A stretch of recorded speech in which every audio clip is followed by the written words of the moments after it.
Okay, there we go. Alright, so the plan for today. This is a deck somebody mentioned on the stream yesterday that seemed, fun, because I like the design of this card, Mightstone and Weakstone, and this is ostensibly a way to use that card and doesn't even revolve around Urza. So, I actually kind of just like that. I want to see if that works. So, we're going to test it. I don't really know how this deck actually functions, other than it looks like mostly a control shell, which, not knowing the exact plan for how a control deck plays is probably a bad sign, but we'll make it up. Does this deck have an insanely low number of removal spells and pieces of interaction early on, and I don't understand how that's feasible? Yes. Does this deck have win cons that confuse me and seem hard to ever beat a 5/5 with? Yes. But I have torn apart the sideboard and included Jacob Hauken, not because it's good, but because I want to believe. And it, technically synergizes with Stern Lesson, because Power Stones can pay for the 6 mana to get an enchantment that lets you start casting 9 drops for free. So, I don't know. Is there any matchup where that's good? Again, I don't know. I don't know anything. I never know anything. This isn't new. So, we're just going to be used to it. That's the plan. And the right one? Standard, not alchemy, best of 3, perfectly. Where's Ox? Occupied, unfortunately. I went 10-1 with a deck where I at least knew how it was supposed to play. There is a lot of ability to just prioritize the wrong things and play cards in the wrong sequence if you don't understand the end game that it is supposed to be working to. Like, for example, moments where you keep a hand that has nothing but 5 drops because it's got 4 lands and you just assume that's good enough, even though a control deck really can't afford to not interact early on typically, and would warrant mulliganing if you actually had any clue how the deck was supposed to function, instead of just assuming that keep hand with 5 drop into 8 drop, be good strong. Stuff like that. I assume for the most part the deck's plan is it wants to play a 3 drop into a 5 drop into an 8 drop. I'm assuming that's what it's supposed to be about. So, I don't know. That's a negate we would have liked to have had last turn to counter the Kumano, unfortunately. But, oh well. Oh no, Blood Death Harvester. It's big and I can't do anything about it. I suppose I actually can do something about it though, can't I? In that I can totally just kill it. And I am probably supposed to just kill it. Boink. Alright, well. And now next turn we cast an 8 drop and then we cast a 9 drop. Is that supposed to be the plan? Maybe.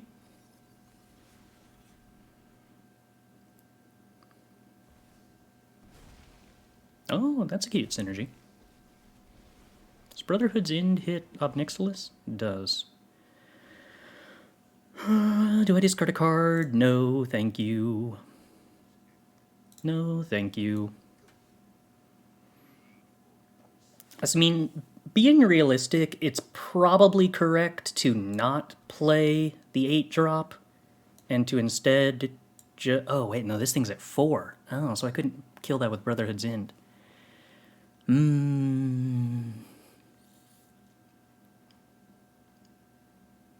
if I play Skitterbeam as a 2/2, then it does not successfully kill both Planeswalkers, which would also be bad.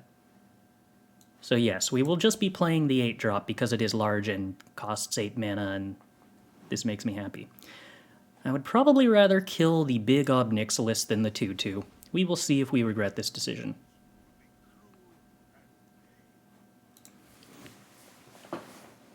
Most of the removal spells they could play here that kill Cityscape Leveler don't actually do damage, so, like, we can probably get rid of Essence Scatter. If they do kill Cityscape, it's probably going to go to the graveyard. I could Brotherhood's End and then small Skitterbeam. Yeah. I was kind of thinking I could just, like, play a 9-mana Skitterbeam the next turn, though, and, like, probably still be fine.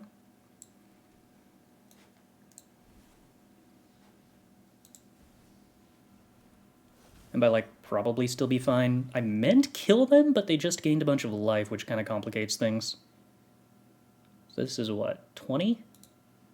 Yeah.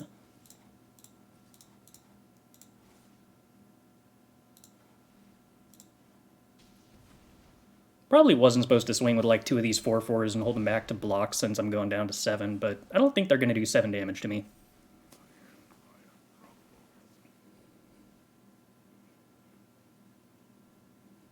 Okay.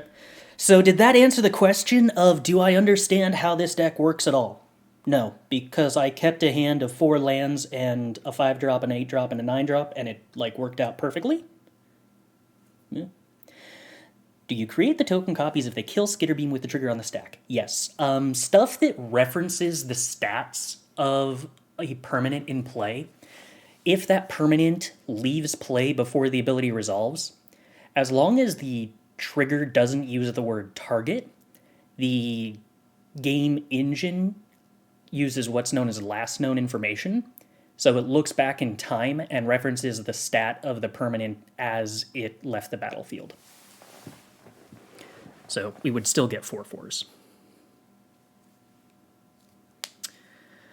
So, given that my opponent is playing Obnixilis and a bunch of tiny creatures, I'm pretty sure that I want more Brotherhood's End. I probably do not mind more Voltage Surge and Strangles. I'm probably not super excited about Negate. I probably do not, like, super want this many Bankbusters, I guess. I probably don't want to cut a lot, because they do synergize really well with Mightstone and Weakstone, though. But...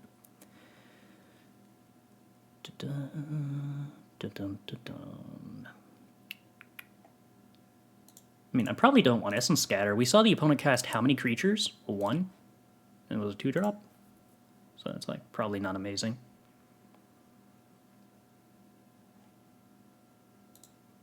I don't know, Make Disappear is like, what's it going to do? Counter 1-drops? Sounds bad. I think we're missing a doing from the title. Are we? Oh, maybe. Maybe. We can add a doing. That seems reasonable.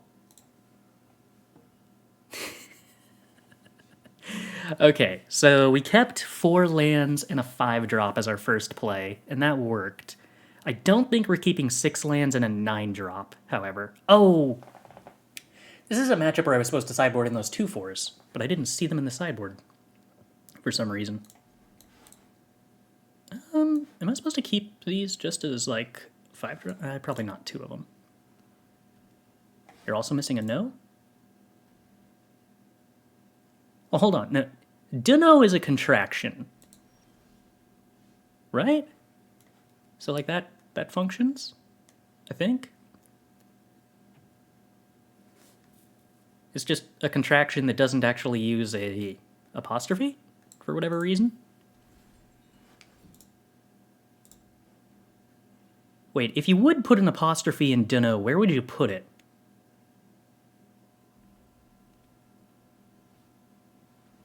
Counts as slang? Yeah, that sounds more reasonable, probably. Let's not have this do damage to me. Do I have a reason to play the Stormcarved Coast instead of the Mountain? No, but we might as well deny them information in case they, like, have a duress.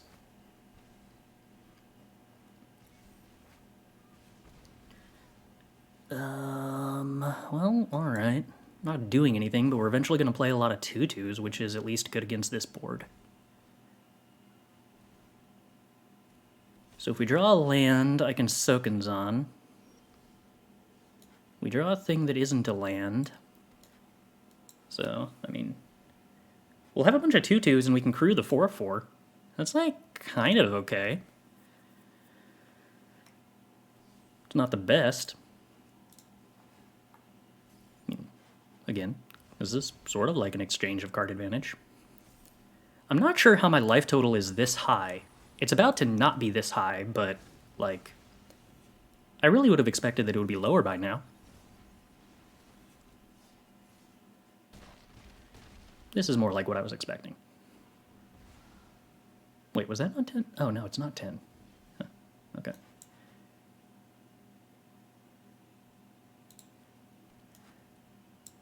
Boop.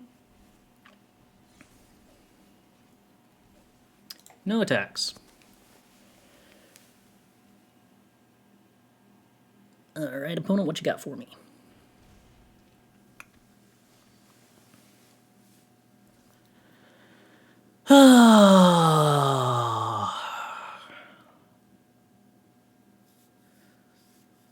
Yeah, this is admittedly kind of bad. I don't really want to go to 1 against the deck with Kumano and Nizumi's. So unfortunately, I think we're a little obligated to block like so. Do they also run Shieldred? I don't know. I mean, that scares me. So I'm just gonna hope no is the answer to that.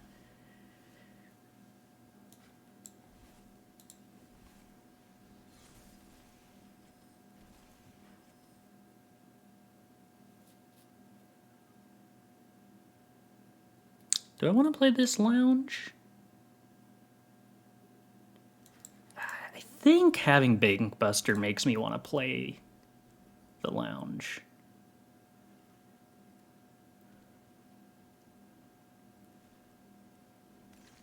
Alright. I love my opponent not having anything better to do with their time than cycle a land to a blood token. That's gotta be a good sign, right?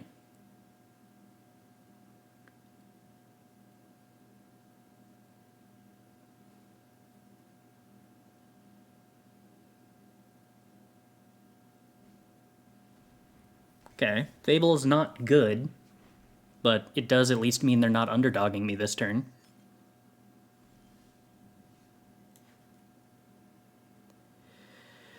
How are we doing this?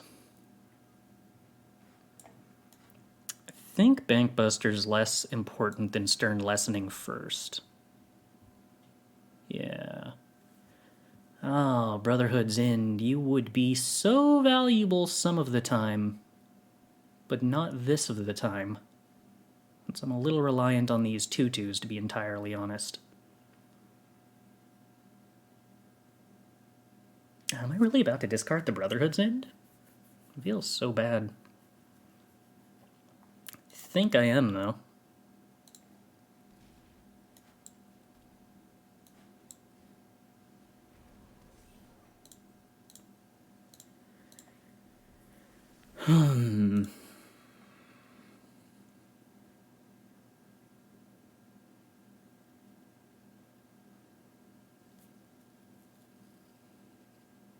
I'm not entirely forced to go to 1 here, but I'm very close to forced to go to 1 here. I don't think I can afford to go to 1 here. I think that means I have to Abrade the Road Captain, depending on how they attack here.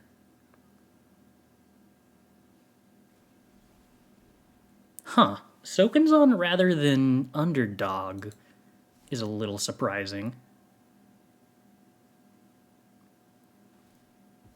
They Harvester the Battalion.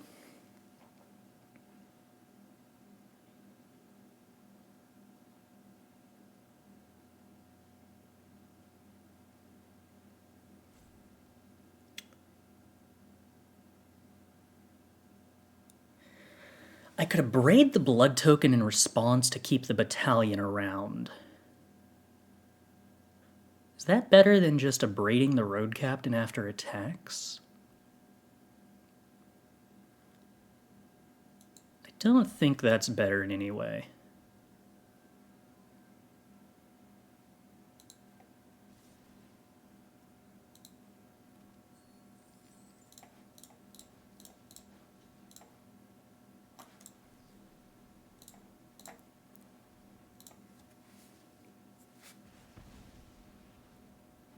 Oh, crew with the 2/2 and that creature to block the 2/2 with Bankbuster instead of losing the 2/2? Yeah. I guess I was dead to a removal spell either way, wasn't I? Well, that's a good draw.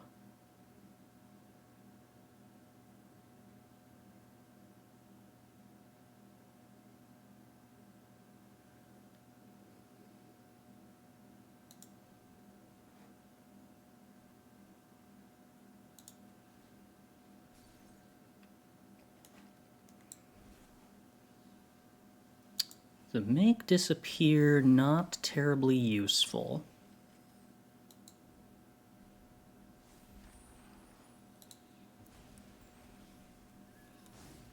Yeah, I was thinking I didn't want to get blown up by a removal spell, is why I didn't want to double crew, but it occurs to me now I'm pretty sure dead if they had a removal spell, whether or not I crewed.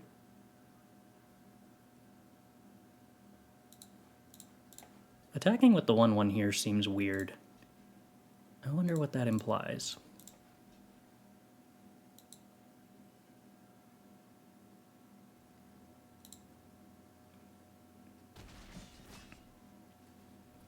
Alright, so currently we are dead on board.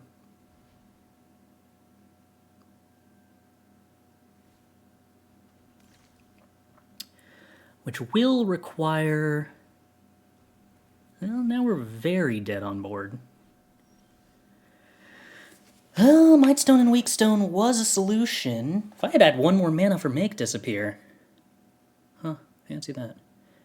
Alright, how do we undie to this?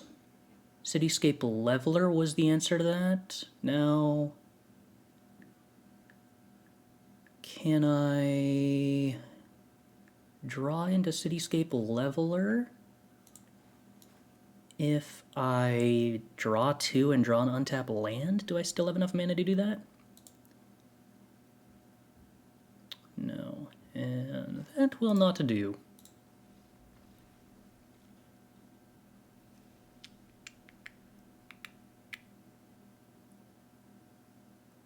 So, definitely supposed to cut Make disappear. Probably supposed to cut the Strangle. Probably supposed to cut a Cityscape Leveler. I'm pretty certain that I want to bring in every spider. It sounds like that was always correct.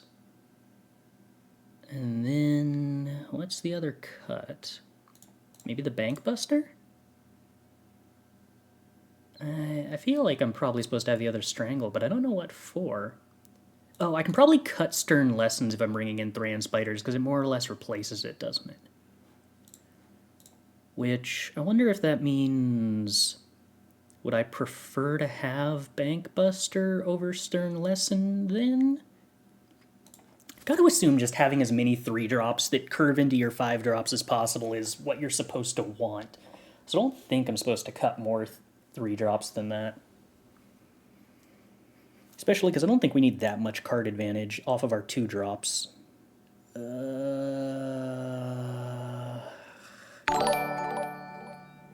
Alright, we'll keep and just draw lands.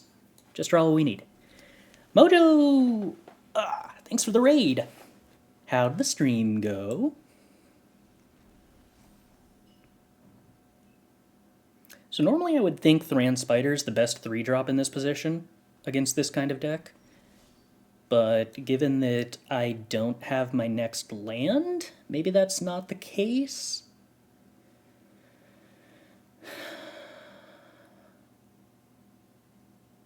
Stern Lesson does a better job of curving into Mightstone and Weakstone, but I don't know. Thran Spider blocks so well in this position and actually... I could play Fable with the intention of just playing another 3-drop next turn, but that... That kind of seems worse than just playing Thran Spider. And then if we miss the land drop or it dies, we just Stern Lesson. Well, take care. Thanks for stopping by. Ob sacking the 3-drop. Alright. Thran Spider did a good job for me there. Devil and nothing else. We do hit the land drop. Can you hit Planeswalkers at all? No.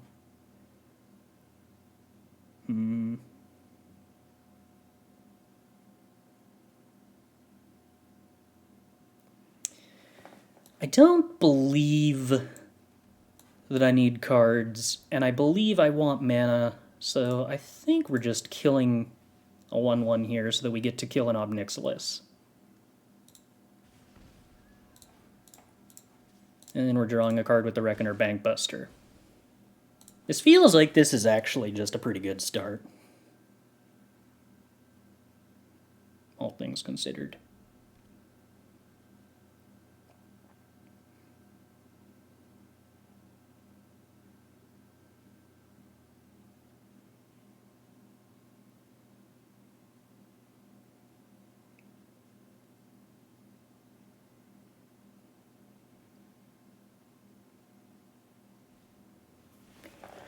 Trespasser only gets to do damage if they decide to exile their own creature that has graveyard value, so that sounds unlikely.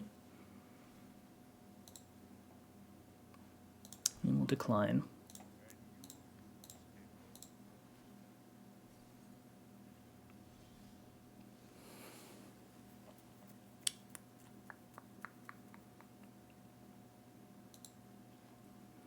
Alright, so let's start by using our artifact mana, right? I'm pretty sure that I always want to activate Bankbuster here, because I want to get it to the point where we get the 1/1. I think rather than use the mana for Thran Spider. Well, using the mana for Thran Spider is pretty cool too, but...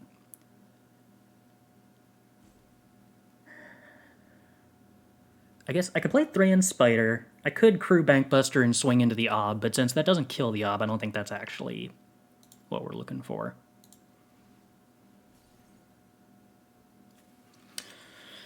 Skitterbeam, however, it's... I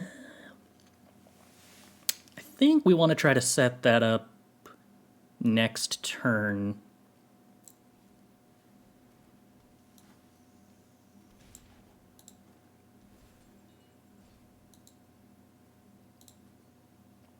So we will not be doing that this turn.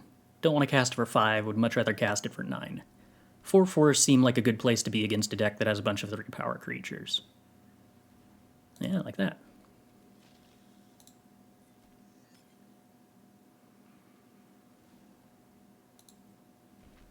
I was going to say I think I'm okay discarding Stern Lesson to that at this point, but opponent does not force us to do so. Ah, maybe they do.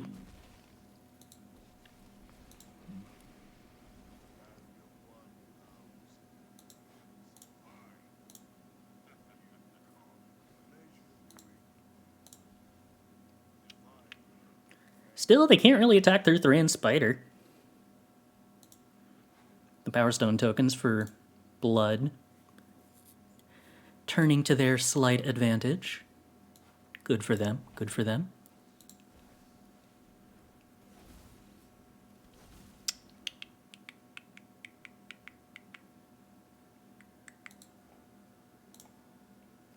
So attack with a Thran Spider, it does die to Trespasser block plus jump on Devil.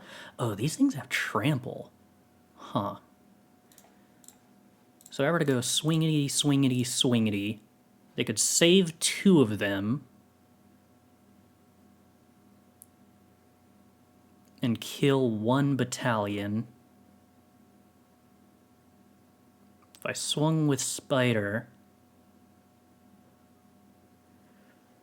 presumably at this 4 loyalty copy, they block the Spider with Trespasser, block the Skitterbeam that's attacking it, take it down to 1, but that means the other 2 die? Is that worth losing the Spider to me? Then they get to exile the Skitterbeam.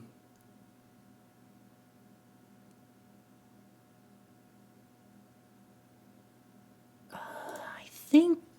that's the wrong one. I think that's probably worth it to me, but I also don't think that I thought about this very comprehensively.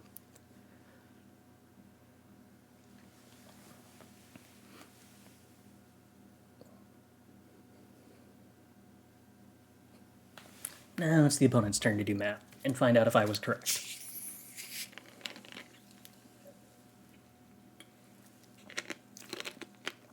Aren't make disappear better on the play? Yes, but against the opponent's deck, there isn't a lot of stuff that I want to profitably make disappear on, like, turn 2.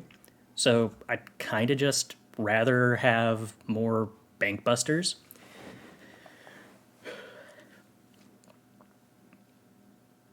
Than super situational cards that... my experience thus far has been that I'm, like, tapping out a lot and not really holding up Bankbuster. Or not really holding up 2 mana to counter things. So if I'm going to be doing make disappear plans, I really want the opponent to be casting, like, 3 drops, 4 drops, 5 drops that I'm going to get actual value out of. Okay, so they kill that token. I'm assuming they should have actually... Oh, no, I guess they blocked one that wasn't attacking something with 4, so they couldn't kill the real one. Putting the real one in my graveyard, I'm assuming, would be slightly beneficial to them if they have more Trespassers, but I don't think we gave them that option in a way that was relevant.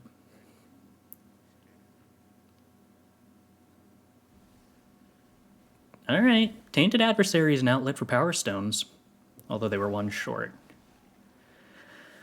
Okay.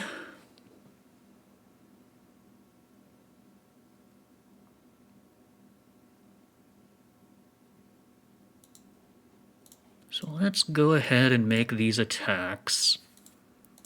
I'm guaranteed to kill the 2 Planeswalkers unless they have, like, an Abrade. Because if they block with Adversary to save one of their Planeswalkers, I can just Abrade the Tainted Adversary to get through with Trample, which I think is what I'm supposed to want to do.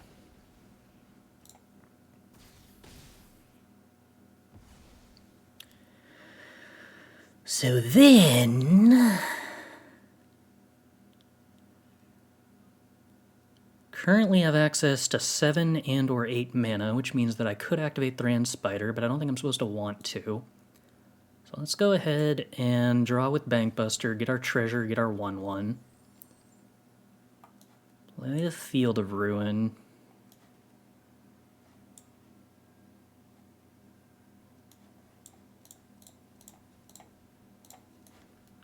Tap out for Fable. Tapping in a weird way because, yeah, I'm not holding anything up, but I want to hold up Field of Ruin, I think, to deck thin.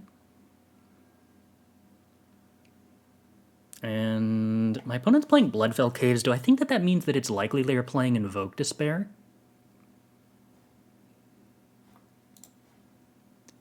I think it means there's a chance. So I'm going to let him draw a card.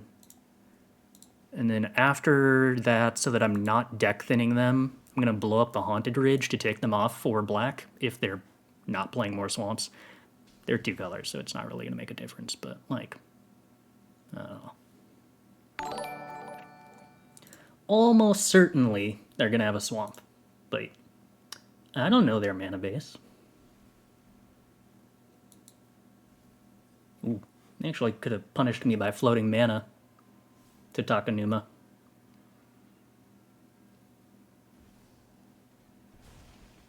I mean, I don't know that them having 1 more mana here would punish me, but hypothetically could make a difference.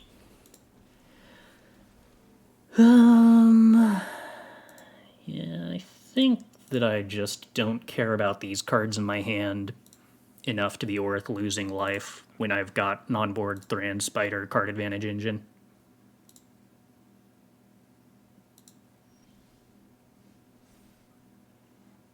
Yeah, I don't think I want the Brotherhood's end. This all seems pretty good to me as it stands.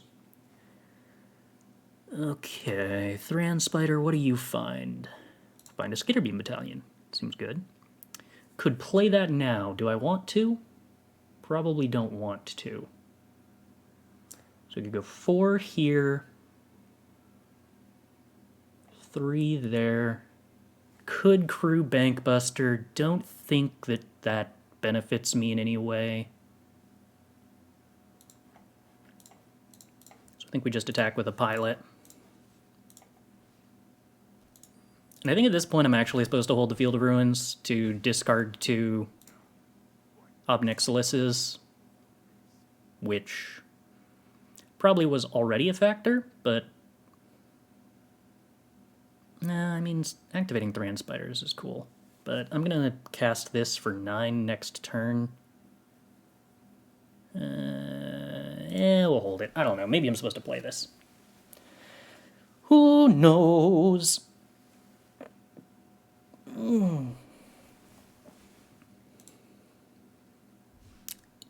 Is Urza Walker too much hassle for Standard? I don't know. I haven't found a way to make it work precisely as well as I would like yet. This red deck seems to be covering a lot of the angles that I was struggling with before using Skitterbeam, which isn't really available in blue-white. But Thran Spider is pretty cool, and just going all in on playing 4 Mightstone and Weakstones is also pretty cool.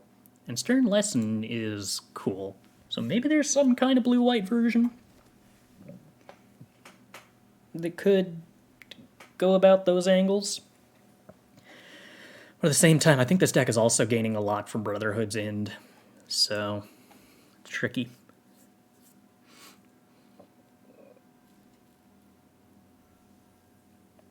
Was I playing a Boros version of this deck yesterday with Leveler? I was not, no.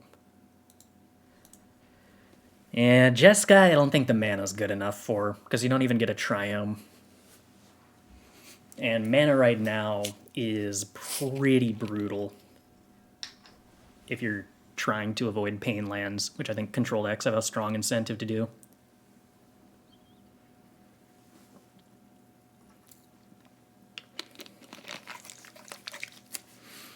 Alright. Stern Lesson plus lands I think is almost always going to be a keep.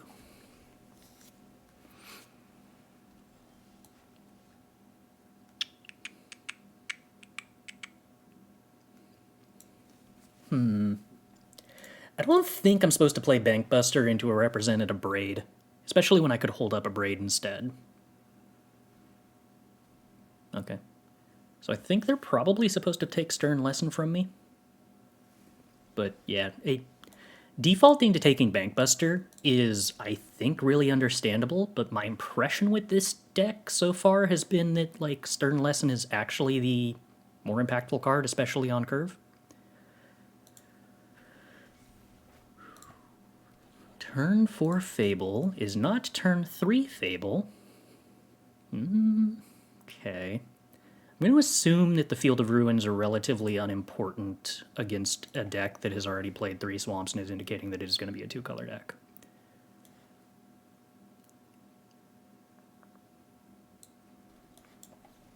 Alright, well, let's deny my opponent treasures.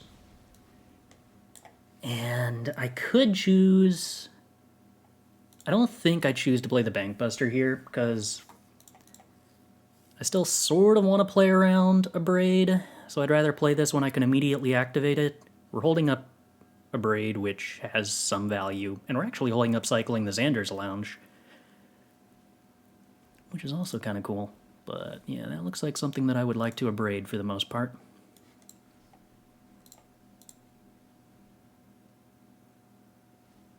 They activate the draw in response, which means that my Bankbuster does not get killed on this turn. And that's, you know, something. Forces them to spend a little more mana on their turn.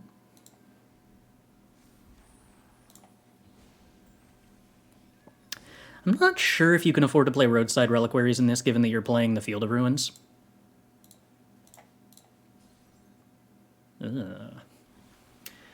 We are doing a pretty bad job of drawing ways to use anything.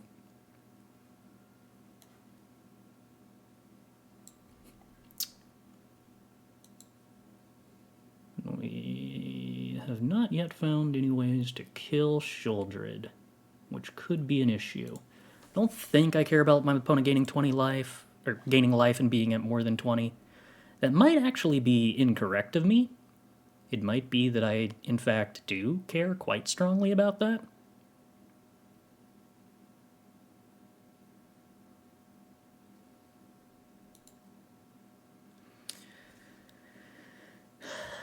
Is it worth it to me to bounce the Sheoldred here, or would I rather bounce the Sheoldred at end of turn? I'm assuming I'd rather bounce the Sheoldred at end of turn,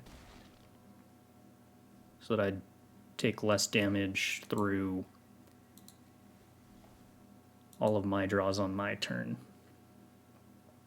And I'm assuming that I'm not actually supposed to cast Stern Lesson, because I think getting the pilot for Bankbuster sooner is more important than that. Alright, I could draw a Skitterbeam and, like, deeply regret that I have one less mana. That is also a possibility. So let's see. I think we go ahead and Stern Lesson here.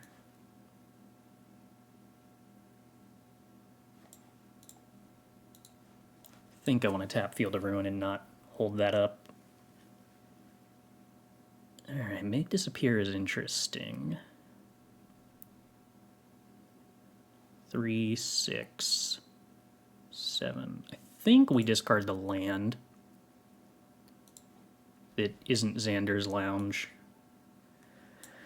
I'm never going to need 5 mana here unless I wanted to cycle Xander's Lounge after playing something, but I think what I'm really likely to do here is,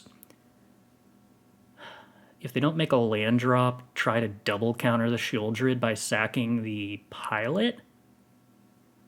3, 6, 9. Well, I'm not going to play the Xander's Lounge. I don't know if I'll cycle it this turn, but I think there's actually still a chance that I'll cycle it on a later turn.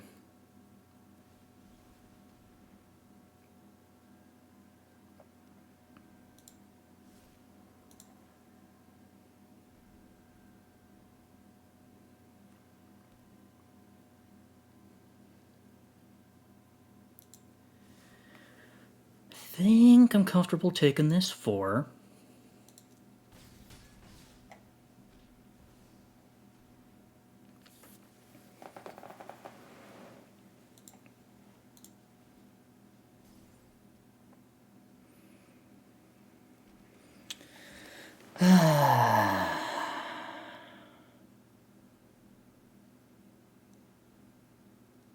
Do I want to make disappear this in any way?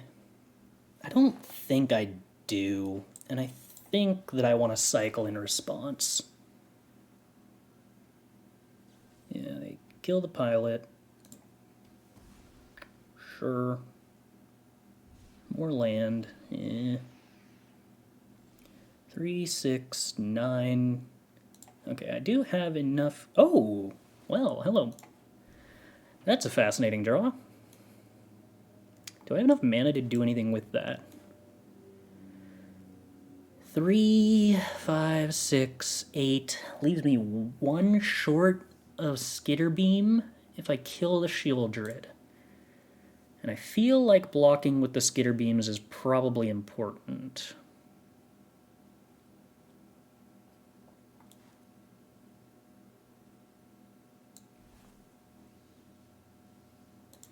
I think we're not going to kill the Sheoldred here.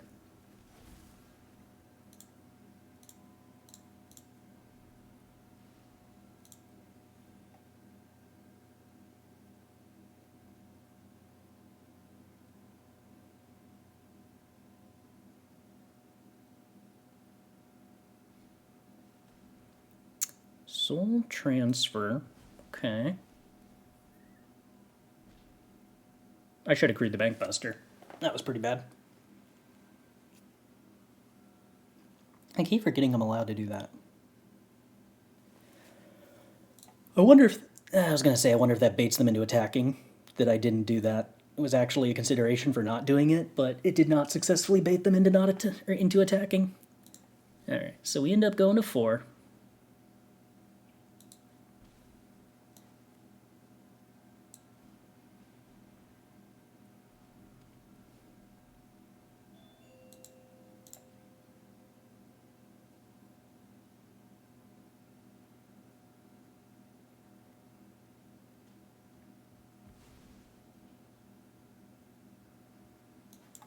think I try to make sure to hold on to one land, because I do have discard outlets. A lot of 3-mana discard outlets. Alright, opponent has spirit tokens.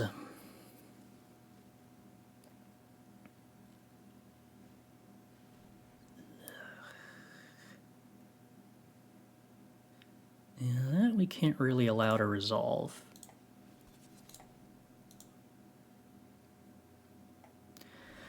So now here's the question. Do I have one fewer blocker this turn by sacking the Bankbuster to counter this? Or do I sack the 4/4 to have one more blocker this turn? I'm pretty sure I'm supposed to sack the Bankbuster.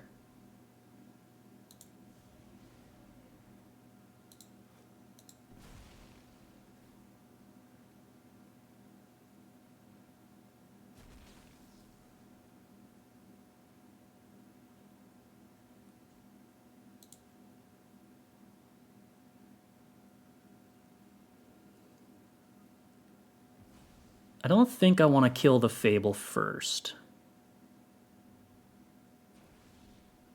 I have enough mana that it doesn't really change the context of this. Interesting.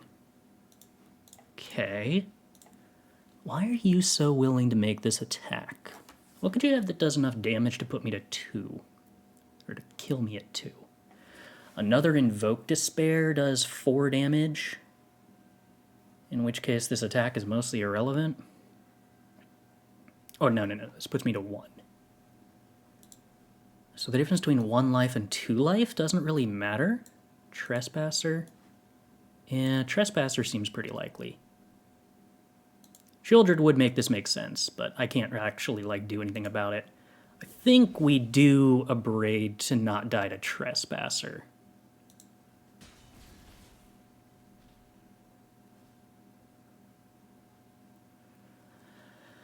I don't think well, hold on. How many basics do I have left in my deck? 5. I do think that I probably field here to thin my deck.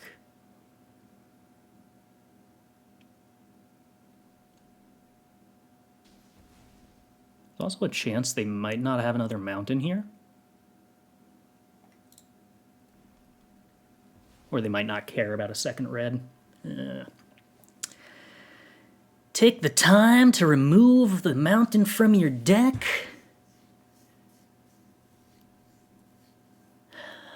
How many objects with haste do I think they are likely to play now that they've used Sokenzan? We're dead to Shieldred, we're dead to Invoke Despair, we can't fix that in any way.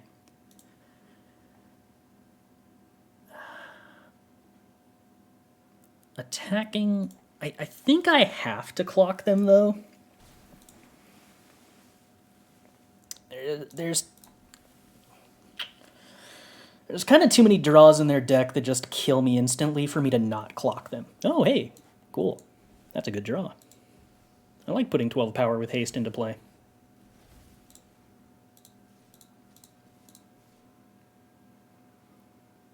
This is 20, so it forces the block if I attack with everybody. We put them to 1. Alright, well. Let's not die off the top. Yeah. Ooh. Okay. All right.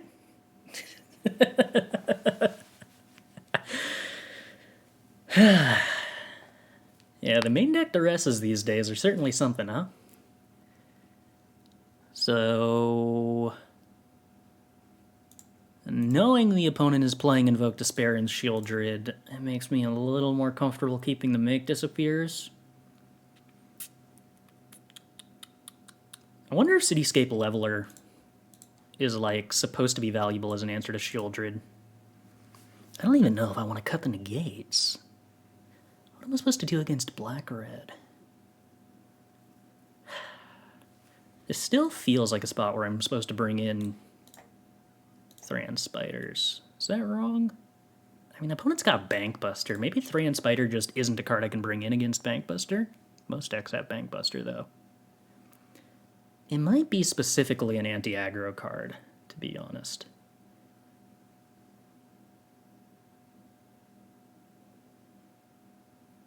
I might make no changes here.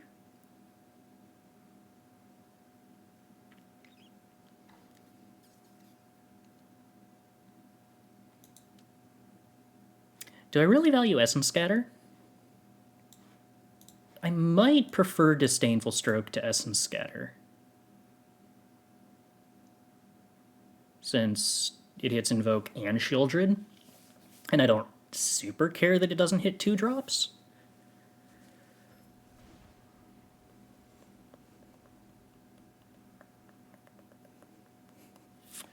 I've been doing quite well, Brosaurus.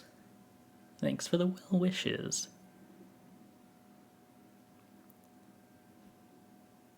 I've tried Saheeli. It's very good with Power Stone tokens. What does Saheeli do that synergizes with Power Stone tokens? Because there was a Saheeli in the sideboard and I cut it because I couldn't figure out what it was supposed to do. Let's keep this and just draw a 3-drop and then spend the rest of the game playing Skitterbeams. You can tap Power Stone to draw a card. Oh, with like the uptick?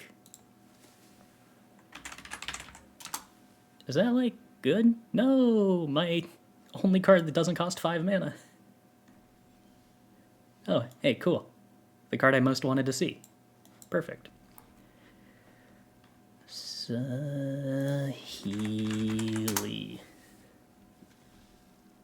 Yeah, okay, so the uptick lets you tap a Power Stone to draw a card. The trouble is, I don't know that a 4-mana Planeswalker upticking to draw a card, even, like, without any cost to consider, is actually that good or interesting. Yeah, that's fair. I guess it scries 2. It's both, not just one.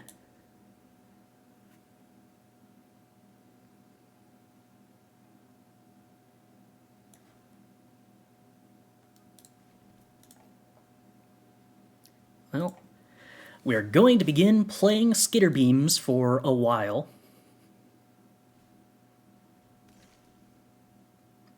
Watching you's helped me hit Mythic this month, though I feel as Mono White Soldiers is kind of cheesing it. Very few decks in Magic do not require you to actually think how to play.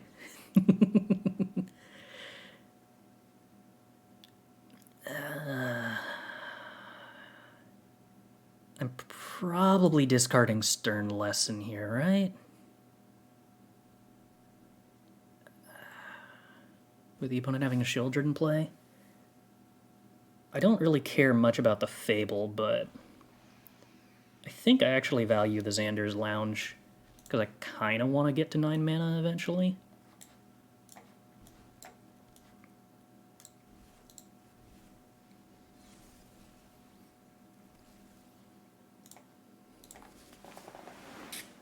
This position kind of sucks. Against what do I bring in Jacob? I don't know. Yeah, that's pretty terrible, huh? There will no blocking Shieldred be. Well, I can't actually afford to take 4 damage, so scratch that. We will chump block. Come on, deck. I really need that Power Stone. The Super Power Stone? The one that kills Shieldred?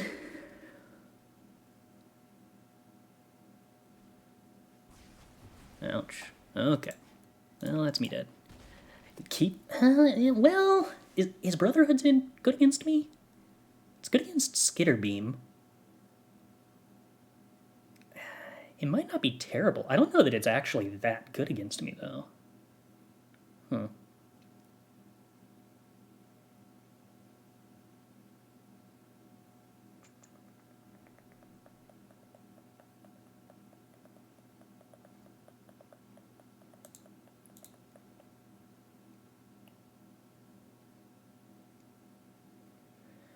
I'm a little uncertain on the Brotherhood's ends. That's probably fine. Nuking Power Stones isn't terrible, but I don't actually have that many Power Stone makers that die to Brotherhood's End. I've got like 4.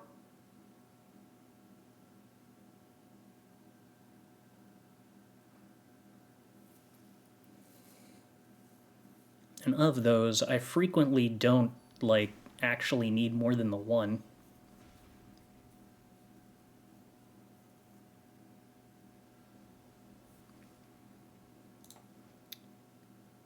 Alright. Stern lesson into Mightstone and Weakstone sounds like a fun time. I'm probably going to get duressed, so that won't actually happen, but this hand's pretty resilient to a single duress.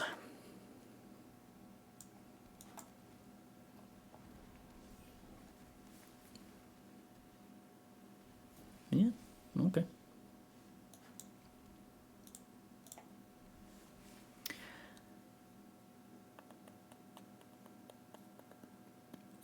What I don't want them to do is play something that crews Bankbuster.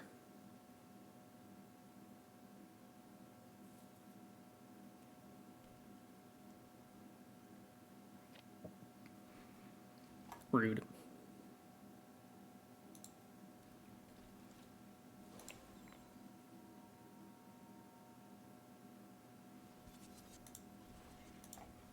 Alright, that's a strong start.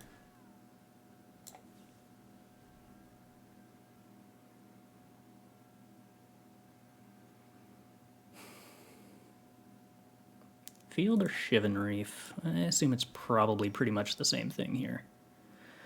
Alright, Skitterbeam Battalion is interesting. I don't really want to play Mightstone and Weakstone. I mean, I do, kind of, because it draws with Bankbuster, which is a big deal, but it also leaves me with no answer to Shieldred. But I can play Battalion next turn, can't I? For 9. 5 mana this turn. 7, 8. No, I can't. No. I can play Cityscape on curve. I can't play Skitterbeam on curve.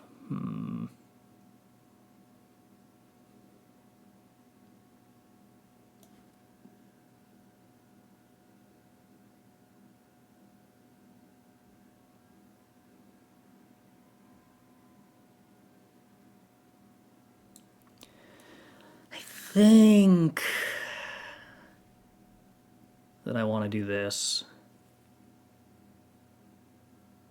I'm going to take a lot of damage this turn if I don't kill that.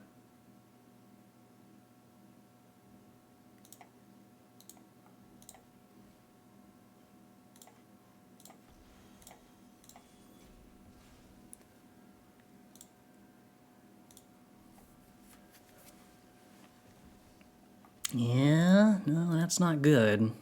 It's actually like the worst thing that could have happened.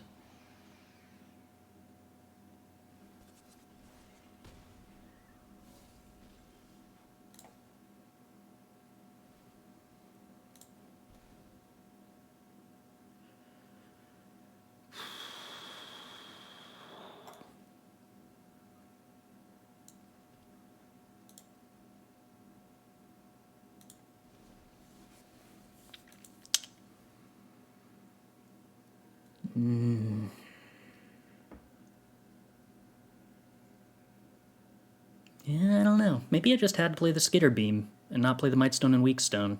And playing the Mightstone and Weakstone was kind of just hoping that I was going to top deck an answer to Shieldred. Wasn't much of anything else.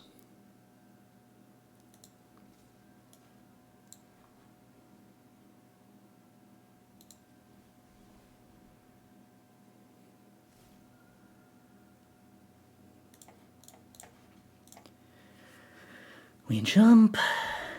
We begin taking a lot of damage. Ugh.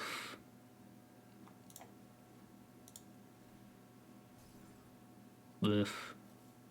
Yeah, that's probably the ball game. Need to top deck an answer to Shieldred immediately. Oh, it was the next card. Alright. And that leaves us dead as long as the opponent doesn't make a mistake. So how do we make the opponent make a mistake?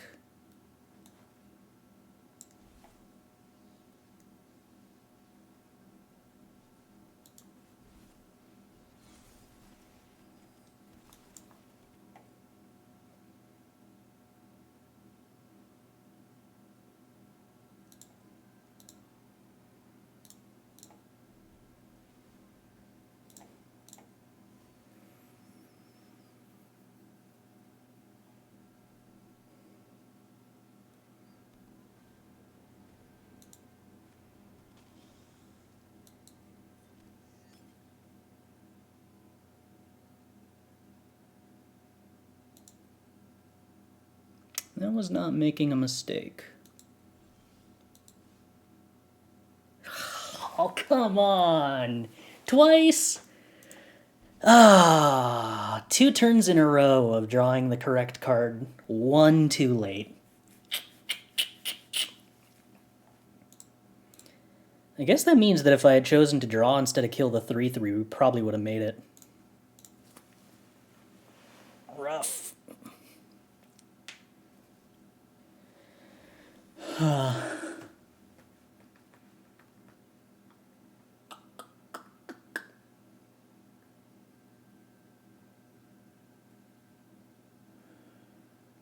Yeah, I don't know. I felt like I had to play the Power Stone. I felt like I was incentivized to play the Power Stone that turn because I didn't feel like if I played out my Skitterer that I had... If I played out my Skitterer and they had Shieldred, and Shieldred was the only thing that really punished playing out the Power Stone, then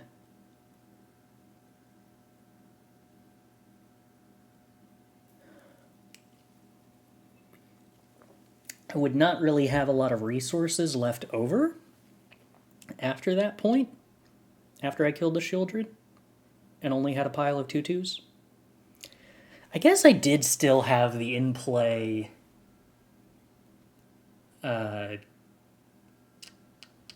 thingy, so maybe I could have afforded it. The Bankbuster. Yeah, I think, yeah. I don't think I'm being results-oriented when I think that I made the wrong play.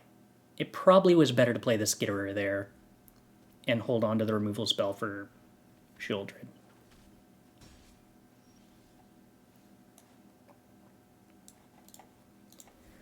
Playing against an aggro deck, but that mulliganed extensively. It feels like Abrade should do a lot to reduce the amount of pressure they have, but we don't necessarily have a follow-up yet. Stern Lesson ideally should be able to help with that.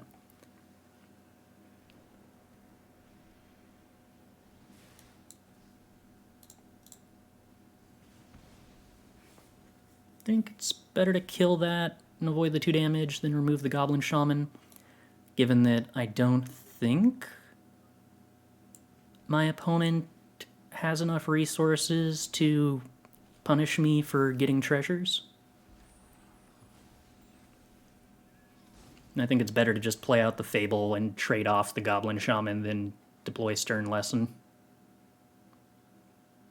Huh. Weird that they would get rid of Play with Fire. I think that was a mistake. I think that's a card that they just actively wanted to have.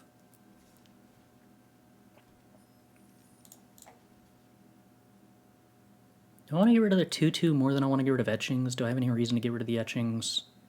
I think I want to get rid of the 2/2. I think I want to get rid of the treasures.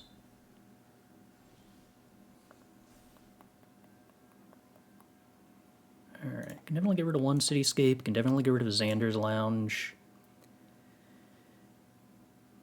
Alright, Skitterbeam's pretty good. I think that means that I might actually just rather Field of Ruin the Mishra's Foundry than play the Skitterbeam, or than play the Stern Lesson, I mean to say. And then I think a bunch of 2/2s should kind of just stabilize here for the most part. How's the deck going? Me and Mod worked on this list, but decided not to play it in the showcase. It's working. I feel like Stern Lesson on turn 3 is a pretty major part of why this deck is working. And I've definitely felt like I have had Stern Lesson on 3 a lot in the couple of games that I've played so far.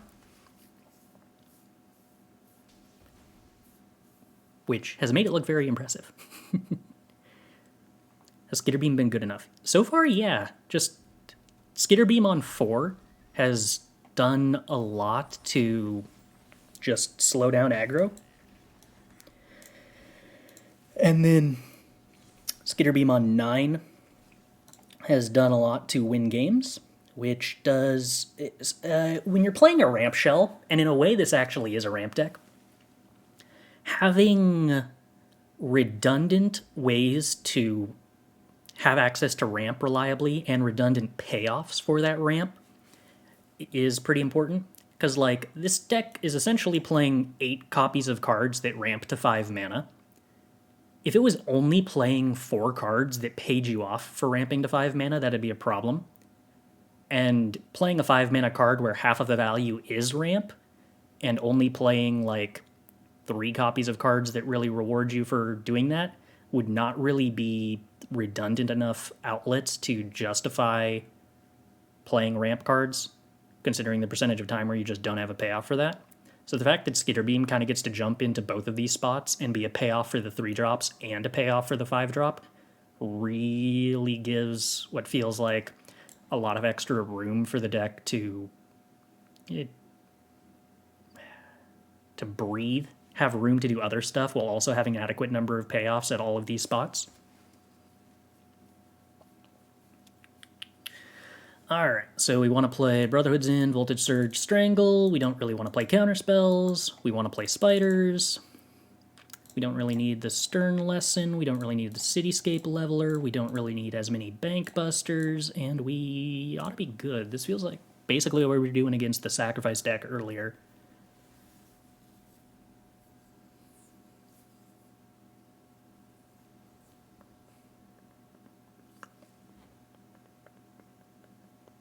Okay. Yeah, I'm willing to keep Voltage Surge. Yes. I was kind of confused by the quantity of Strangles in the sideboard. It seemed to me sort of like Voltage Surge would be something that made me happier.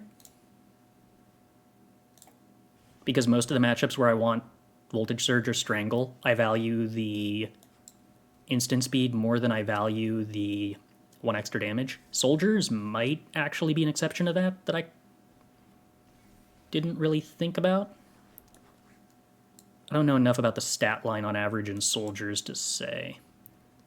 I think I'm supposed to play Fable here rather than Stern Lesson. Because I think I want to get the Fable flipped.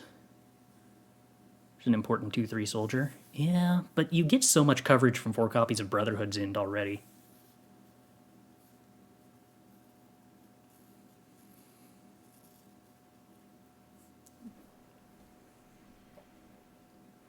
It's hard to say. The more things that have haste, the more Voltage Surge, especially being cards you can actually play on the draw on turn 1, like this position that I'm in.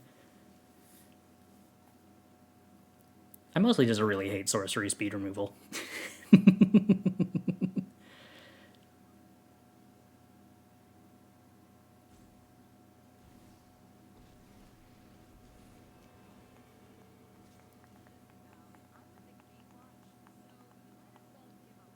I don't think that I make this block. Perhaps I end up regretting this, but I don't think so. I feel like if they had the capacity to remove this 2/2, they probably would have done it before attacking. So I'm assuming that they're not going to be able to remove the 2/2. And in that case, I really value being able to swing at the Chandra. Or they could just have made a mistake. That's also possible. Alright, so what do we do here? Throw away a bunch of lands? What am I going to do about the Stern Lesson?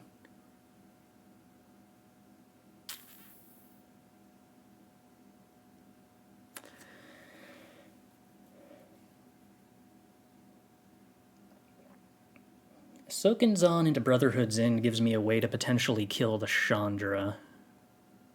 Do I value doing that? Brotherhood's ending this turn means that I don't wind up killing my own Fable, which maybe that matters to me?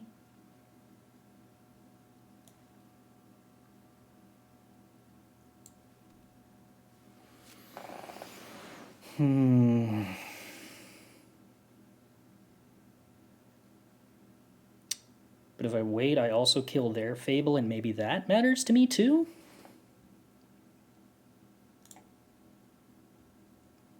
Am I supposed to Stern Lesson at sorcery speed in case I hit the Strangle?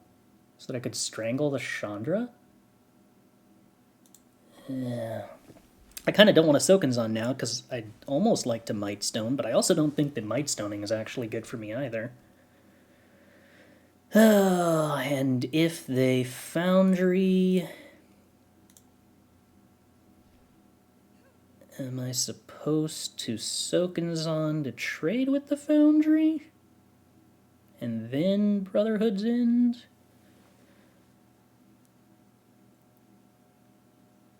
I can't actually do 2 damage to Chandra with the Sokenzan because of the reflection. Unless I were to Sokenzan draw into untap land. Okay, that's a problem too.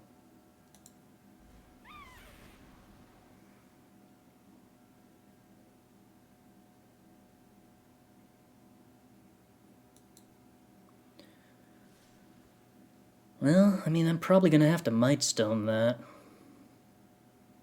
Oh, did I have another Vulture Surge in my deck? I did not. Okay, I was thinking that I didn't. I think I have to Stern Lesson here. I don't think... I mean, I don't want the Stern Lesson for sure.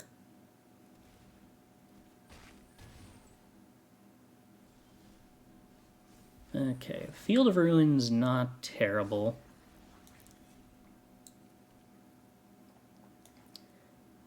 Probably going to have to kill that Devastator.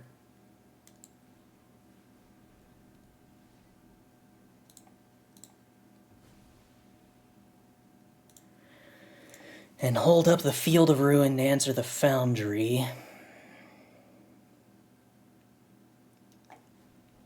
I can kill the Chandra before the ultimate with the Skitterbeam, hopefully.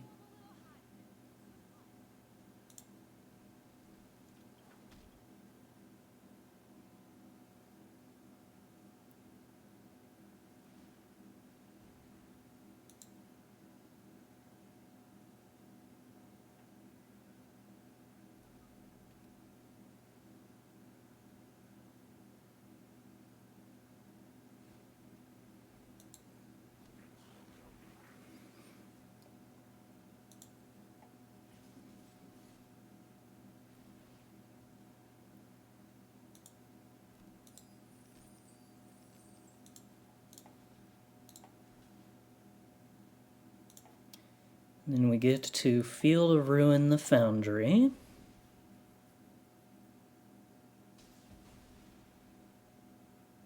Trade off our reflection.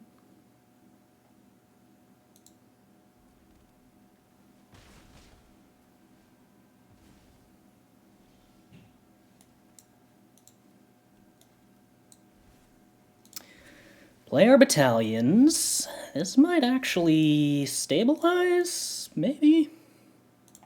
Kill the Chandra unless they have an instant speed spell. They don't.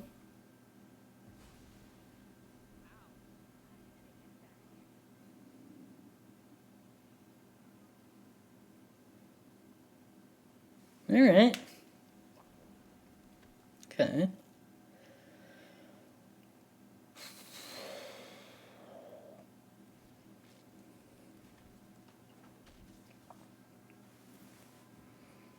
What is this? Expecting me to block Feldon? I'd really rather not.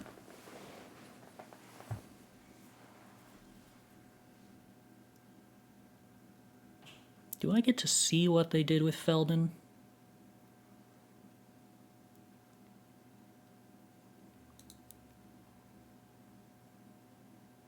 Oh, I should have Brotherhood's Din before damage. They would get to know... They would get to look with Feldon before blocks, but they could have blocked with Swift Spear. I guess if they blocked with Swift Spear, I just could choose not to Brotherhood's End.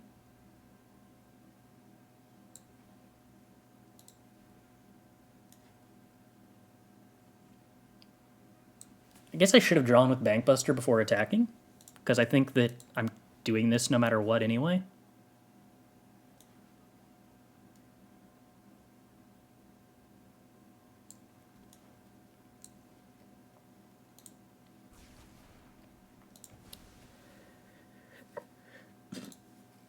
Yeah, I get to see what they felt in, but I figured that I didn't want to give them the ability to draw into something like a lightning strike that they could use to kill a battalion here on my turn. Because I think them taking Fable was actually just like completely a mistake. They absolutely should have taken lightning strike and just tried to burn me out. Because they didn't have enough time for Fable to do anything at all. So I think I kind of lucked out there.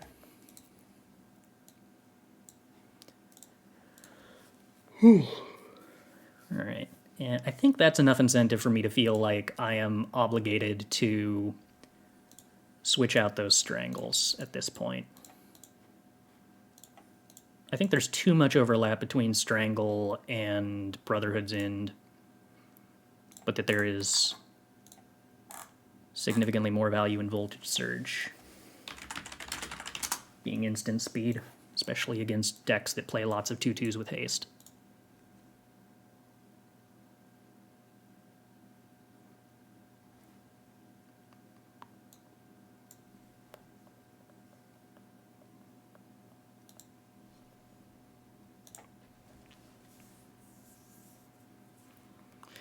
Yeah, I don't know. Fable isn't super common in mono red, I don't think. Feldon was the new card that really, really helped, and so was getting a creature land. Those two things... was the creature land from this set? Yeah, it was from this set. Those two things really helped mono red.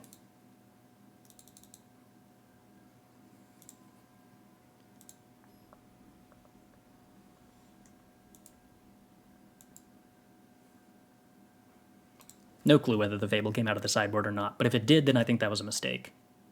No. We saw Fable game 1, I think, because I had to, like, trade with my Fable token, I think. Or was that game 2? I feel like that happened in both games. I don't know. I might be getting stuff mixed up. No 3-drop, but, I mean, turn 2 Bankbuster into turn 3 activate Bankbuster is also sort of a curve. Oh, Mechanized Warfare is the other card, yeah. Alright. Mono white Reckoner Bankbuster, probably mid-range, fine by me. How likely am I to want to cycle this? Versus how likely am I to want to use Sokenzan?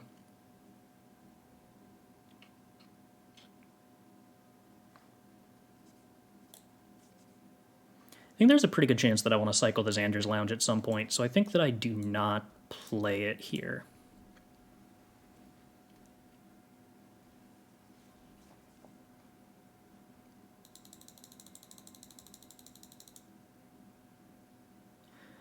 I am going to let this resolve and expect that they name Mightstone. I kind of want to bait them into accidentally naming Reckoner Bankbuster. Because if they name Reckoner Bankbuster to stop me from drawing, they actually can't attack with their Bankbuster, and I just get to cycle Xander's Lounge anyway. Yeah, but I was going to say, most likely they just name Mightstone and Weakstone, and I'm in a lot of trouble.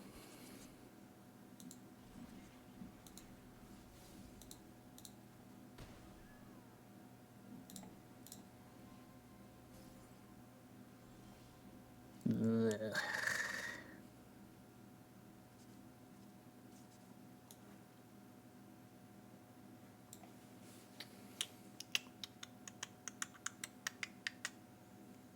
I'm actually kind of punished here for not having played out the Xander's Lounge, because I can't go Sokenzan into Skitterbeam without paying a life, which isn't the biggest deal, but Kind of a bummer. I think I'm supposed to play Field of Ruin, though. I'm probably just going to activate Reckoner Bankbuster, trying to get to the point where I get the pilot out of it. And if they happened to play a non-basic, most likely one of the creature lands, then I could have Field of Ruined it. But instead I cannot. Alright, activating Bankbuster. Okay, good news. We've successfully drawn in a way that does not require us to pay life for Skitterbeam. But I also kind of feel like I'm probably supposed to activate Bankbuster and cycle Xander's Lounge, looking for like literally any action whatsoever, rather than play Skitterbeam here. Yeah, it's kind of an issue.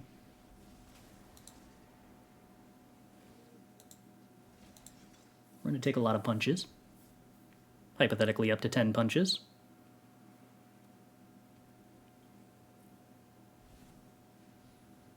Was it a consideration to cycle Lounge over the Bankbuster activation there, more mana efficient? That is a consideration. I decided against it because I wanted to get closer to getting the creature out of Bankbuster more than being mana efficient. Especially because currently getting to cycle the Xander's Lounge is not like a terribly strong, urgent need. We really, really, really need to draw a Brotherhood's End. Quite a lot.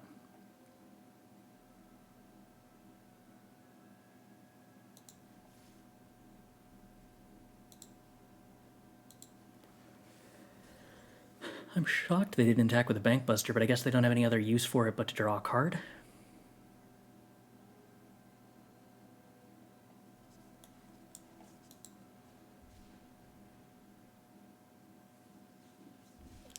It's a little much. A little more mana than I could really afford to use. They're only doing 5 damage to me instead of 9. Does that mean that I can just take the damage and hold up Bankbuster block next turn? It probably does. There's a good chance they'll lay down arms the token, though. And I would prefer not to give them a use for lay down arms.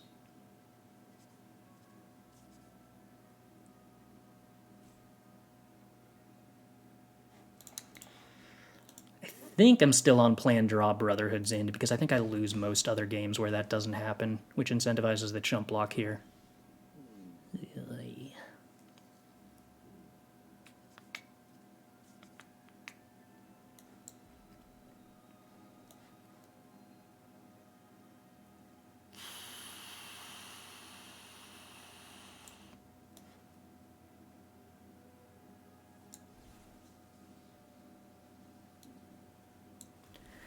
Alright, well, it has to be this. I have no other ability to do anything at all.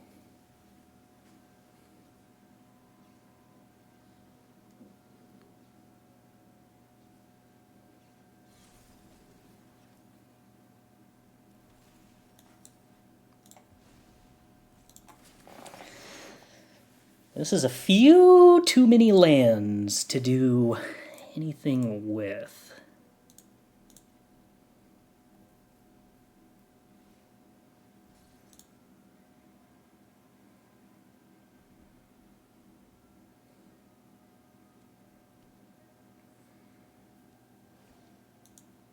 Yep.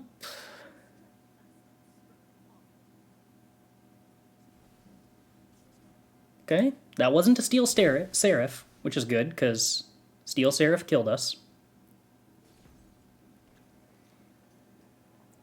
On account of 11 damage in the air being lethal.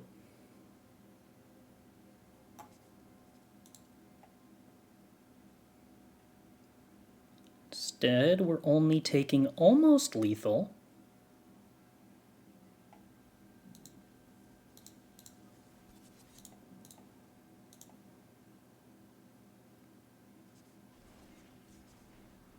Opponent trading off both of their 2/2s for my 2/2 doesn't seem like quite what they wanted to do.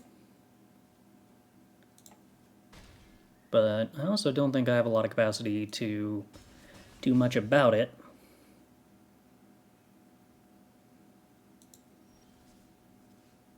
Yeah, I kind of got like single-handedly destroyed by one anointed peacekeeper.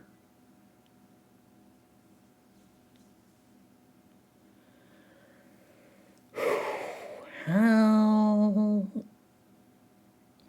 Well, the answer is not. Yeah, that was, a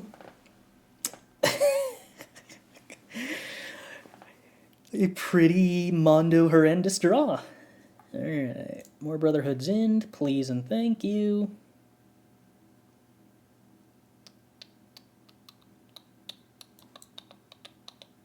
Not super interested in the counter spells here.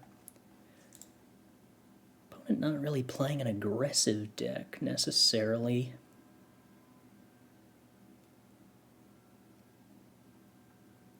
I'm gonna be honest, this is probably a mistake, but let's get interesting with the mistake. I absolutely want to find out what happens with good old Hauken this time around. Is that, like, good with Brotherhood's End? No. But, like, think of how fun it'll be to cast Skitterbeams for 0 mana.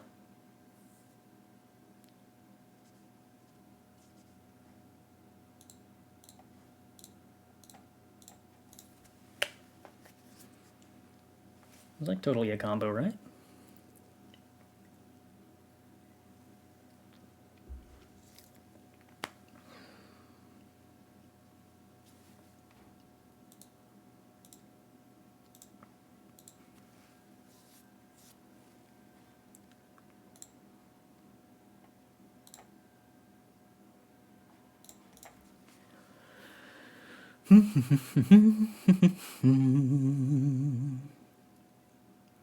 It feels like a very weird call to not be bringing in all 4 Skitterbeams. Like, I feel like conceptually that should be a card that I'm either not bringing in at all or I'm bringing in all 4 and anything else is a mistake. Burn down the house. I don't hate it, but I also... It's a little expensive, and weirdly enough, like, the deck is about playing 5-drops, but it's about playing 5-drops you can play with Power Stones. It might be that some number is still totally acceptable. Oh, this is such a weird hand. I think I gotta keep and just hope I draw the 3rd land.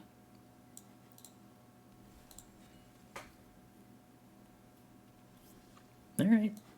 3rd land is good. Cool. Spirited Companion. That's a card that, like, doesn't affect the game of Magic the Gathering that we're playing in any way. Happy with that.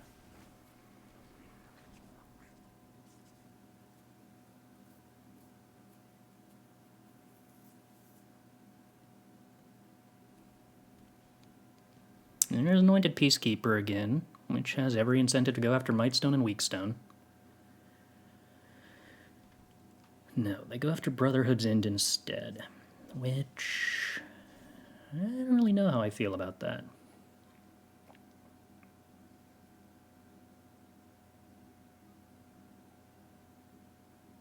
I don't even think I discard anything here.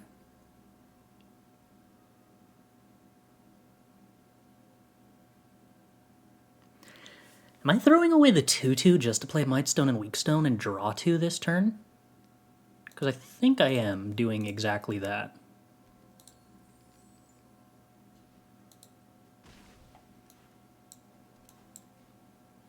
I just want to hit my next land drops. Yeah, alright, that works. So they attack, pass holding up Wandering Emperor. No, they play Ambitious Farmhand, which frees me up to Brotherhood's End here. I like that. Which, again, clears out the Fable. Fable of the Mirror had some really awkward sequences. Like, I do think the deck needs it, because I'm not sure if there's an alternative 3-drop. Because I don't think you can main deck the spiders. But, like, especially with the deck leaning on Brotherhood's End, this has been the case where, like, ramp once, loot, and then kill the reflection has just kept happening.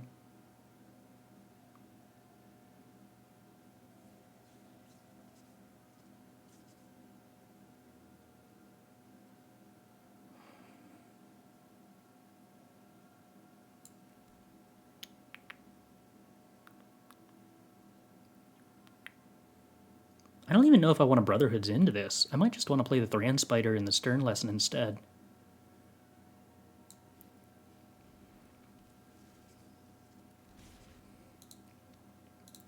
Like, setting up the ability to reflection the Thran Spider is kind of cool.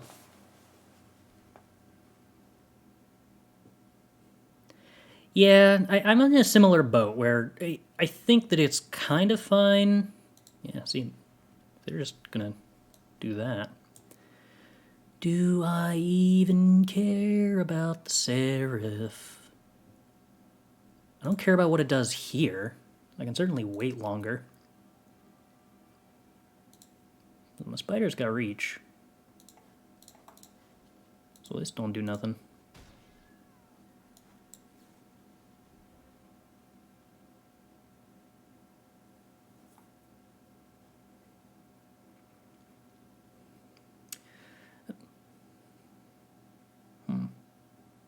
Yeah, okay, I guess we can get rid of an Abrade. Jacob Hauken, Inspector. So if I play that, my opponent just has to remove it.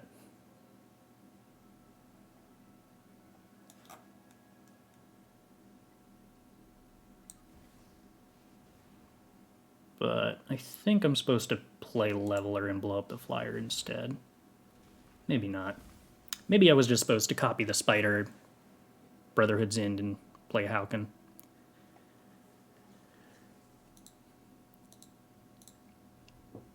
But it seems kind of difficult for them to answer the Leveler.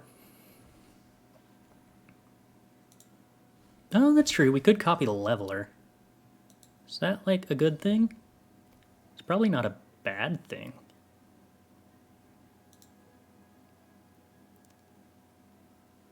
Probably supposed to attack with 3 Levelers. It's probably a good thing. Okay. Yeah, the opponent agrees. It's probably a good thing. Maybe I overthought that.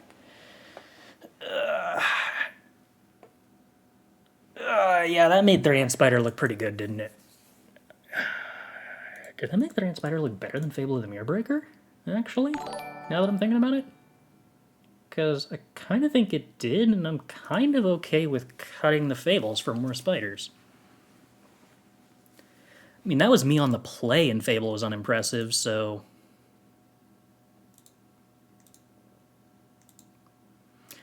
Yeah, control with a combo finish seems sort of like where I would place this deck based off the games that I played with it, although... I don't even know about that. Like, it's control with a chunky mid-range finish. Because you're not actually typically killing the opponent in one turn. You're just hoping to outvalue them with expensive cards.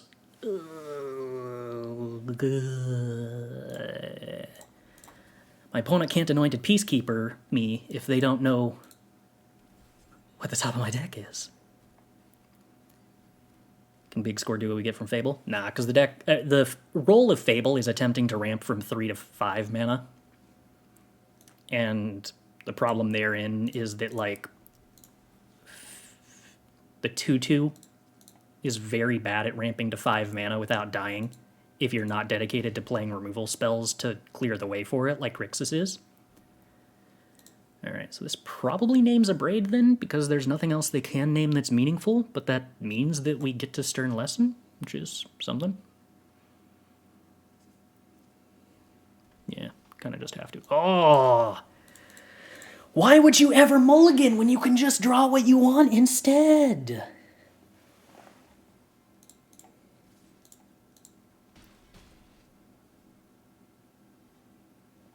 Yeah, that's a card that doesn't impact the game state. Sure.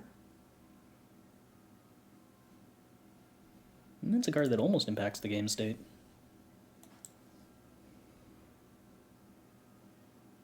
Ooh. That's good Magic the Gathering card, too.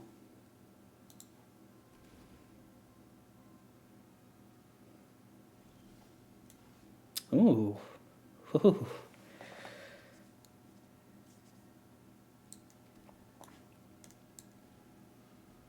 I'm going to assume I should just kill the Peacekeeper, on account of that resulting in me taking less damage on average.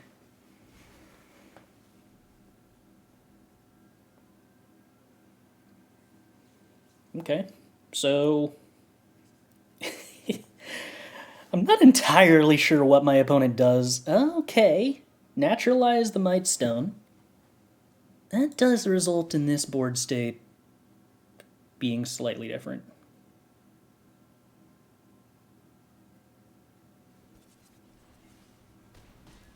Yeah, okay.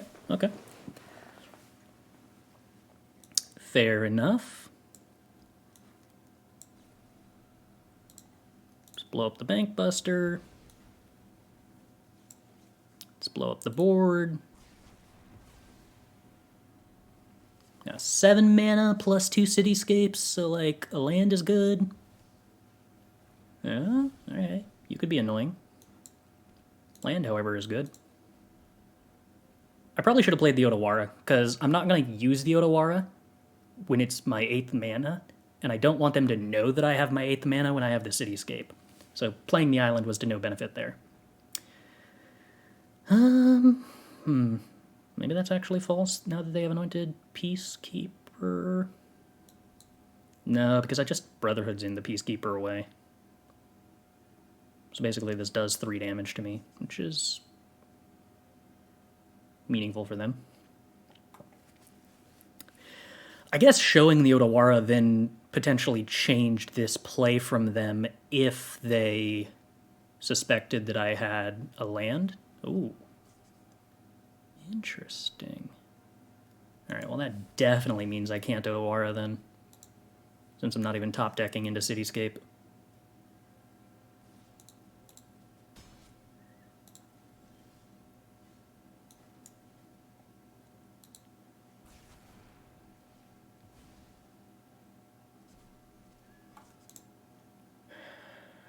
Yeah, I do not think we can allow them to have that Paragon. So down to 6 it goes. If they hit a land and play the 6-drop Angel, we're probably not beating that with Cityscape.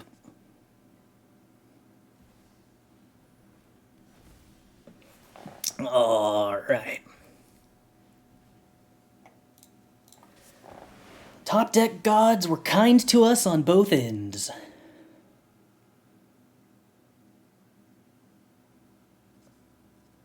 Opponent missed the land drop and we hit it, and we wanted both of those things to happen.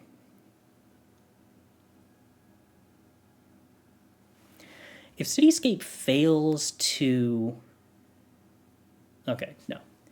If we break a shield counter with Cityscape, they still get the Power Stone, although we haven't gotten a lot of impression that they actually have uses for the Power Stone.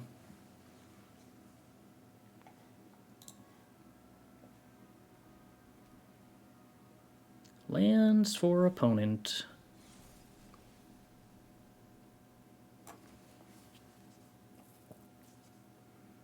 That's true.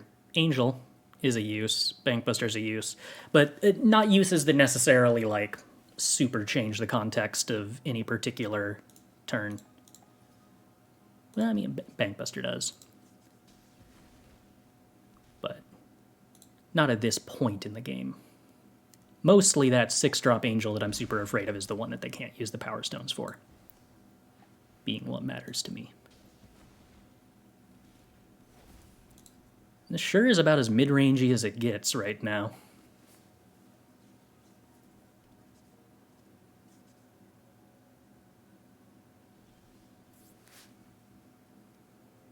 Unfortunately, I think our Jacob Hauken's not going to have the time to shine that it really needs.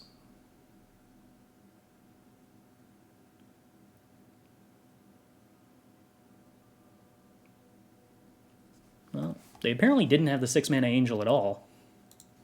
So I'm assuming this is Wandering Emperor.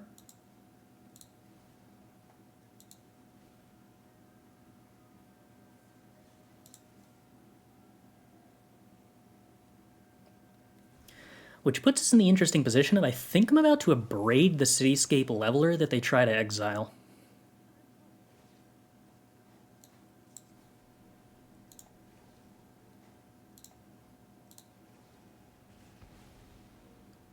Costs 8 mana to play next turn. We'll push lethal. Play Jacob, just in case they like have another Wandering Emperor. There's the Angel. I wonder if they chose not to play that last turn in order to Wandering Emperor this Leveler.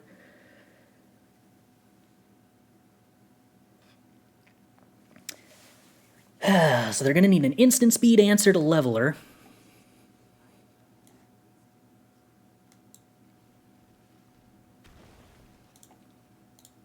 Does that 1/1 matter to me at all? Okay, it does not. I was going to say, I think I'm supposed to remove the shield counter from Warden and then pop the Wandering Emperor. So that way, if they have an instant speed removal spell for our Leveler, they end up not having the Wanderer in play. They lose the Warden.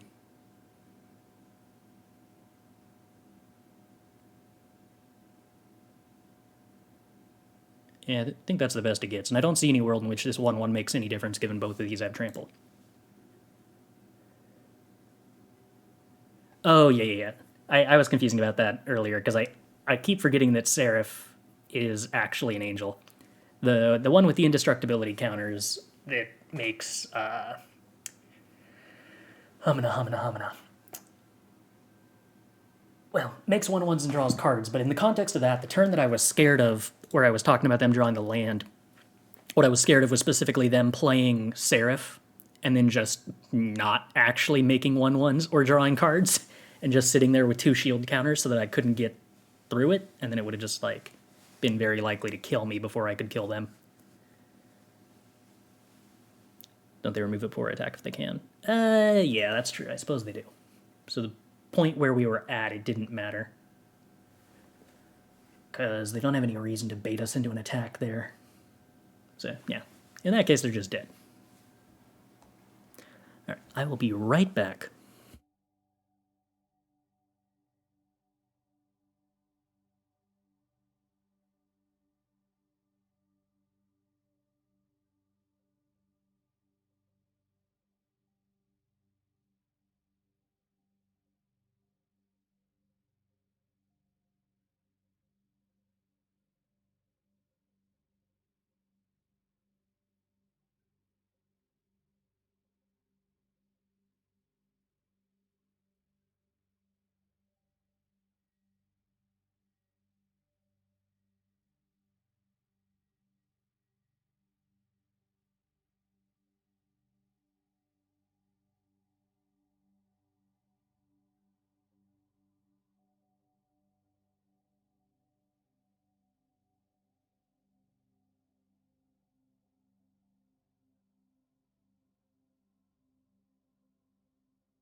Alright, so as an idle thought, what are some alternatives to Fable that this deck could play that ramp you from 3 mana to 5 mana? I don't know if there's necessarily any that are better, but I'm kind of toying with the notion of cutting 1 Fable for a 3 mana thingy that has day-night. What's that thing called? The Celestis. 1 Celestis. The 3 mana that deals 3 and creates a stone is a sorcery, right? If it was an instant, I actually would probably play that, but I think it's a sorcery, and I think that too often on the play, playing it with no target would be miserable, whereas Fable's at least always good on the play and kind of meh on the draw.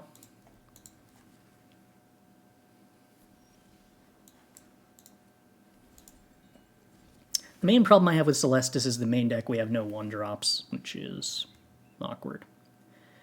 Blue-white Instant draw go. I think that makes me not want to play out Bankbuster into a likely counterspell. Okay.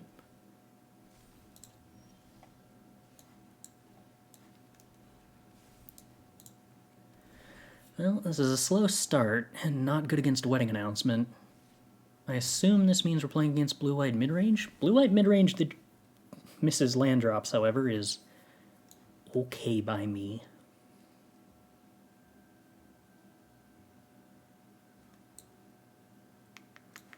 I think I want to hold up this Abrade more than I want to get the Xander's Lounge developed.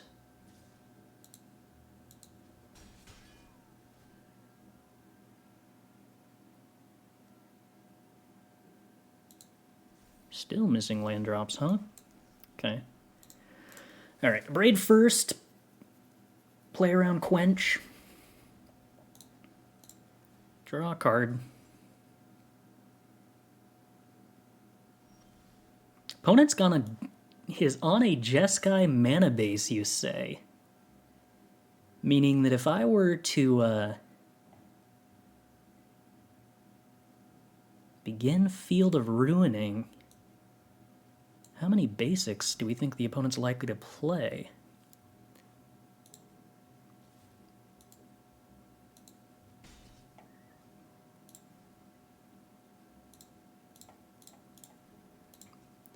I am a little nervous that what I'm about to do here is going to give them an out to cast like a 4-mana card draw spell at instant speed.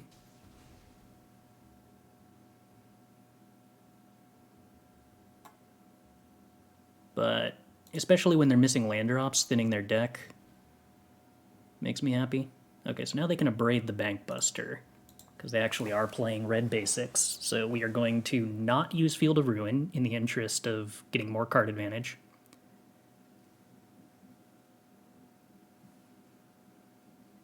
What's Field of Ruin for? Punishing greedy mana bases.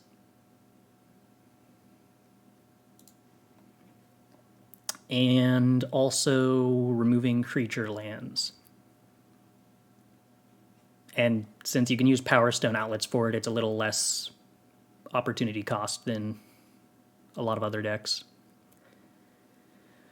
I think we just continue doing nothing, and then I'm going to Field of Ruin that Atakar wastes in their upkeep.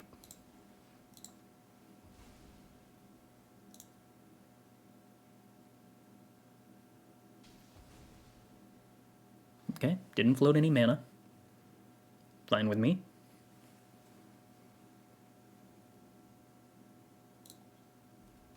No blue mana.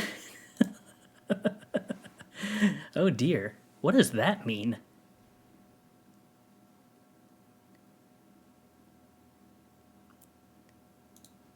Let's see if we draw a counterspell for that to continue attempting to deny them access to lands, but not successful, regrettably.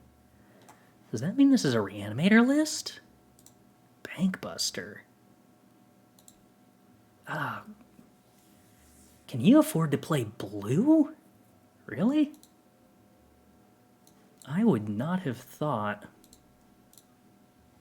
the mana base could survive playing blue if you're playing Reanimator. You gotta have quadruple white. Maybe it's just not Reanimator. I mean, it is Reanimator. Why would you play Bitter Reunion if you weren't playing Reanimator? Huh.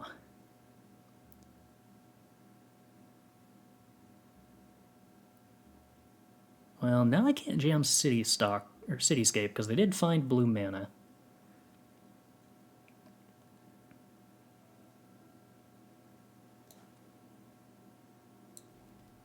Could play Skitterbeam.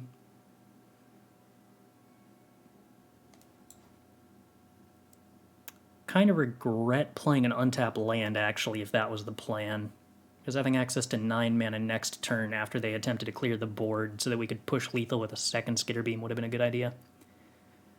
3, 6, 8... Well, maybe I'm just supposed to hope that we top deck the land.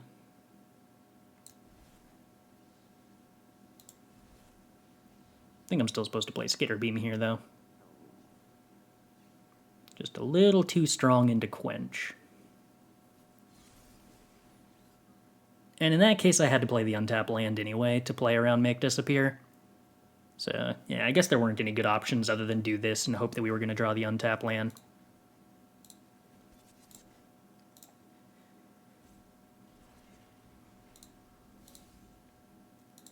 Don't think it's worth playing Fable, since that makes it so that untapped land isn't a good draw.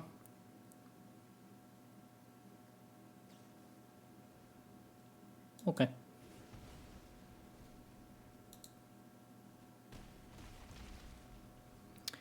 Down to 12 is our good opponent. Blue for the Omniscience. Can you reanimate the I mean, I guess you can. But still, quadruple white is, like, hard. It's really hard.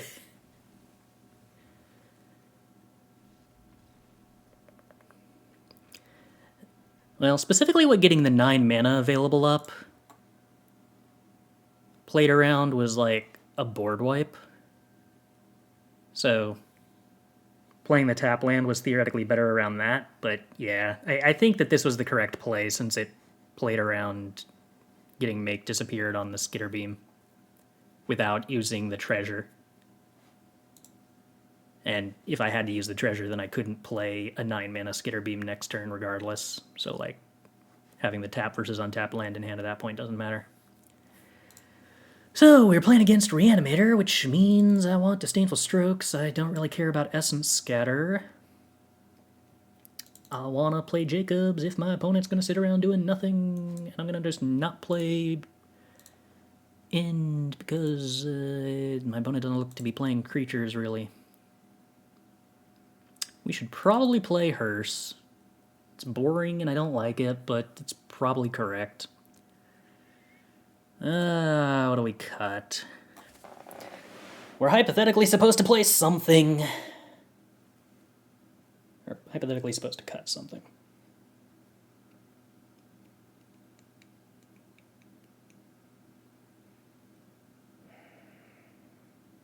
Is it weird to say that I kind of want to cut a Skitterbeam? I guess there's not much that we can actually meaningfully abrade, is there? I don't want to go less than 2? Maybe I do. I mean, my opponent's still playing Bankbuster, right? There's, like, targets. I'll cut a Skitterbeam. Why not? I technically boarded in card draw, and that's kind of like top end.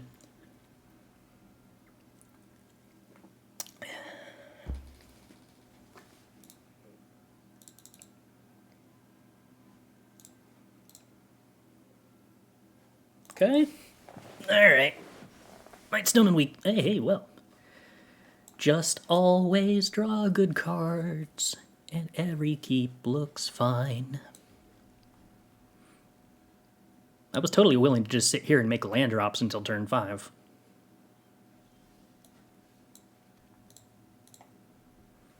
If the opponent is willing to do the same thing, then I'm happy.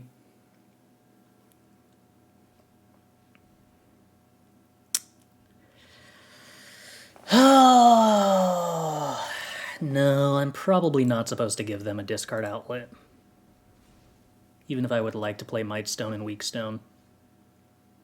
Alright, let's just resolve this now.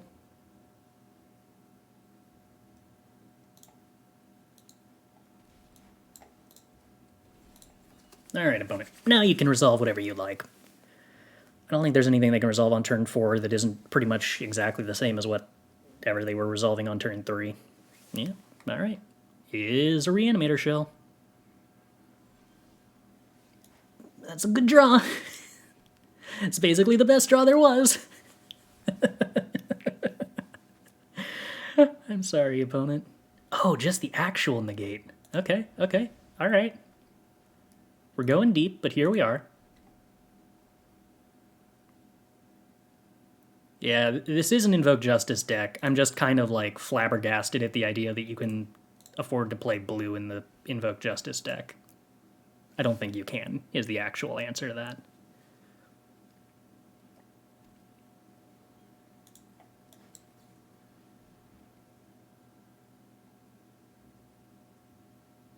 No, please counter that, opponent.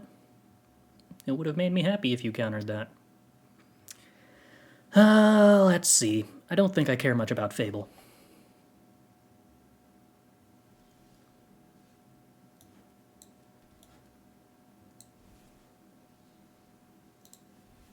I'm going to assume the opponent just can't handle a bunch of 2/2s. So we're just going to do that while holding up Disdainful Stroke and call that a plan. Donk, donk, donk.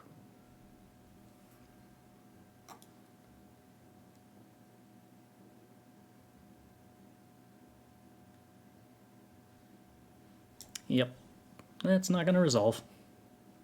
Draw and tap land, win game. Cool.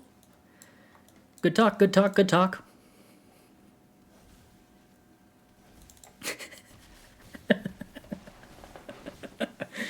Alright, I'm having fun.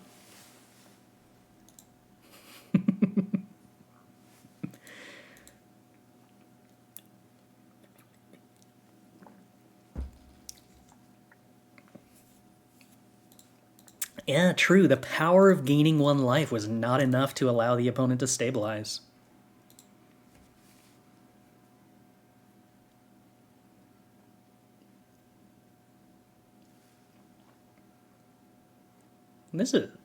I dig that. A help message that's just entirely in Phyrexian. That's a cool, like, little bit of flavor. Yeah, this deck is pretty entertaining.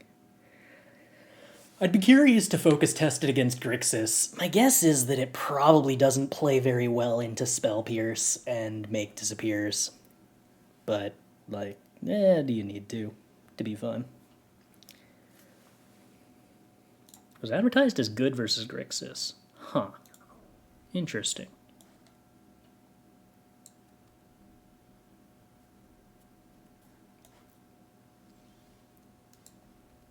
Alright, well, let's play 2 drops.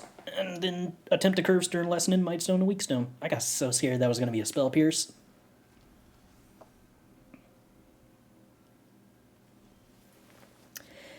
I would say that if it is good versus Grixis, it would have to be good versus Grixis on an axis that I am not expecting. Because the axes on which I would normally expect cards to be good against Grixis, this does not really match. I'm not going to play Stern Lesson into a mono blue opponent leaving up a bunch of mana. We will happily just sit around doing Bankbuster shenanigans instead. No, I should play the other Bankbuster, because my opponent's probably going to spend this turn casting a 3-mana draw spell. And I don't think that I'm going to Stern Lesson in response.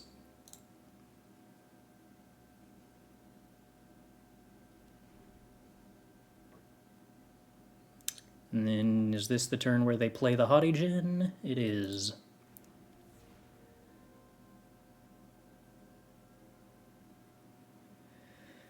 Alright, yeah, we might kind of just get steamrolled here, because I don't think there's a lot I can do about this.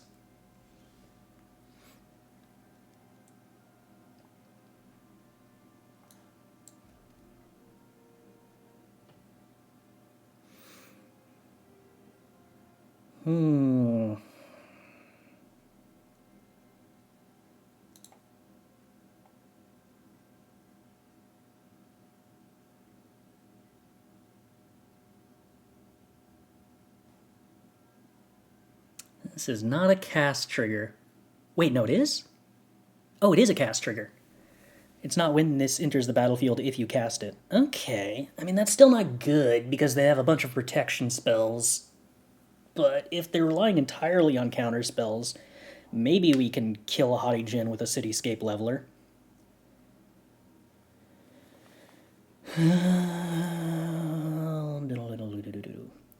Otawara might let us remove 1 protection spell.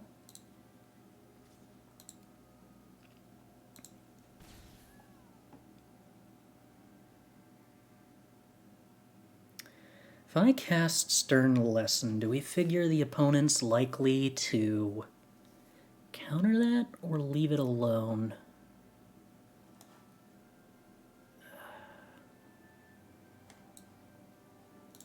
I don't think they're going to represent lethal next turn, so I think I can avoid playing Stern Lesson here. And actually get a counter off the Bankbuster to get closer to the next treasure. Oh, alright, that's interesting.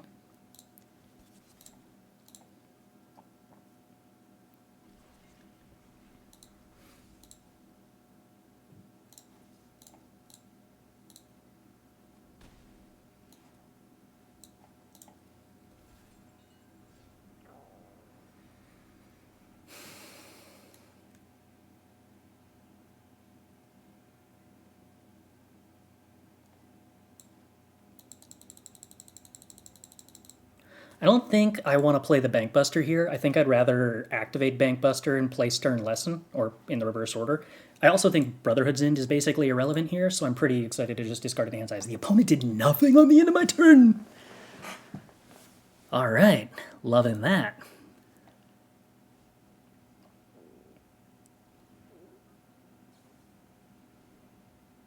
If I had one more mana available to me, I would be willing to Otawara the Haughty Djinn this turn.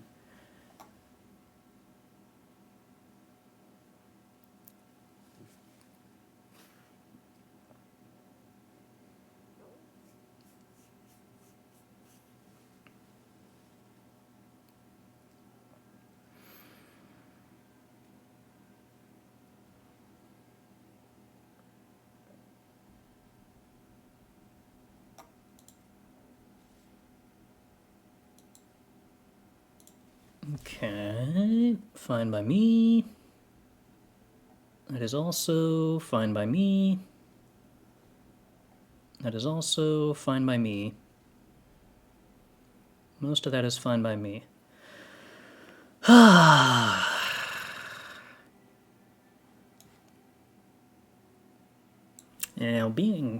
this Xander's Lounge being tapped and denying me from Otawaraing the Haughty Djinn here is actually pretty annoying.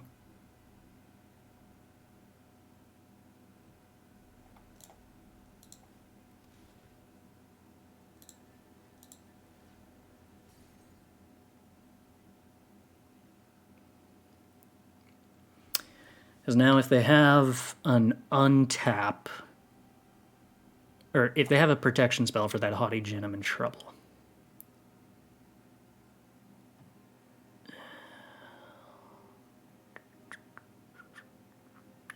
Do I have enough mana to Cityscape plus play Make Disappear?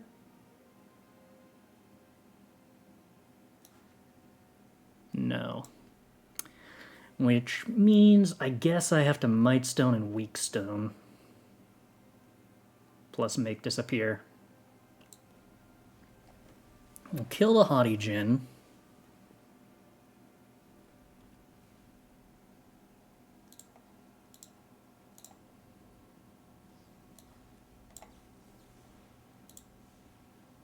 It was a well-timed draw.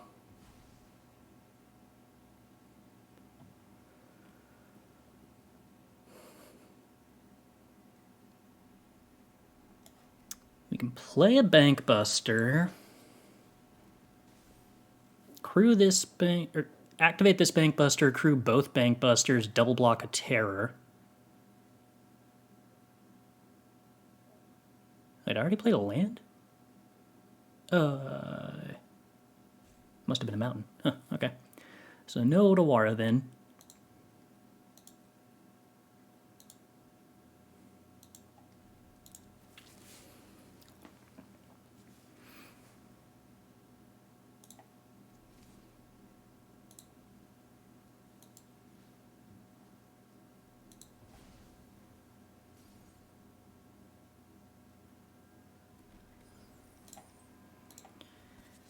Crew.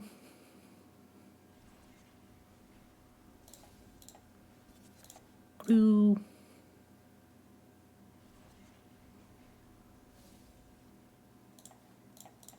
Double block.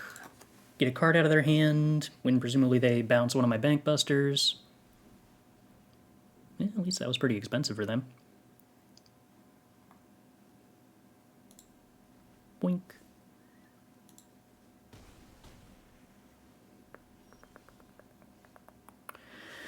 Alright.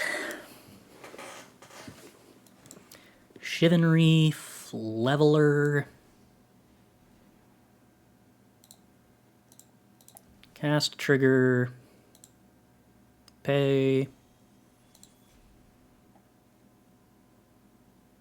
Counter Cityscape. Sure. Cast trigger still resolves. Sure. Replay Bankbuster. Have double block on Tolarian Terror again. Alright. Alright. Successfully running them out of resources.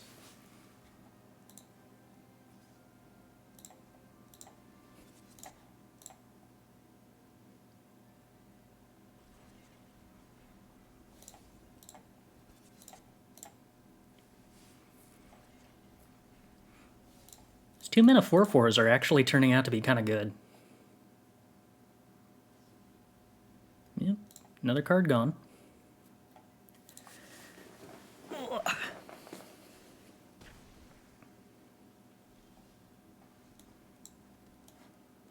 I will play another Leveler. I'll kill another Tolarian Terror. And then I will play another Bankbuster again. This all seems very familiar.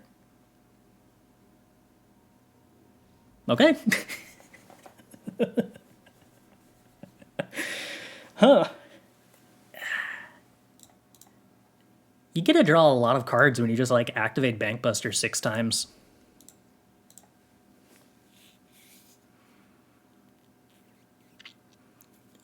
So what are we doing here? We can assume Brotherhood's End is pretty bad.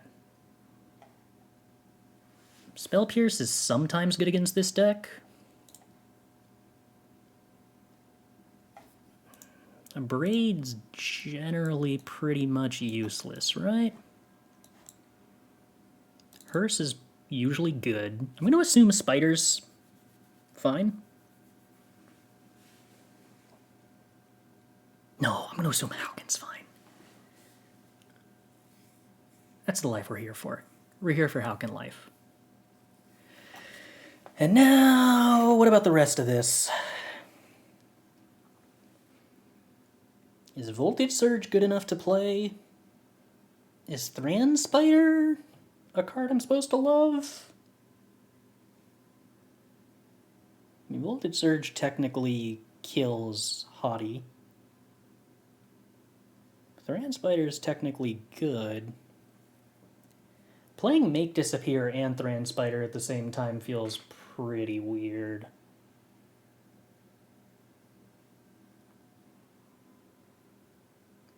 I don't think there's any chance that this matchup is slow enough that we have the time to activate Thran Spider. Thran I'm basically envisioning as a card that gets one chump block and makes a Power Stone.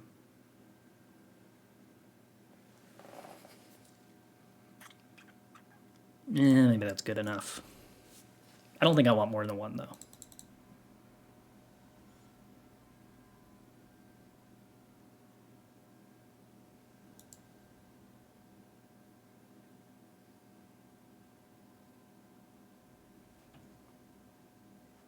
Okay. This time around we're not on the play, so we can't just beat Mono Blue by resolving turn 2 Bankbuster before they have an answer, which is sad.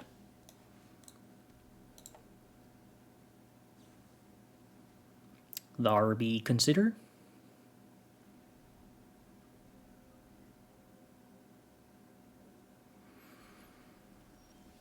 I might just have to play the turn 2 Bankbuster anyway. No.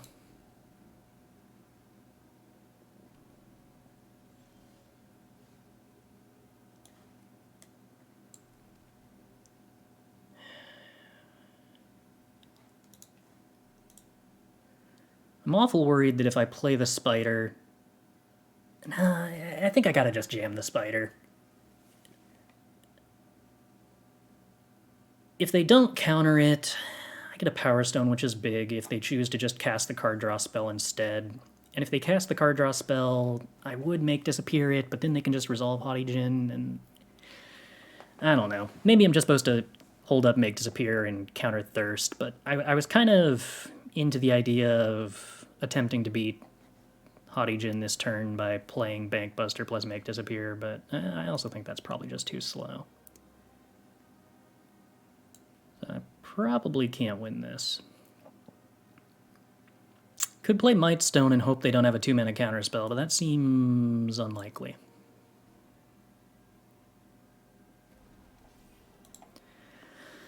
Alright, now for the weird part where we attempt to race.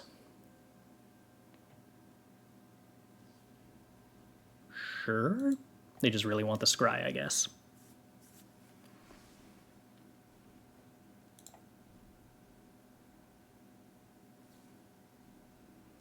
Yep, impulse, sure.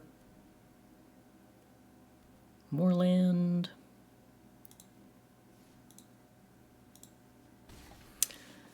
Life be awkward now. Okay. Life may be less awkward now? They gotta have a counter for this. Oh, no they don't, because there's a Power Stone. Right, this is why the Thran Spider sucked. Still, if they tap out for it, that's pretty close to getting a counterspell out of their hand, except I don't get a card. So, like, other than that part where it isn't like that, it's a lot like that.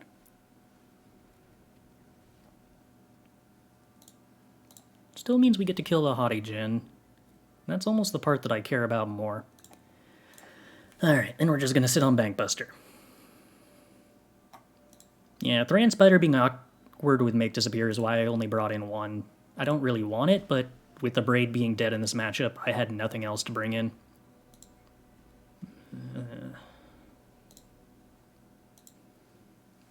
Do not love the mini terrors.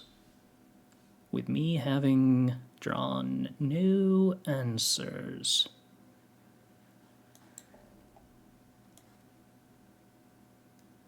He's a tiny bit awkward.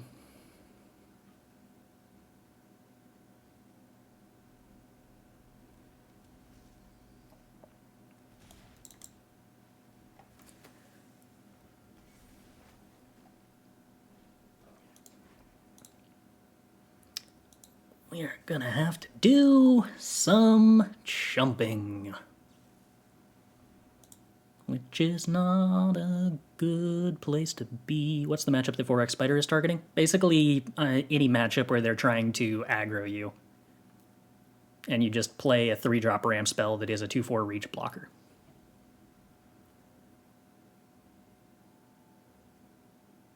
Yeah, I'm planning on getting rid of the Make Disappear to Fable.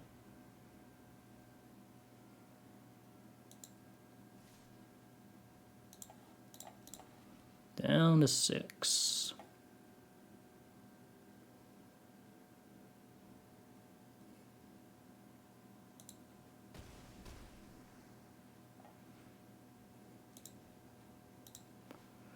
Well, not currently technically dead.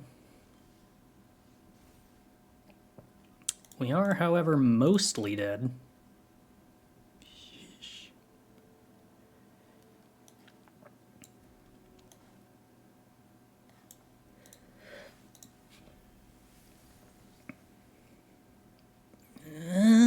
Okay. I mean, that's pretty good, mostly.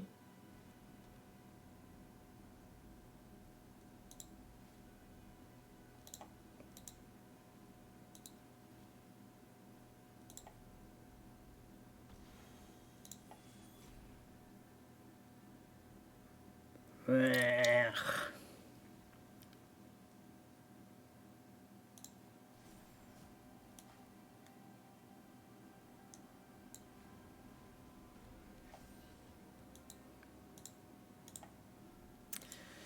Not looking good. Mostly dead. 2 Otawaras. Huh, that's not actually that typical. Interesting. Do I have any outs to that? Yes. I technically do.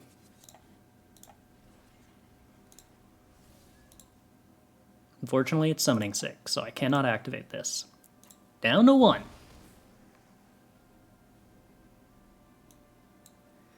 Fable flip. Are we really not going to draw any of our expensive cards that, like, help a lot?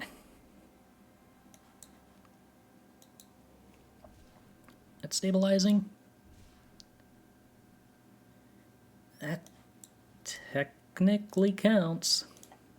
And technically stabilizing.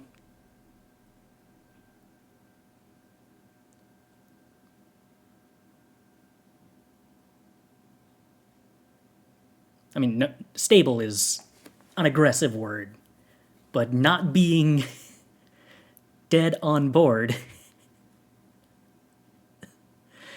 is some. It's most technically something.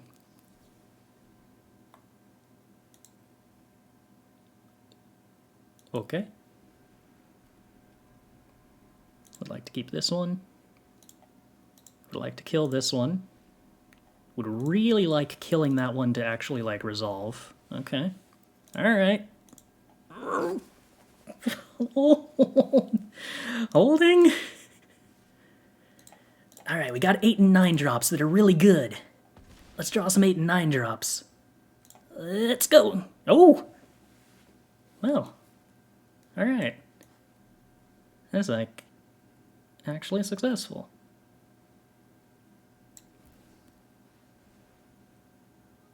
Target? Yes, please. Word 2. Pay. Guess I should have played a land to play around double make disappear. Okay. Essence Scatter's fine. Oh wait, no, I don't care if this gets countered. I don't need to play around double make disappear. However, we should... is playing the Field of Ruin so that I can deck thin better than holding the Field of Ruin to discard to a top deck Fable?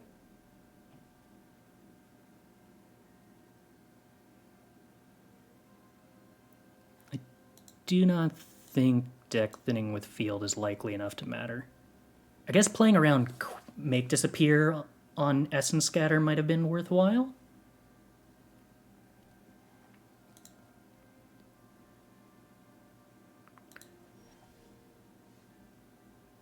Alright, I think we just don't do anything with the Cityscape.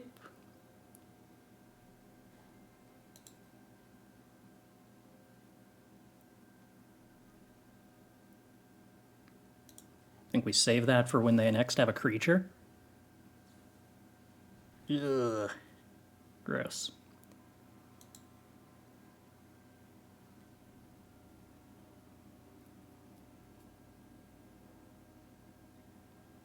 Please don't have a basic to discard. Alright, alright. Discard Impulse. Yeah, I was gonna say, that's a bad sign, because that was good cards they discarded, which means the cards they have are better. Alright, so I'm gonna have to Cityscape Bankbuster.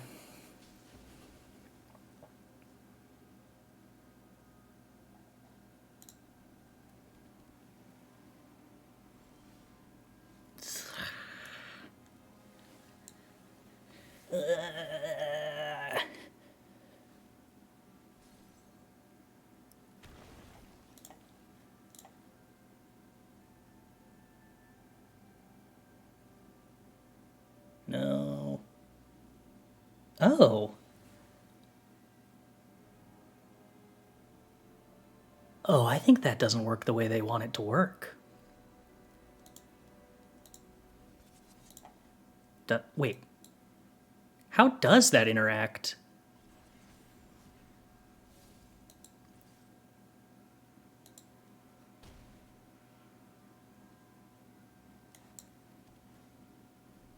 Can you, like, do that intentionally?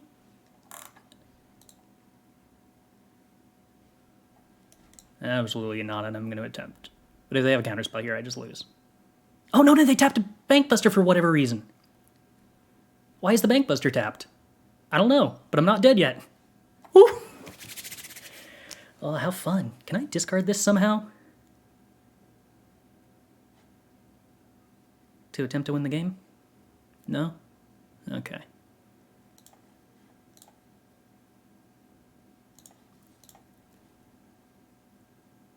I mean, if they can protect this, they do just win. No? Okay.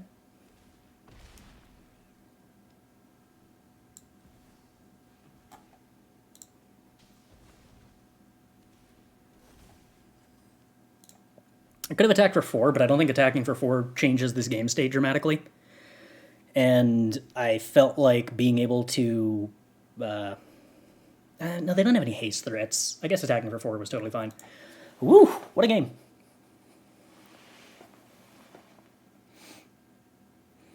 It didn't necessarily forget the Unearth. It's just that the text for Unearth is specifically just sacrifice at the beginning of the next instep, or exile it at the beginning of the next instep.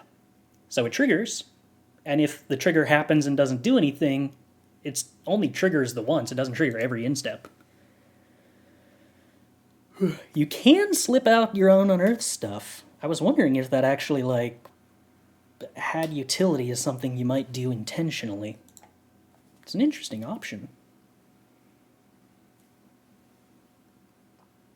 Right, so the or if it will leave the battlefield part does still apply, and that's why it doesn't really forget it, because that little bit of text is still there.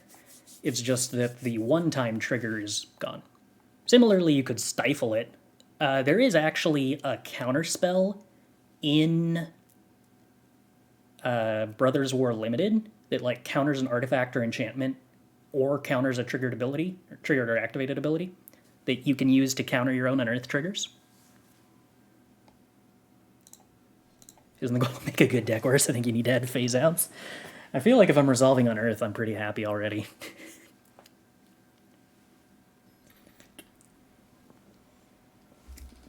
Yeah, so if the opponent had the 1 mana return a creature to its opponent's hand at any point after that, then that would have still exiled the Leveler rather than putting it back in my hand. All right, 2-drop into 3-drop, into 5-drop, into, well, not 9-drop, but eventually.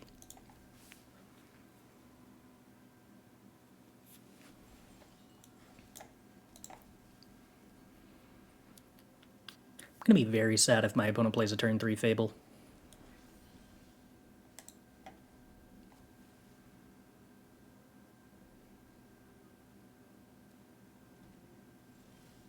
Okay. If my opponent does turn 3 nothing except hold up Bankbuster, that's also kind of okay. Don't spell pierce me, please. Thank you. Yeah, I can probably get rid of Shivan Reef. Maybe I'm supposed to get rid of Fable there? And just keep lands? I'm not too worried about them hitting me with Shieldred, because I have Mightstone to answer Shieldred.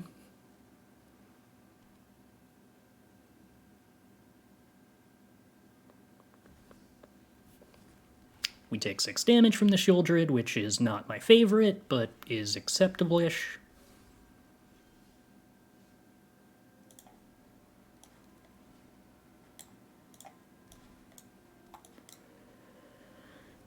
We're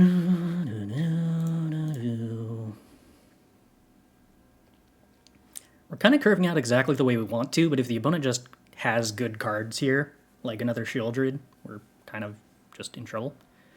Okay, Abrade on Mightstone, not the scariest. What else do you have? Tap land, go holding up Bankbuster. Not the scariest. Okay. So, we take away from that they did not have Shieldred. Which leaves me with some options. I could just Skitterbeam and go aggro and try to race Bankbuster. If they find Shieldred, that's really, really bad for me, and I probably just can't beat that.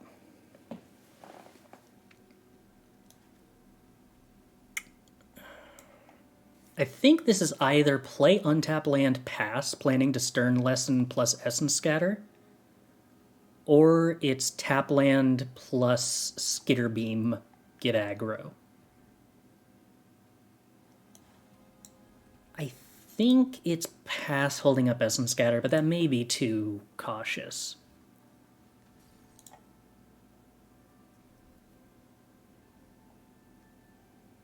I don't think I want to play Fable there, because I don't think getting a 2/2 does enough. How do I feel about Corpse Appraiser resolving? Exile Shieldred, right? It does 4 damage to me. I think that means that I can't let it resolve.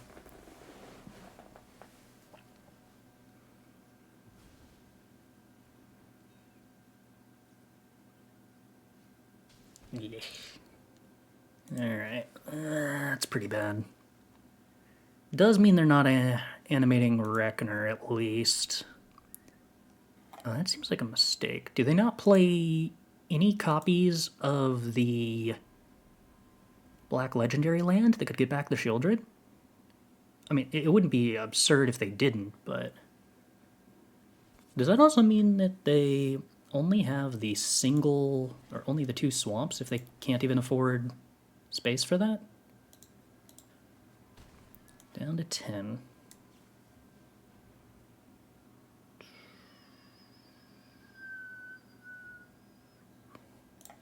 I think we get rid of Fable. Draw and tap land? No. I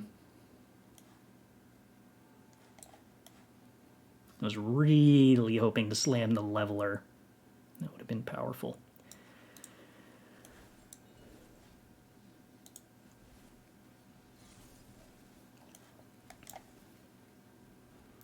I think we're just playing defense here. Maybe I was supposed to attack with the 1 Skitterbeam? No, because I think if they attack with Bankbuster, I think what I want to do is quad block. Or triple block, rather.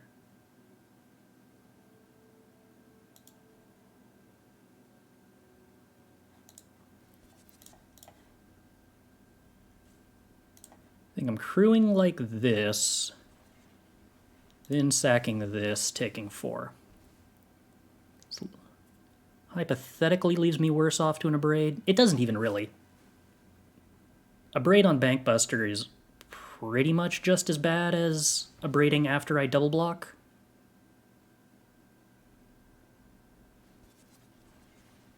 This means that I have a 2/2 instead of a Bankbuster. I guess, I don't know, maybe that's worse for me. So I could play Leveler here, blow up Bankbuster, have a chump block for Appraiser, but then I don't have a good answer to Shieldred other than the Leveler. Or, now that we drew the untap land, I can Skitterbeam. Skitterbeam's pretty close to just killing them. Kind of feel like I'm supposed to just Skitterbeam. Whoa, that's not the right side of Skitterbeam. That almost went poorly.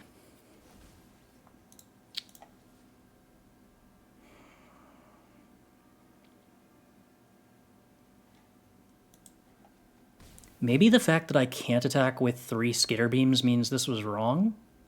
Because if I attacked with 3, I'd be dead to like 1 removal spell plus a creature. But if I played Cityscape and blew up Corpse Appraiser, then it's a lot harder for them to do anything, and I can probably attack with the 2/2. Okay, Fable's mostly irrelevant. That's not terrible. Now we need to dodge Invoke. Okay, we dodged Invoke, and oh, they can still Shieldred, right, because of the treasure. Okay, more 2/2s. No, that's fine, that's fine, that's fine. Okay, so let's assume they have Cut Down. They blow up the 2/2. We attack with 24 power. They have 8? I don't know, that's probably lethal, right?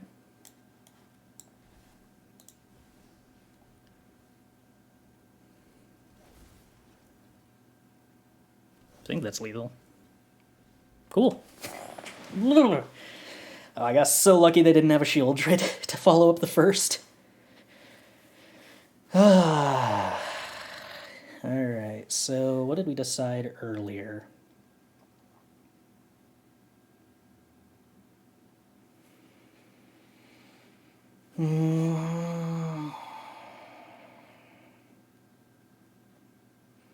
think I decided I wanted Disdainful Stroke. Well, I decided I wanted Disdainful Stroke against red-black.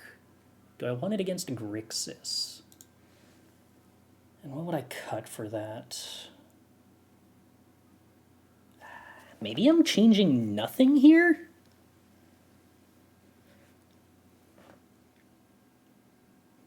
I would bring in a Burn Down the House if I had one.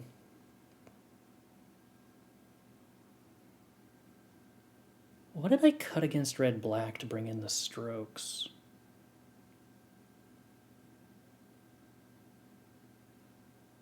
I cut an Essence Scatter for a stroke, I think.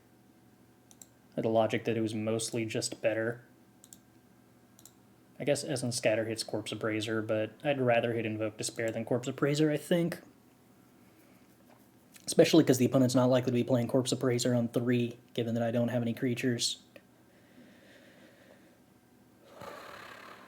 Would you go down on Bankbuster on the play, knowing they have multiple Abrade? Maybe, but I mean, they can have multiple Abrade, but if I get my Bankbuster abraded, then, like, you know, that's a Mightstone that didn't get abraded. So I don't know that that's necessarily a bad thing for me.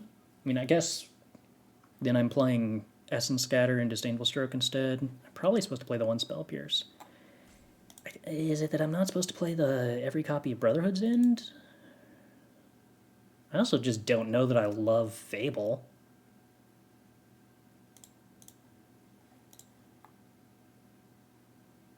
I think I'm supposed to bring in Spell Pierce against the Fable deck.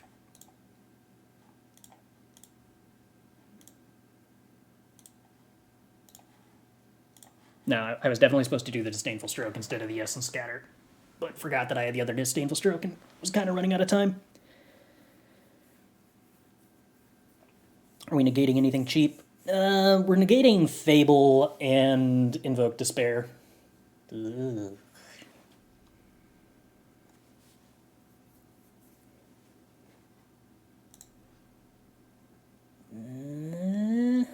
Okay.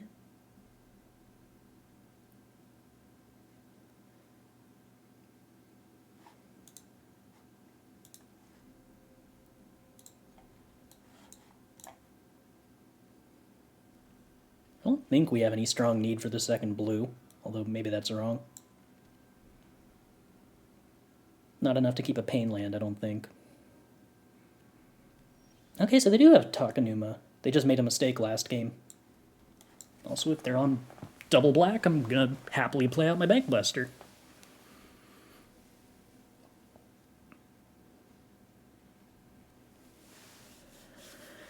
I could Field of Ruin this Haunted Ridge to see how much that hurts them. But I'm pretty sure that's worse than Bankbustering. In which case, I think I want to hide the Field of Ruin.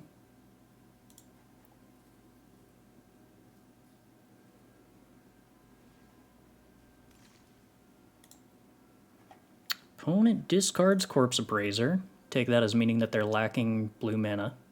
Found blue mana. Well, now we can Field of Ruin the Xander's Lounge.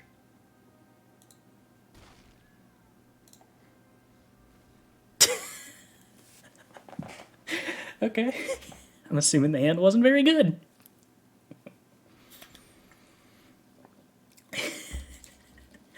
I hovered over that Bankbuster very intimidatingly.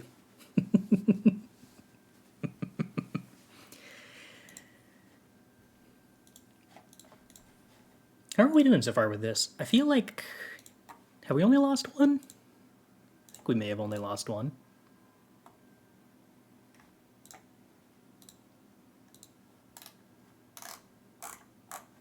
We did lose one. We are 6-1. We lost to red-black? What did we lose to red-black? What kind of red-black? Okay, so against red-black, we did only cut an Essence Scatter for Disdainful Stroke. Huh. Oh, yeah, it was the red-black one with Duress that just curved out Shieldreds and Invoked Despairs. And we could not answer that because we drew no expensive spells. That makes sense.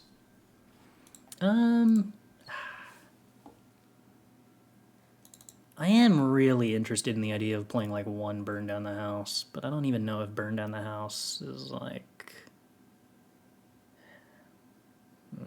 No, I'm probably better off just playing the Disdainful Strokes, and keeping things where they're at.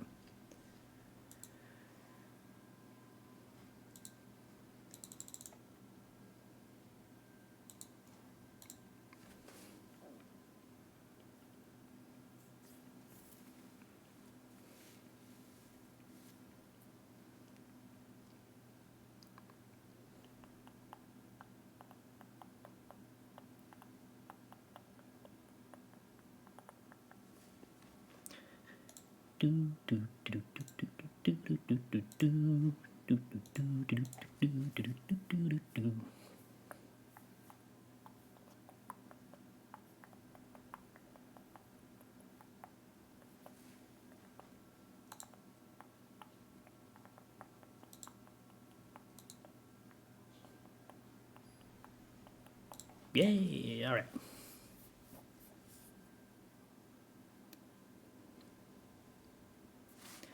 Take the play. And I'm willing to just draw a third land off the top. If we're not about that life, what kind of life are we about? Plus, I mean, turn 2 Bankbuster on the play is pretty good. Not the world's worst fallback plan.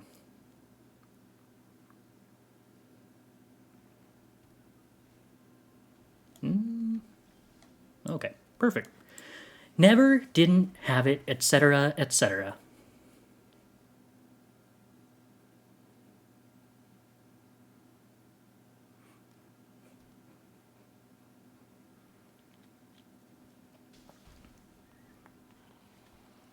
Oh, that's cute. Use Evolved Sleeper to trigger Evangel of Synthesis.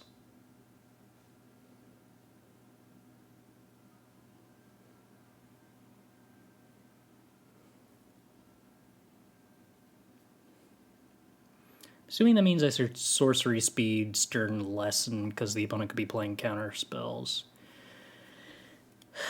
Alright, what kind of shenanigans are afoot with Phyrexian Fleshgorger? I can feel it that there's something. Now, hypothetically, I do not need this many expensive cards, but I get the feeling 5-drops are a lot more reasonable than 8-drops. I do find myself a little nervous that the opponent might be playing Reanimation, and Cruelty of Gix reanimates from my graveyard, and reanimating Cityscape Leveler would kind of be a problem. The alternative to that is discarding Negate, and I don't know that I want to discard Negate. So, you know what? I think we just live with this, and hope nothing goes too horribly wrong.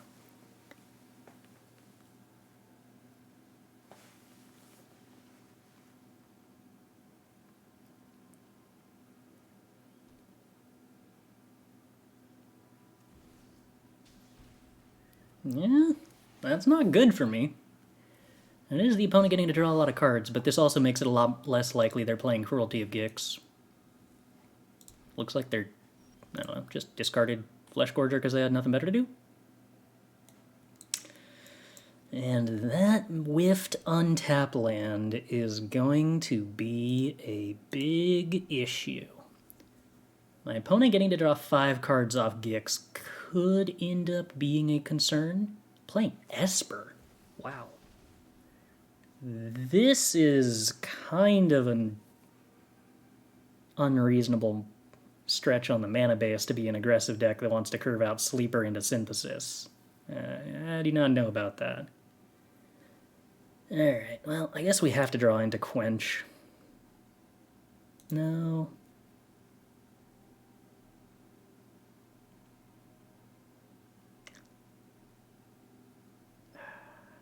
I mean, I kind of have to draw into Quench on the Raffine into board wipe here. I don't think Skitterbeam would ever suffice. So we will have to play to our outs, such that they are.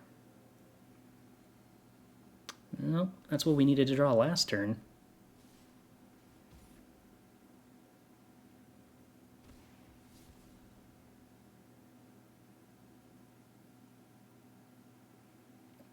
guess maybe the idea is this is just a blue-black deck that plays a bunch of turn 3 white sources.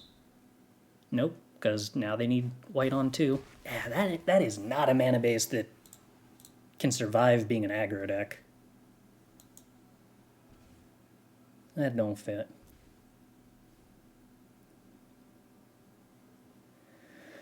Alright, so they put enough counters on Sleeper. They have not activated it, which means that it can pump twice. We didn't draw the board wipe, so everything else is irrelevant. Alright.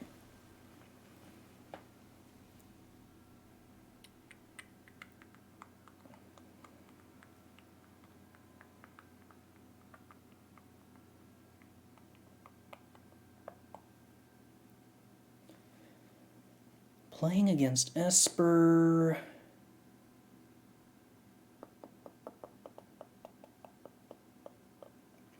I'm going to assume this is actually a matchup where Thran Spider is probably reasonable over Fable.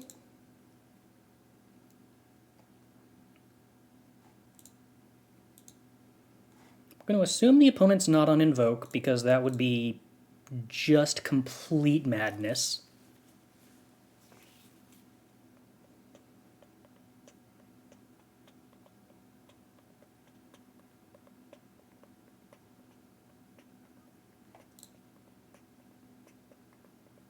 Play more Brotherhood's End.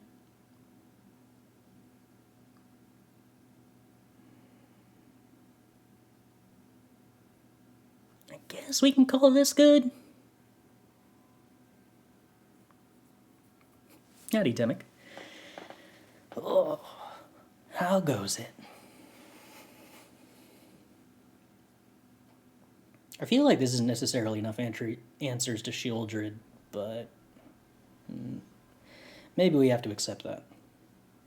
This would be another spot where I would bring in one Burn Down the House if I had one. No. Fine. Can I really afford the second Xander's Lounge? I might have to. I got nothing else to do but cycle it. How do you feel about them releasing March of the Machines so close to All Is One? I don't know. I'm not actually sure what the time frame of that looks like.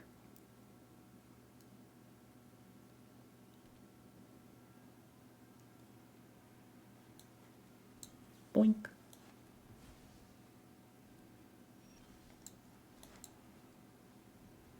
Kind of regret using the Essence Scatter now that I drew the Brotherhood's End, but oh well.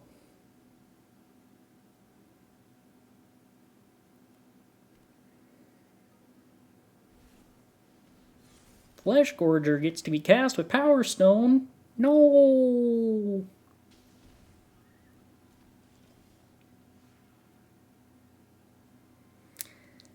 I really want to Stern Lesson, but it's very, very hard to not Brotherhood's End the 2-for-1 and, like, mock my opponent for using Power Stone to overextend.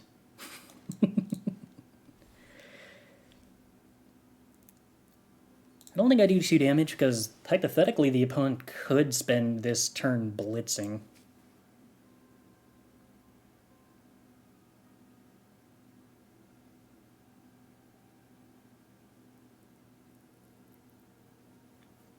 Huh. Only 2 months apart. That is a little wild.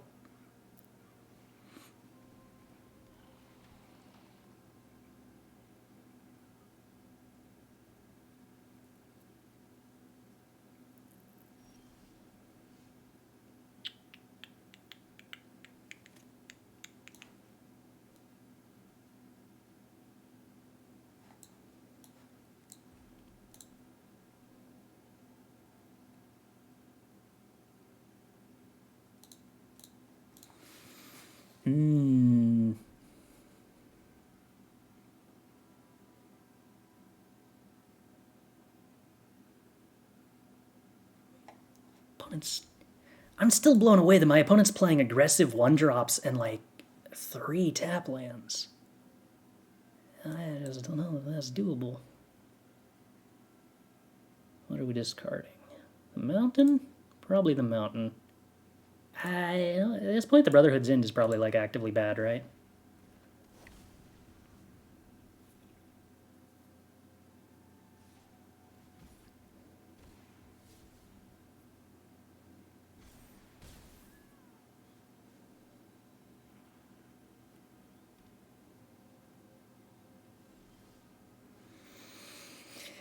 We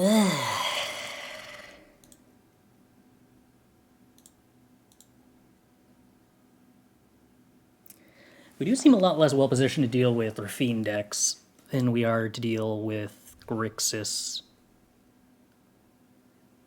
Grixis is a lot softer to Brotherhood's end.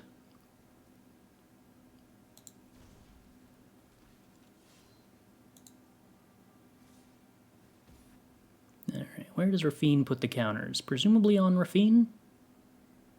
That would make sense.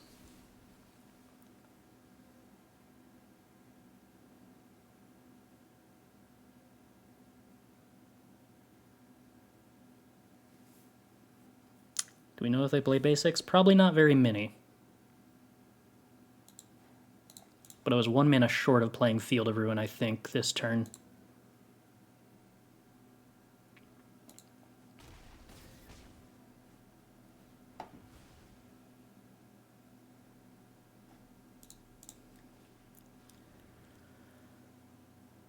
Alright, Spider.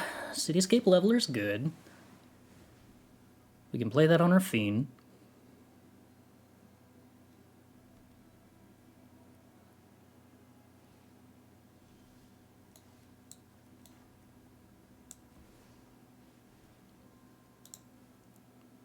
Boink. See if this gets countered. But the Rafine's dead. That's something.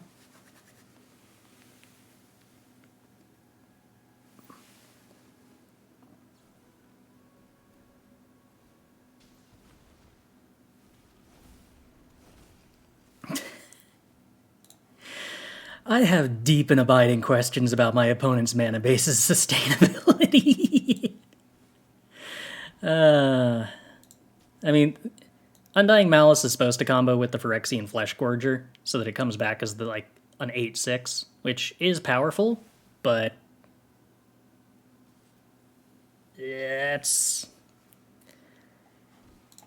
I guess it's mostly just the it's mostly just the Evolved Sleepers I have a problem with. I don't think that that's a reasonable card to play in this deck. I do not think your mana base supports playing 1-drops.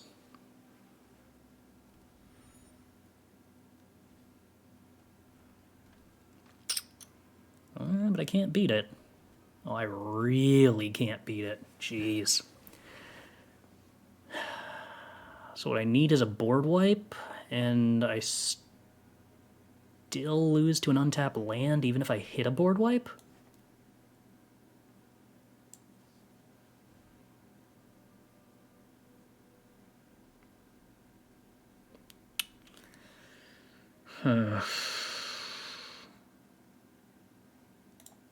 It's pretty bad.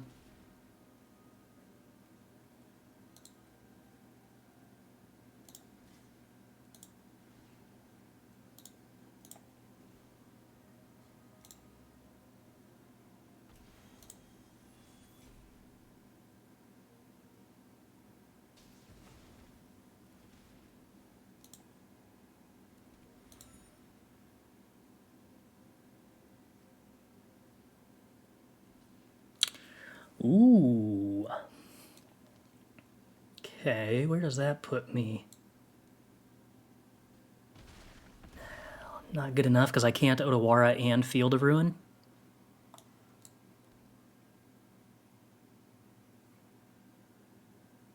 Oh, I can. Yeah, I can.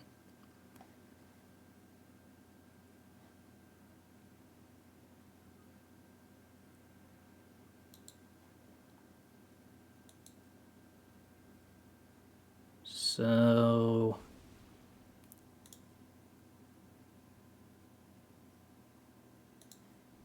we let them draw because we'd like them to draw a basic. Then we attempt to blow up tower. If they decide to crack a clue in response using this mana, that's to our benefit. I want a field so they don't have 8 mana, so they can't get back both underdogs.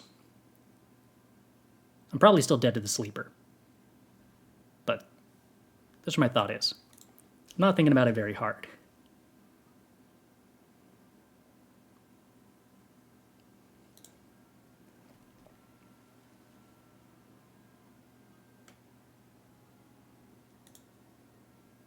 but they had a swamp.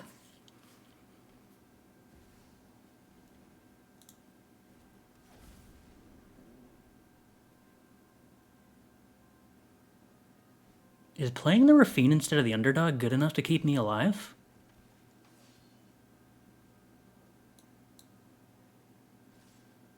Not if they put the counters on Sleeper.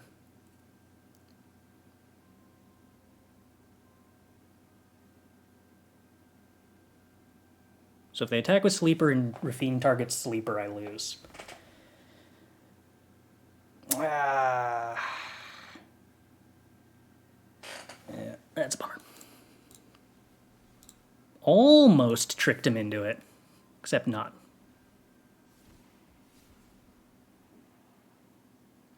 It doesn't matter if they brick all three, because they're only going to get 2, but they get +1 from Cave. I guess they could brick 2. And by brick 2, I mean both of the draws are lands. But no.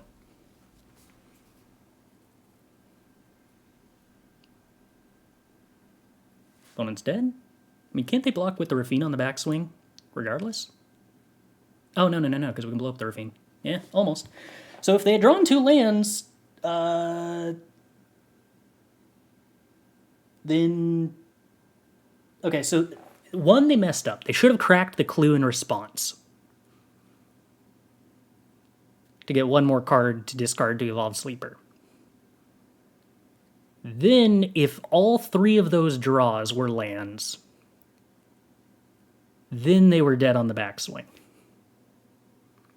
Had to wait on Otawara until after the Fiend trigger? No, because if we... Well, they get 3 draws at that point. So I guess 4 draws looking for 2 creatures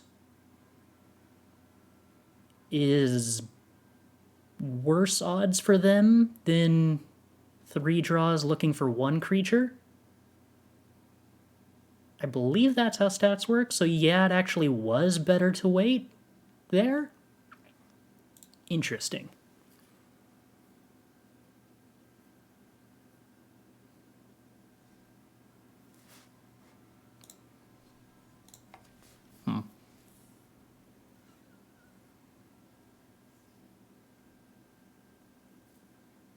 Right, so if we bounce the 3/2 after the ability, they need to draw 2 creatures out of 4, because they don't have the creature we bounce in hand when the trigger resolves.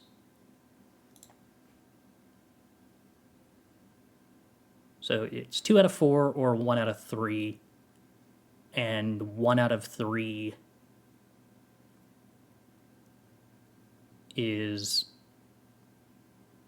better odds for them, worse odds for us. So I did the wrong play there. I think this is a deep.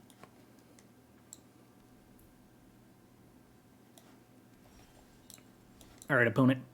Turn 2 duress. Turn 2 duress. Turn 2 duress. Turn 2 duress. Okay, well, this could be a problem.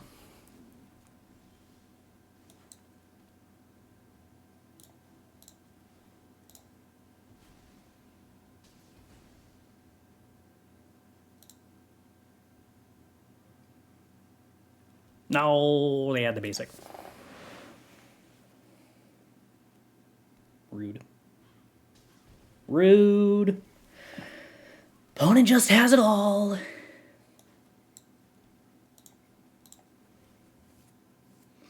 we better off going for cutting red or cutting blue? I'm going to assume... It's tempting to cut the one that isn't a pain land, but... I think we're better off cutting red.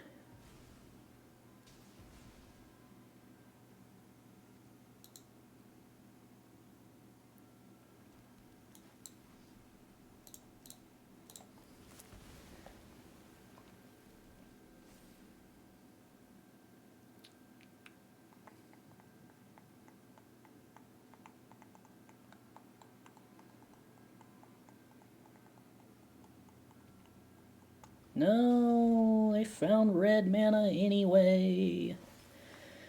Yeah,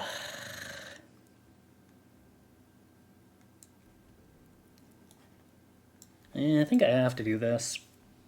But it's pretty likely to get countered, but I'd rather it get countered than Mightstone.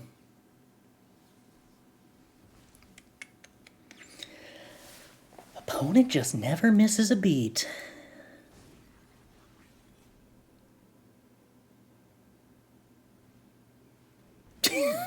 God.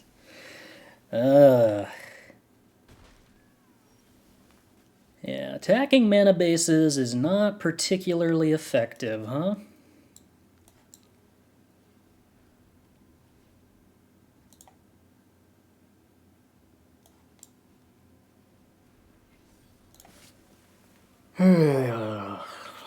We need the opponent to have a lot of nothing here.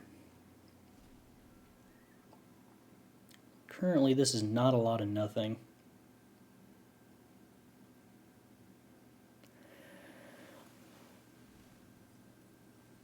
I feel like if I kill the reflection, I can't win, and I need to draw towards a board wipe.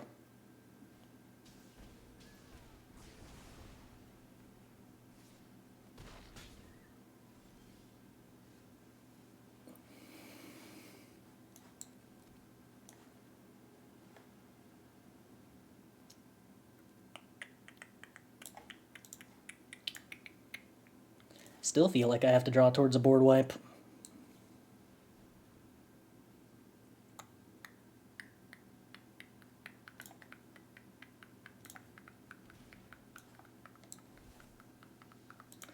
Well, this is pretty terrible. Oh, I can't make a land drop? I've already done that? Oh, well then I lose. Okay.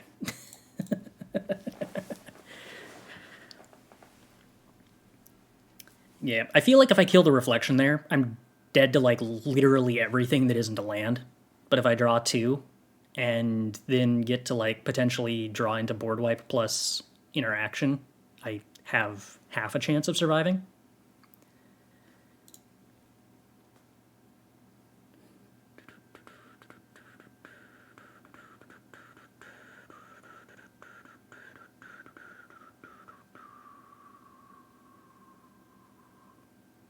I'm still kind of wondering if I just want to cut Fable and play Thran Spider. We're on the play, which makes the Fable not, like, hyper the worst.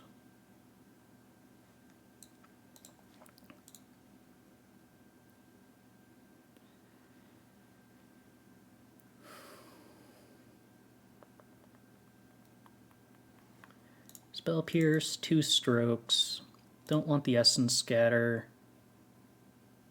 I think we decided it felt okay to trim Fable. Don't recall whether we thought it was okay to trim Brotherhood. So then I could hypothetically play... I don't think I can play 2 strokes. Fable versus Spider. Fable versus Spider. Such a tough call. I can't help but think I'd just rather have the Spider. And if that's wrong, I at least want to test it. I also really want to play Jacob. It's like not correct. But like, what if? Alright, we'll pivot into Jacob for game 3. After they've cut all their go for the throats. That'll be the plan. We're going to flip that Jacob eventually.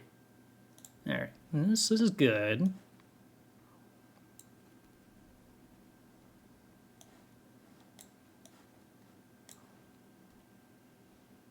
Oh, now you have the duress, now that I'm not keeping the 6-land hand. Well, that's a good spider spot.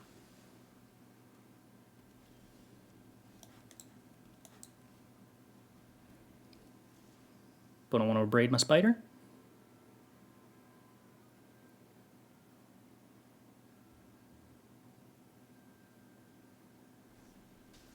Okay, they know about the Mightstone. So they're pretty incentivized to hold up a counterspell, which they cannot do.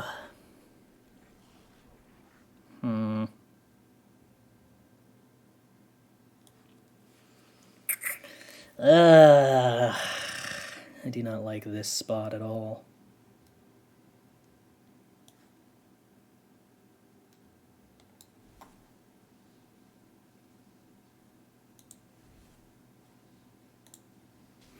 If I play Mightstone and draw 2, I'm just, like, catastrophically far behind.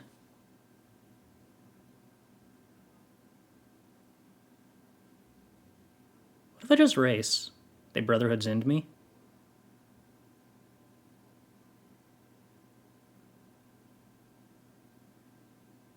What if I just race? What if I wasn't a coward?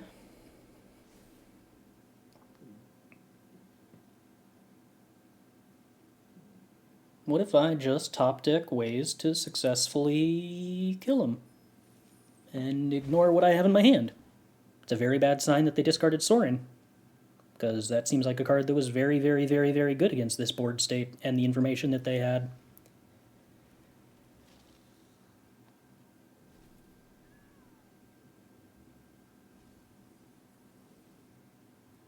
Yeah, grabbed a blue land off Corpse Appraiser to counter Mightstone. That's a huge problem. If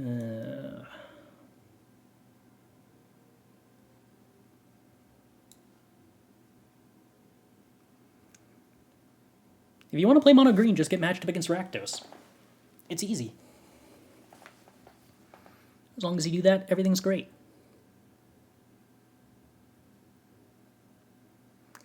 Mono green is a weird deck where it's like better than everything and beats almost every deck, except for all of the decks people play that only beat green and can't do anything else, which is most of the Pioneer metagame at this point.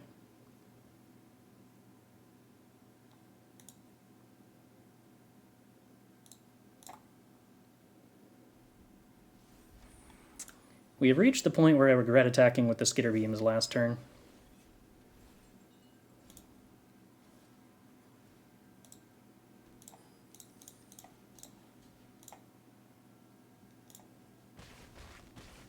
Is Rakdos even that great of a matchup anymore? Misery Shadow seems to help out a lot.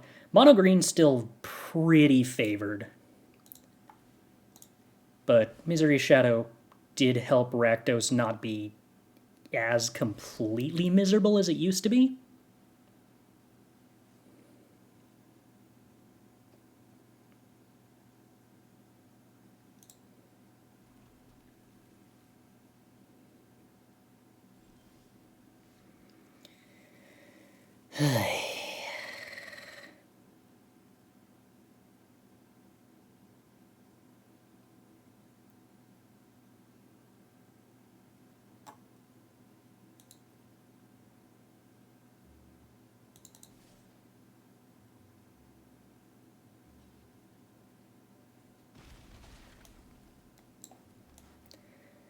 Kinda have to Brotherhood's end. And hope they don't have Negate. Then we can play Bankbuster. Bankbuster being an okay draw.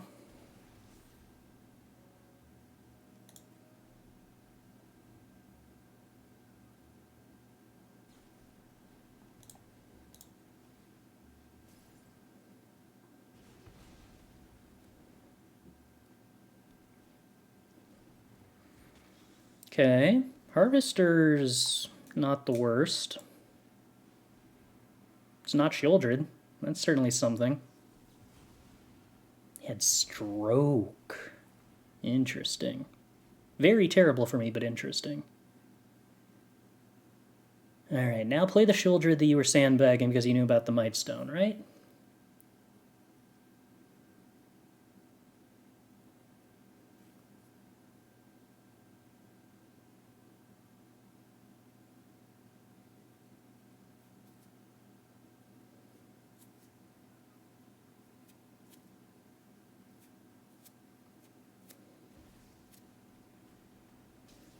Cool.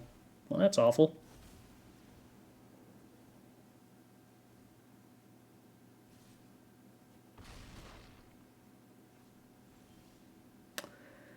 Yep, okay. No, that was about as heinous as I was kind of expecting it would be. Yeah. I don't know that I really feel like a deck that can't handle Fable on 3 is ever going to actually be, like, favored against Rakdos, or favored against Grixis. And I don't think this deck super handles Fable on 3 well. I do think boarding in the spiders was probably correct.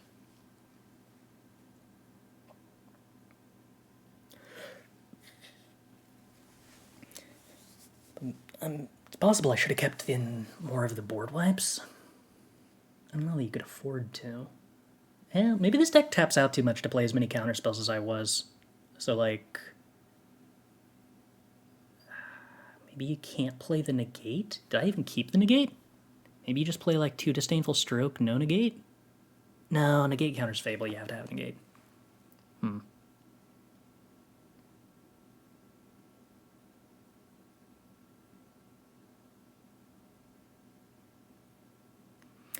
Fable of the Mirror Breaker plus removal is a real strong package.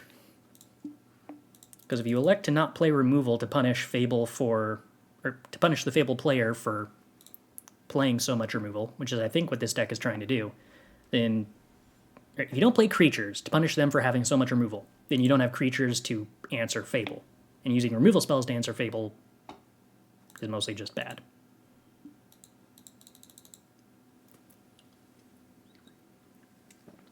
So you're left in a pretty tough to punish scenario.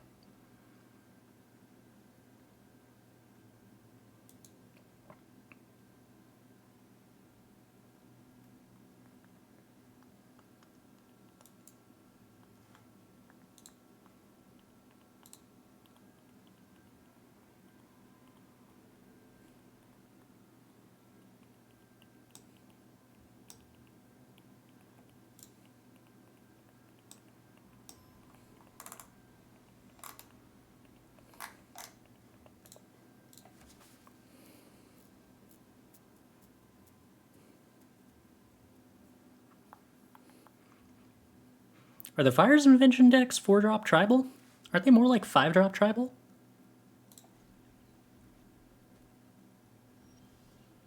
This is another one of those hands that seems like it goes 2-drop into 3-drop into 5-drop, but if my opponent's playing mono red, I'm probably going to die. Because I can't avoid paying life for my blue cards at the moment. That's going to be an issue.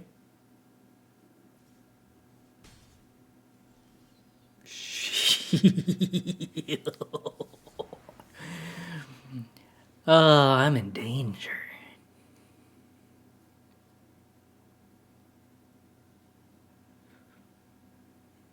I mean, at least I'm not failing to play a 2-drop. That would be worse.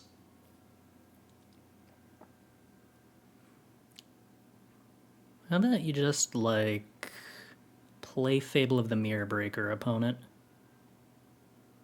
That would be nice and polite of you in a way that does the least amount of damage to me. So I only take 3? Maybe? No? Well, actually, maybe still, yeah. Can't imagine there's a lot of other things that they would want to play post-combat out of the mono-red deck.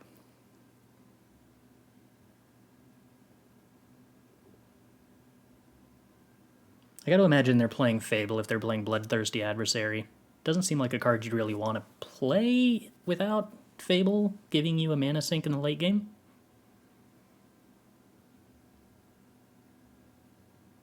I mean, I assume if I was to build a version without Fable, I probably just wouldn't play Bloodthirsty Adversary. Maybe you need the mana sinks. No? Okay, so they're considering doing something at instant speed. Decide to do nothing. Oh, drew Brotherhood's End. Alright. Okay. I didn't even have to play Make Disappear, so I didn't lose life. I'm going to assume that now means that I'm about to take a bunch of burn spells to the face, but... could be worse? Maybe?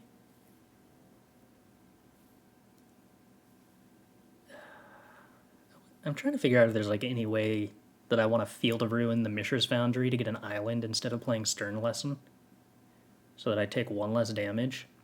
But I'm pretty sure not developing the Power Stone just couldn't be correct. Wow, they didn't burn. What? How's my mono red opponent not doing anything? What's happening here? I'm so confused.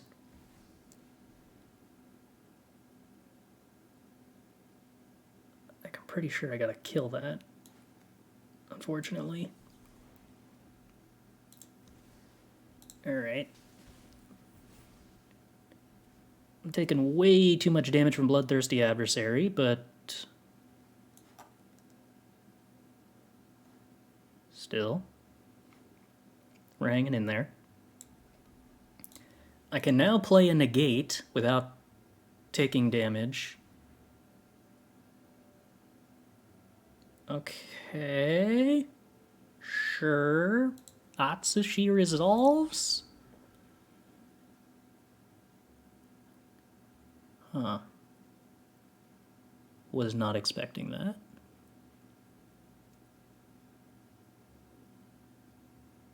Kind of wish those two had been played in the opposite order. Very rude of the opponent to not do so.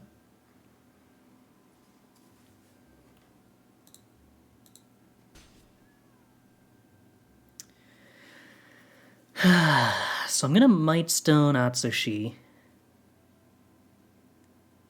Yeah, it's worth paying a life to Stern Lesson here because it gives me enough mana to Field of Ruin and Mishra's Foundry, which I believe is worth it.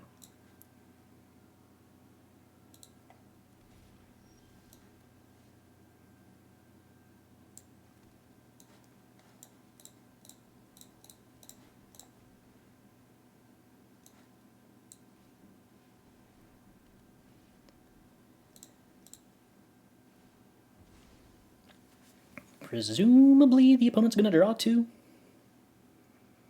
Feels real bad to play Mightstone and Weakstone and my opponent draws two cards instead of me.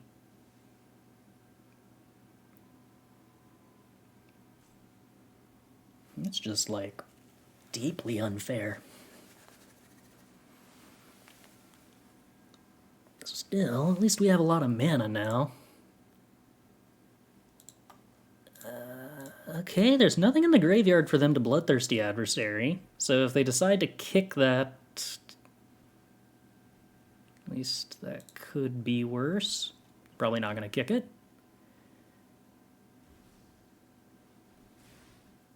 Or they're not going to play it at all. Okay. Interesting. Well, that doesn't make the Brotherhood's end bad, at least.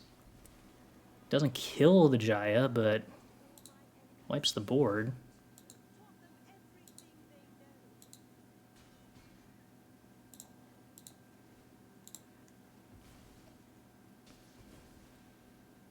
I'm going to assume the opponent has a mountain that they will go fetch.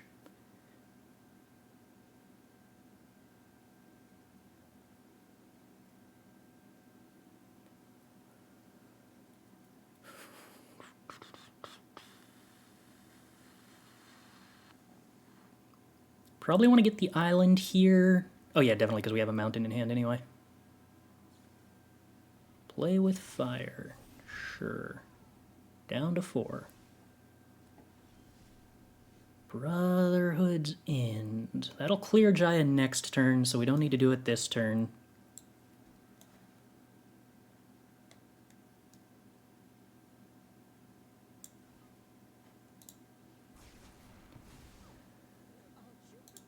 Okay. Hold. For life is not a nice place to be, but at least I have an answer to the stuff that's on the board.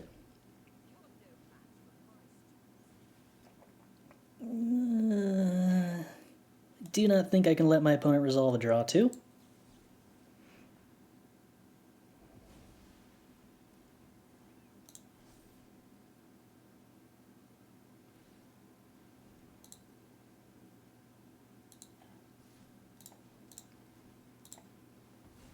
Field of Ruins are coming in a lot of handy against red. Have to give them that.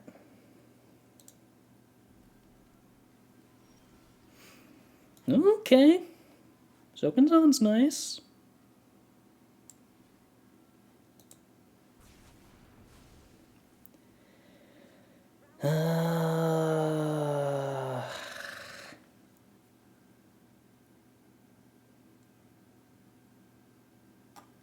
think I have to play this mountain. I really do not want to pay a life to Sokenzan against the deck with Lightning Strike in it.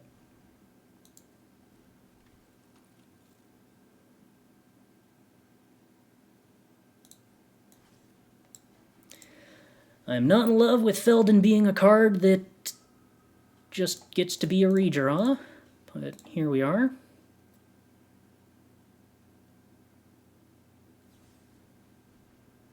Okay.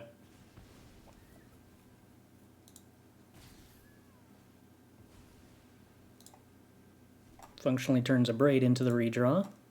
Oh, cool, Lightning Strike. Yay!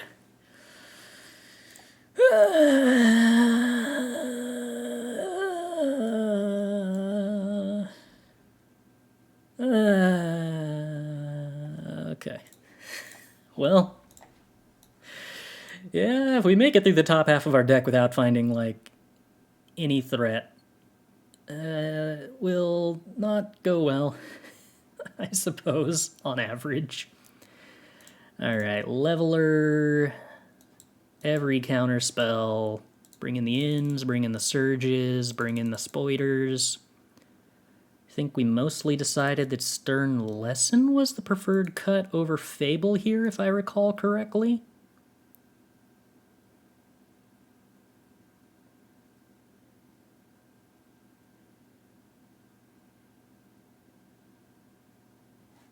Yeah, okay. These are painful noises. The noises of only lands.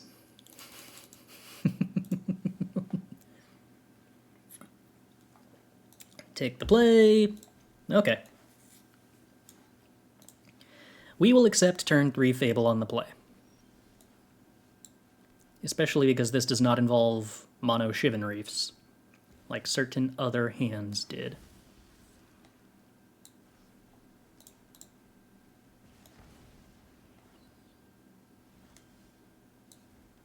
Okay.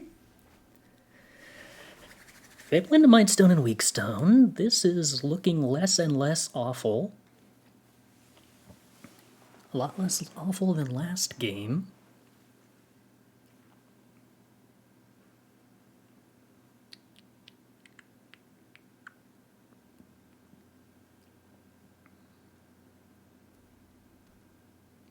What's your turn 3, opponent? Kill my 2/2, leave me Obliterating Bolt. Well, that's a little wild. Okay. Well, I'll discard land Brotherhood's End and see what else I find. Lands. Sokenzan at least is a spell.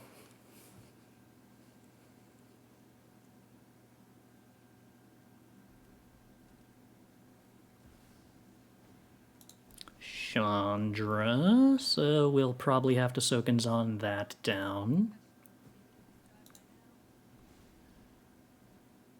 Feldon. Very well. I think I'm supposed to kill that with Mightstone and Weakstone.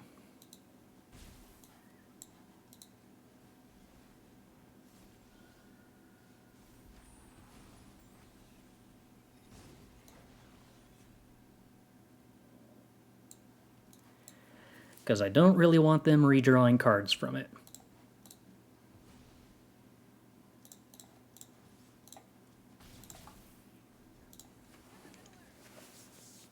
Makes this Brotherhood's End not look super great, but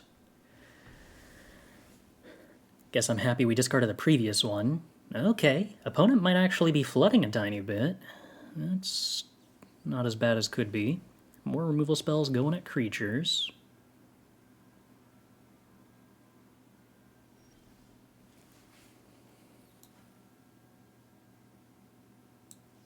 Don't need more than one Field of Ruin since the opponent doesn't have any non-basics in play anyway, or at least not up for this turn.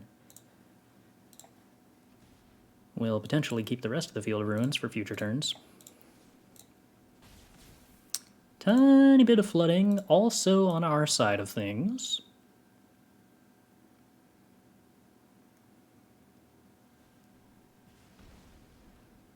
Our 1/1s are eventually prepared to kill the Chandra.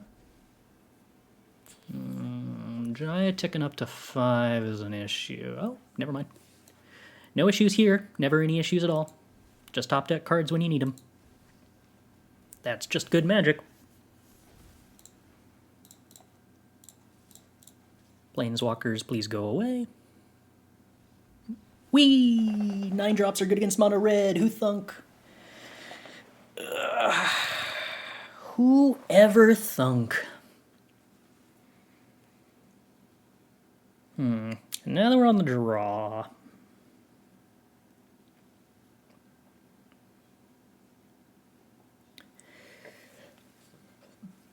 The more games I play, the more I kind of just am not certain about Fable of the Mirror Breaker.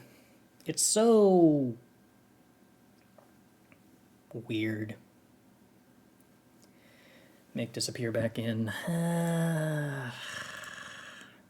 Do we have to? They do seem to be attempting to be mid-range.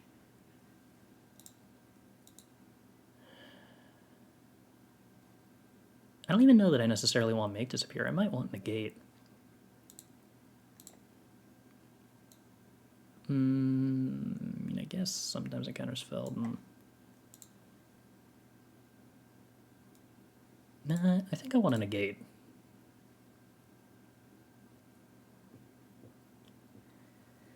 One Stern Lesson, 3 Fable, huh? Is that rational at all? Or am I just being insane if I'm trying to do that? I think we prefer the 2/2 for 3 mana to the Power Stone.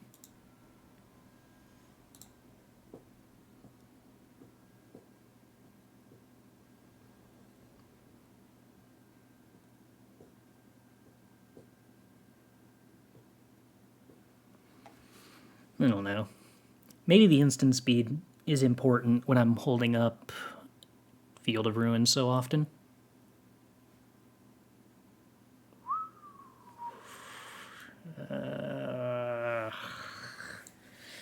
Why has it got to be a Shivan Reef?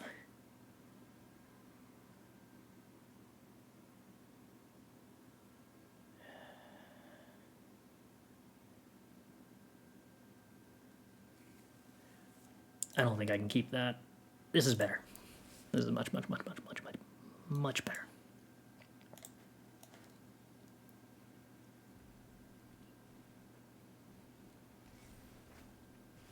Turn 1 Kimono Faces Kakazan is going to be a little annoying. Especially if that means a 2-drop with 3 power and mostly 3 toughness. Yeah. Kumano into Feldon's so brutal. Gross.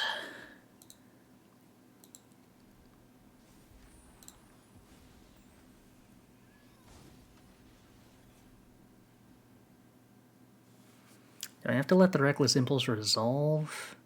I think I do. Land drop it is.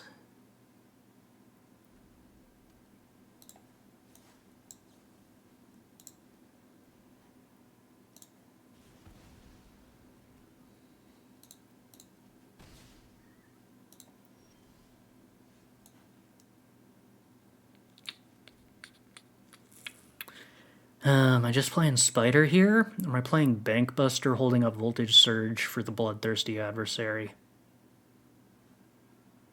I think I'm playing Spider.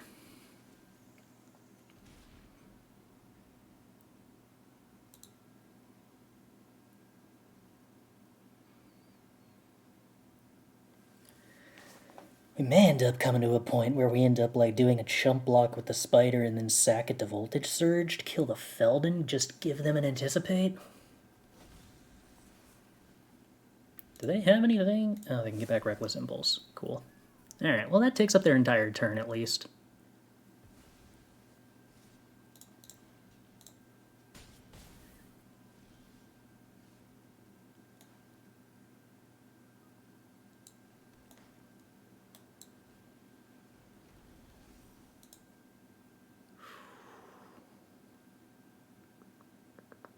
Could play Fable of the Mirror Breaker here to be able to crew the Bankbuster, but I think that's probably wrong.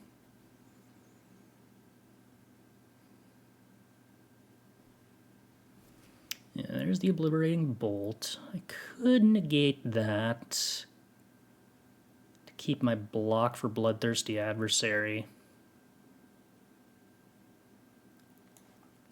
I think that's probably wrong.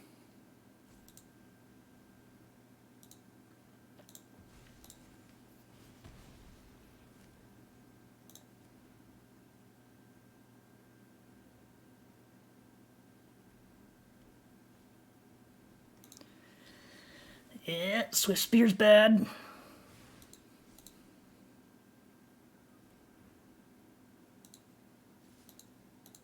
Down to 5.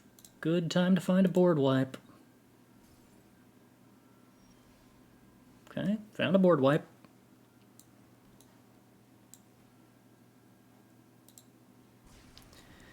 Oh, Felden, you're so busted.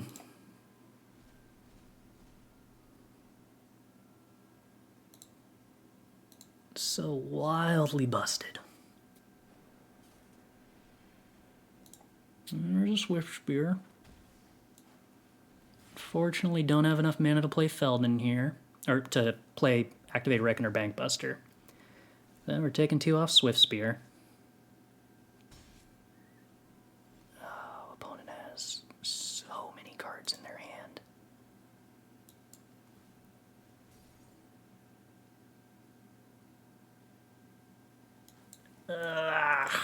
No. Alright.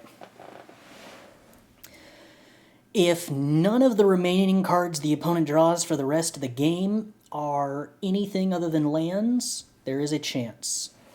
There is no chance. But yeah. Could you play Spider-Man over Fable? I think that there is a possibility that that might actually just be what I want to do. I feel like we've actually kind of started bringing in the spiders against basically everything.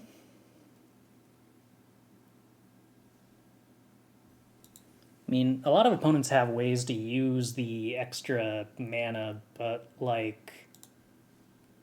Was there a single game where we didn't bring it in? I mean, I guess there were... Against Grixis, I think, was where I didn't. I haven't outraged yet. I try not to. It's not very entertaining. Let's give it a go. Why not? Certainly more fun.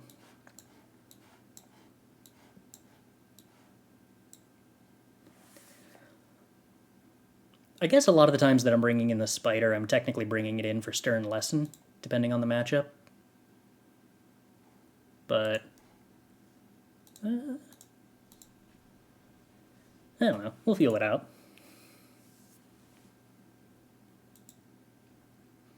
If anything, I guess this is actually better at invalidating opposing Go for the Throats in game 1.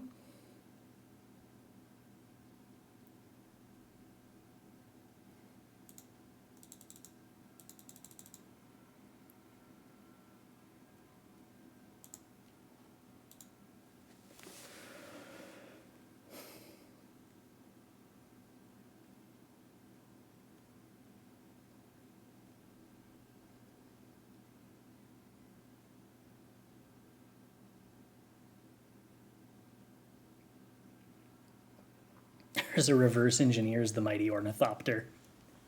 That is such a wild little line of flavor text.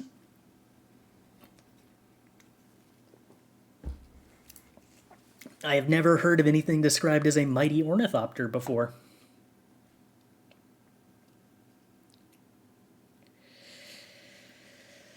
I do not think this one will be getting kept.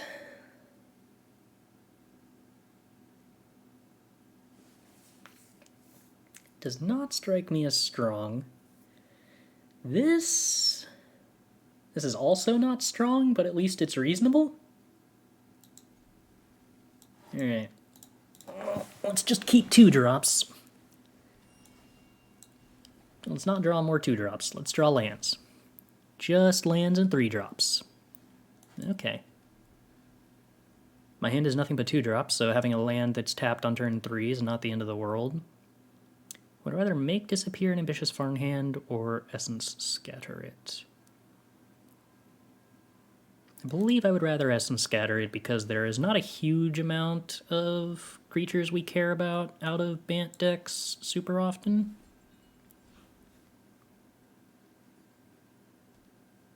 Depending on what kind of Bant deck this is. Restoration of Iganjo, eh? Well, we're definitely countering that. Which one are we countering it with? I think I'm going to use the Make Disappear next turn pretty likely, so... Or, yeah, I guess I get punished for saying that Make Disappear is probably going to get used before it'll expire if we draw another Make Disappear. Plus, the opponent's been missing land drops, so we can assume the Make Disappears stay alive for a little longer than typical.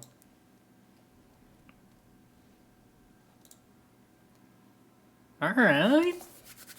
These are magic cards that do things. I like those. Reckoner Bankbuster. That would be scary, but we can answer it.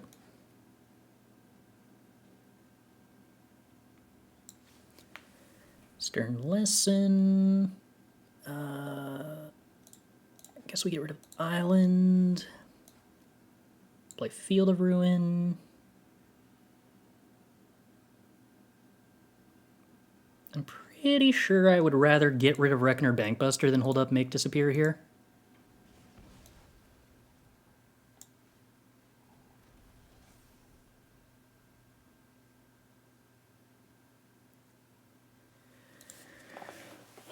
We got a lot of card draw. Okay. That looked extremely sketchy, but we successfully bullied every single thing the opponent did until they left the room. So, that makes us the heroes in the scenario.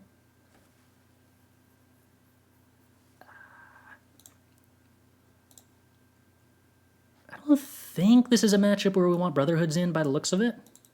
So I guess I'm okay with Fable.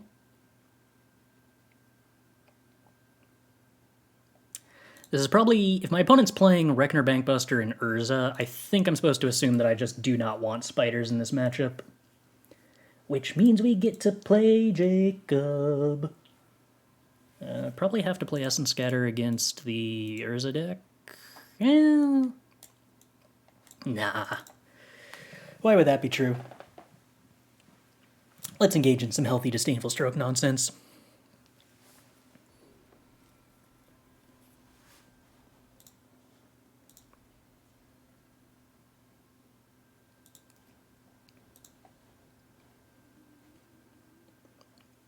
Okay.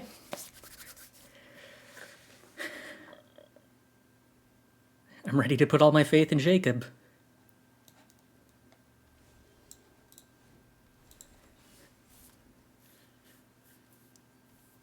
There's no way the opponent has removal spells, right?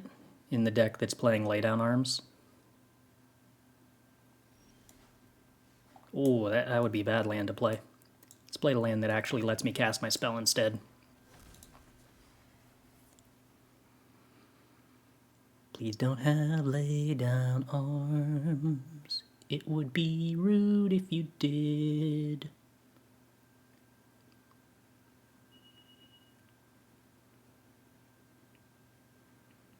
Actually, please just never have a removal spell for a creature for the rest of the game.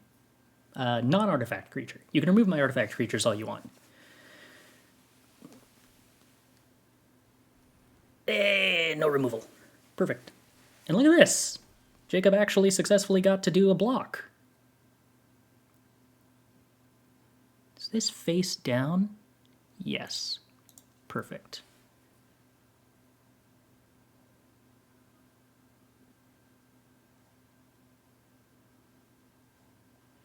It's probably not a good idea to exile cards that actually do things when those are in such short supply for me.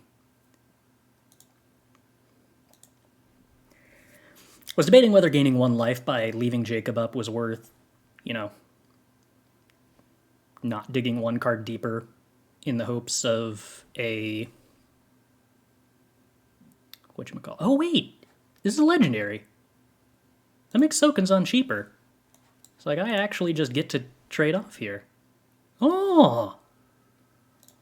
I forgot there was that part of the card. Wow.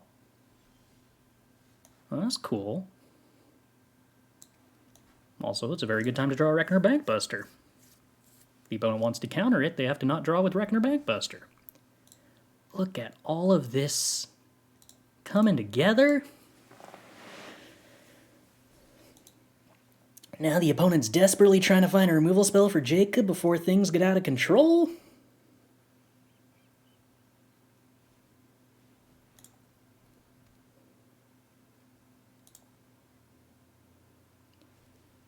I am almost becoming a believer. This might actually happen until the opponent's really rude and plays a removal spell.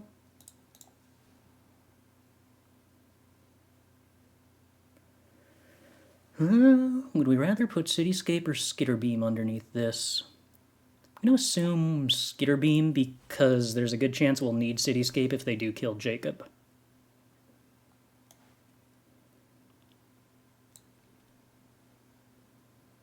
I think I would rather just play Fable here and hold up activation on Bankbuster than go for the Mightstone. Yeah, turns out that was a good decision.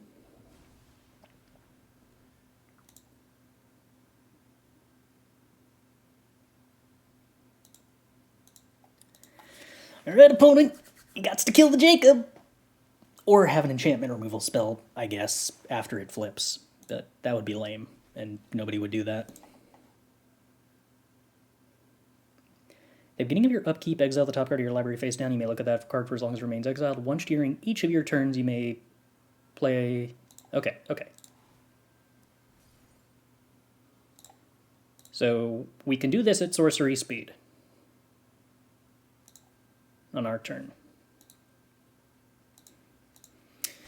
What would we most want to play in that case? Thanks for the deck list suggestions yesterday. Helped getting out a 75% win rate. Awesome. Happy to hear that it has been mostly working. Alright. Draw a card. Loot away a Shivan Reef. Go to our turn. Play a land. Loot away a Shivan Reef. Nah, at this point let's loot away a Mightstone, because I don't actually get control of what gets exiled by this from now on. We're going to transform. And then we're going to play this Skitterbeam for 0 mana. And hope they don't counter it. Be sad if they do. Boo. Okay. Well, unfortunate.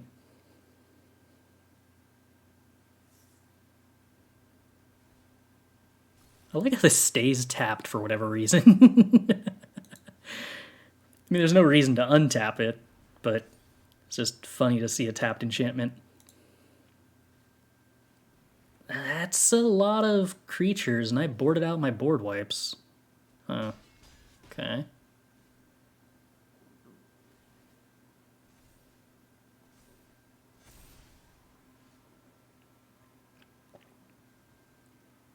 Abrade. Okay. So let's play our 0 mana Mightstone and Weakstone. Let's... Do we want to draw 2? We'd probably prefer to kill things. We'd probably prefer to kill the pilot. I mean, I guess everything's a pilot, so I should have killed the farmhand. When everything's a 3/3, everything's a pilot.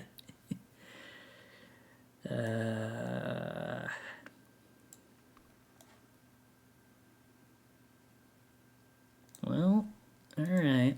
Let's make 4/4s. I don't think we really get to attack here.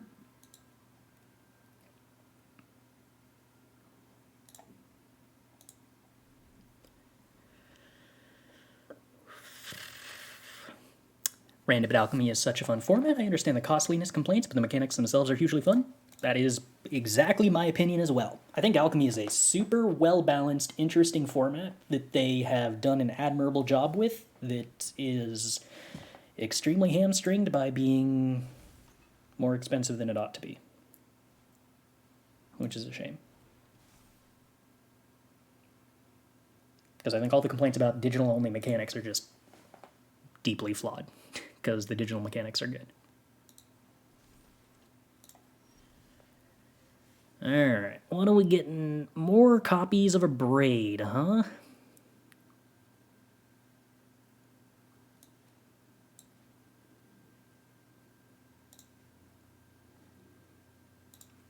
Draw a card.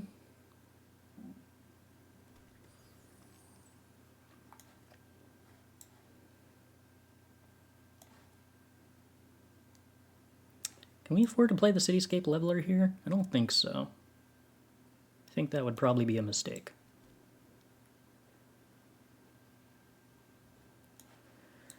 Alright, let's go ahead and destroy target Reckoner Bankbuster. They're basically the same.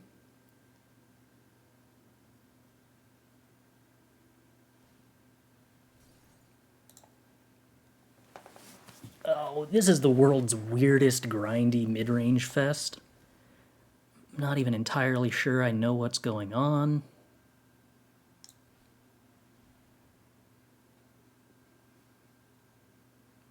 Everybody has a bunch of permanents that are doing nonsense.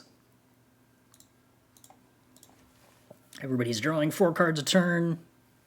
I love it. This is peak Magic.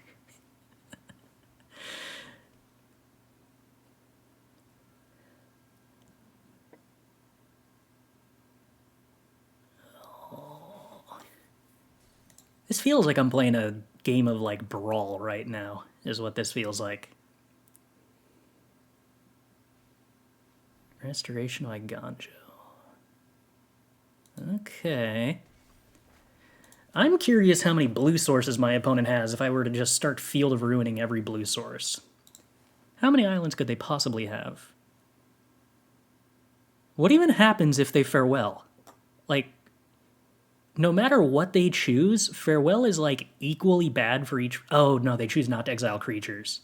They just go for artifacts. Yeah, I would lose if they do that. I could not beat that. But I do have a Disdainful Stroke. So, like... I could at least still interact with it. Alright, this part where the wedding announcement transforms and all of their stuff turns into 4/4s is the part where things get kind of bad for me. Blow up this tower. Hope that means no blue mana. But the chance they have no islands in their deck seems kind of low.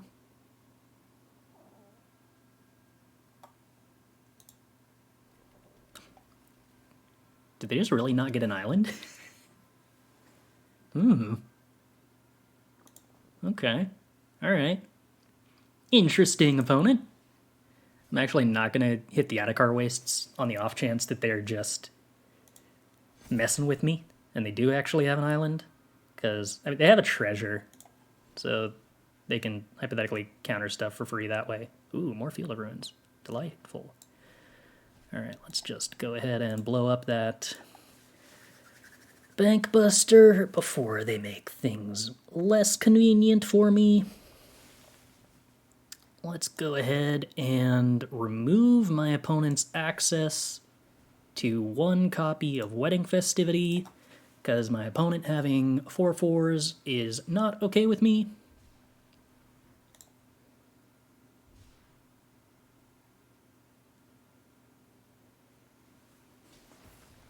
I'm going to assume I do not need to cycle Xander's Lounge. So I would like to play that as an additional land for the turn. By additional, I mean, is 1 additional to 0? Is that, like, not grammatically good, but is it grammatically acceptable?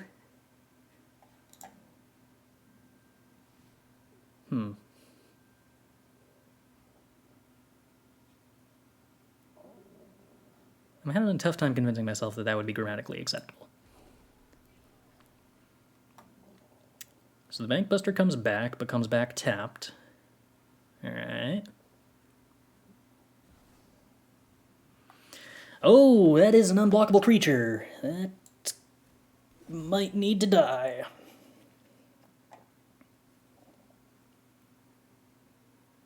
It's wrong, but also acceptable. Alright, alright. I can probably handle that.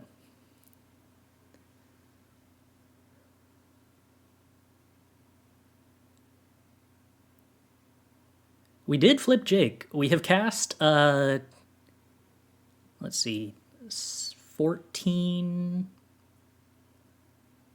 You cast 18 mana worth of free spells with Jake, which is pretty good. Also 4 spells. So, what's our free spell for this turn?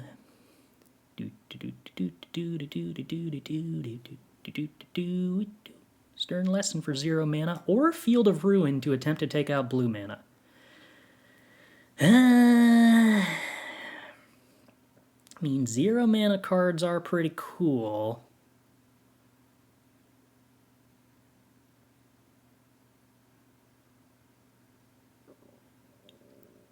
For starters, let's go with Cityscape Swings and blows up Surge Engine before that becomes a massive kill me that I cannot answer.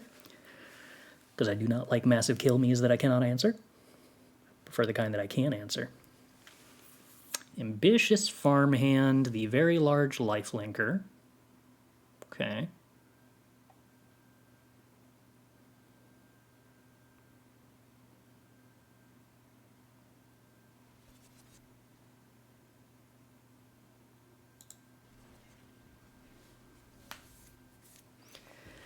My opponent has a rather large amount of attackers next turn.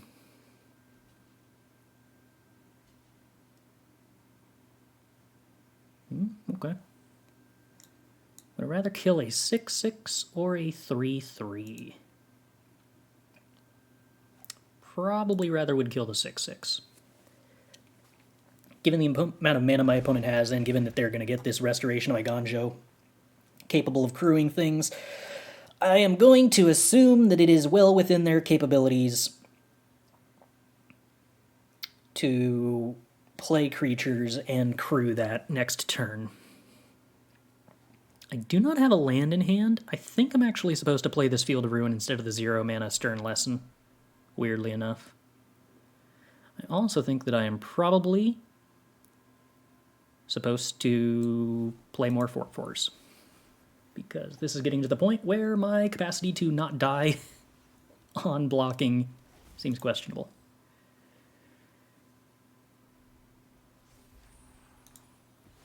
Alright.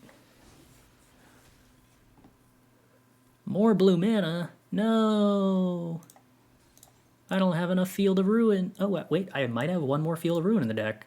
I could still take them off all their blue mana if they don't draw any more. Okay. The 4th wedding announcement. Okay. Slightly a problem.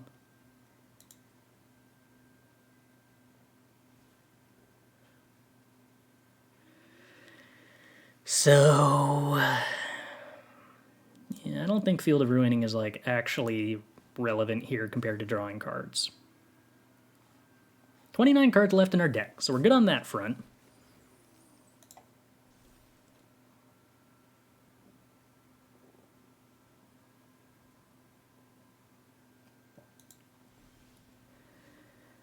What do we find? We find a land and a Mightstone and Weakstone.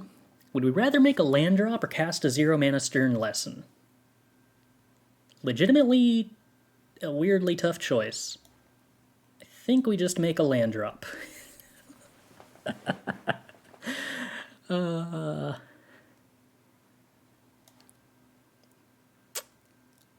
Life is so funny sometimes. Let's go ahead and remove that wedding announcement before it creates more problems. Actually, correction. Let's allow it to create more problems and deny the opponent good blocks. I mean, I guess they can just take 8 damage. They might not really care that much about 8 damage. Come to think of it. Alright. Keep in control of the board.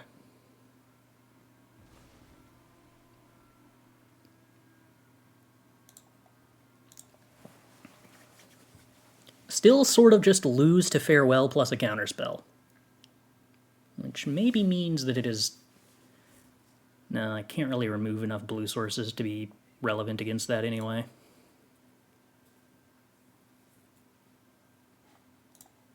So there's one more Skitterbeam in the deck. No, my Hauken! I can't even stop that. Oh no. All of my free cards. This is terrible. Opponent, how could you do this to me? I thought we had a deal.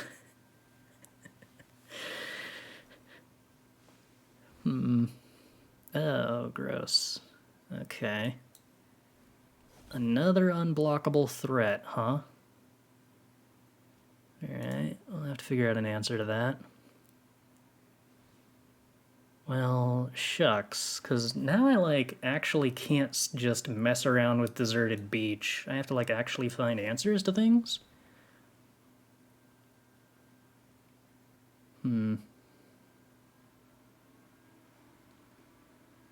Alright, I guess we're probably getting rid of Xander's Lounge. I'm now realizing I forgot to eat today. Ooh, Negate's good. Make Disappear is probably completely useless at this point, huh? That probably should have been the first discard. Alright. Well, another Jacob is at least timely. I was kind of hoping we could blow up the other wedding festivity and try to kill the opponent here. That does not look like that is going to be the case. What do... I mean, I guess I gotta just kill the Surge Engine here. Brother's End would be clutch. I do not believe we have any in the deck. I believe I cut every copy, expecting that would not... Oh, can this become +2? Yeah, just +2.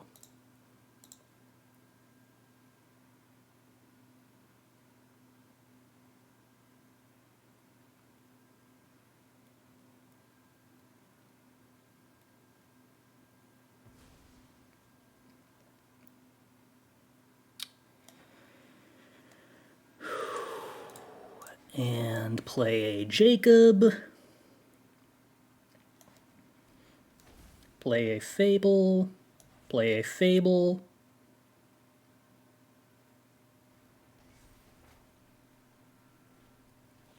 Chill on Disdainful plus Negate. Set the Fables to flip on the same turn. Threaten lethal with Infinity Fables, or also just by top decking like 1 copy of Cityscape Leveler and then attacking with 3 copies of Cityscape Leveler. Oh, that'd be pretty good. Alright, each draws a card, down to 20. We are currently losing the mill race. 3rd Surge Engine, but we got Mightstone and Weakstone to answer that again. More creatures for opponent.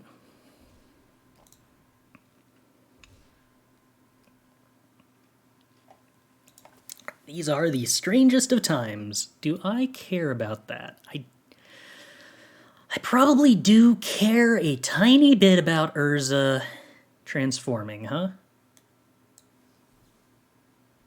That would probably be a bad thing.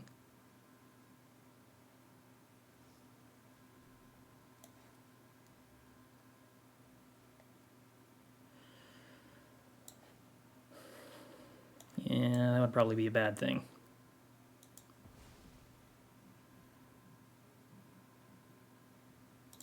I was going to say, I wonder if playing the other make... Oh, okay. Well, it doesn't matter. I wondered if playing the other Fable was going to make it tough to resolve through a make disappear. But it wasn't going to matter. Okay, so Urza transforms. What do you do? Make stuff cost less, make a huge number of soldier tokens, exile a bunch of permanents. The permanents are probably the more significant problem. Getting rid of Jacob would be bad.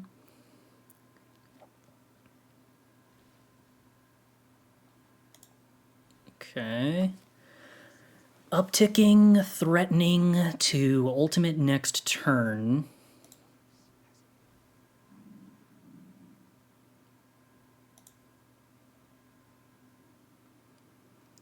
So then all I gotta do is win the game this turn? Oh, this thing transformed? That's not good.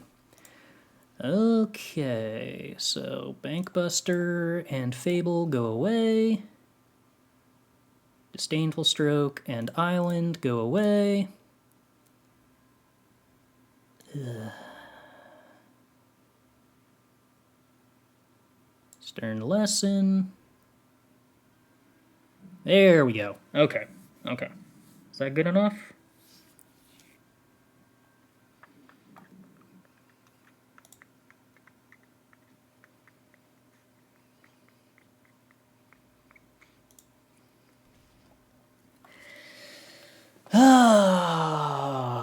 Can we lethal here?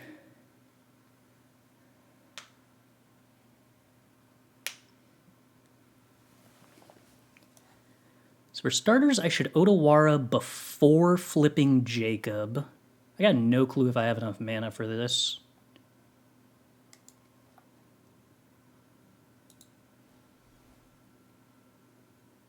Oh, I could bounce Urza. But I'm still really close to... If I bounce Urza, they're going to Urza again next turn, which ain't great. Okay, I have 4 timeouts. So I'm thinking Otawara bounce the Cathar, deny them lifelink, which costs 3 mana. Then I have 8 mana remaining. If I Mightstone... Oh, no, I've got 2 more. So, okay. 3 mana to Otawara. I have 1 mana left over. So 1, 5... Yeah, okay, so I can cast everything. Bounce Cathar. Mightstone. Kill Architect. Cityscape. Festivity.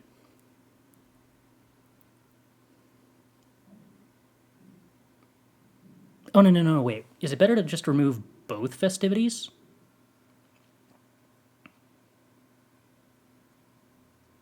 I think it's better to move both festivities.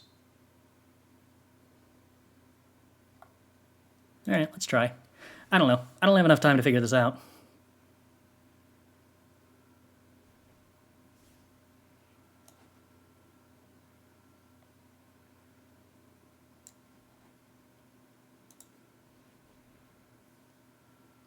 The plan is to ignore Urza. The plan is to kill them this turn, and if that doesn't work, then we lose.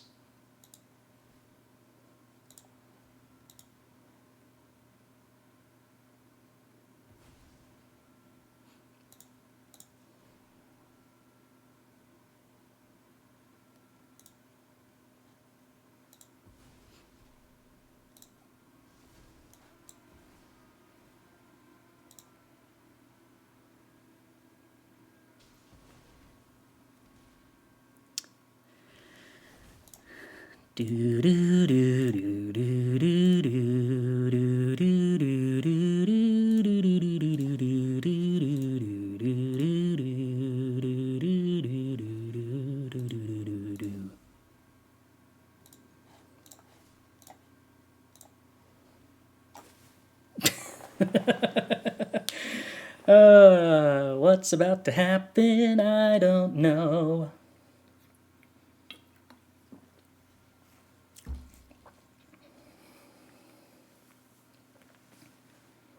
So we're attacking with 24 power with trample plus 5 more power. So assuming 3 over here.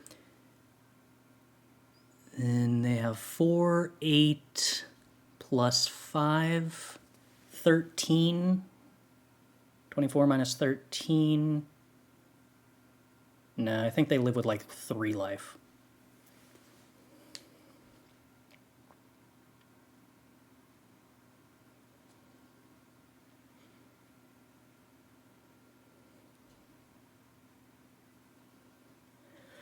Which then means they ultimate Urza and win that way.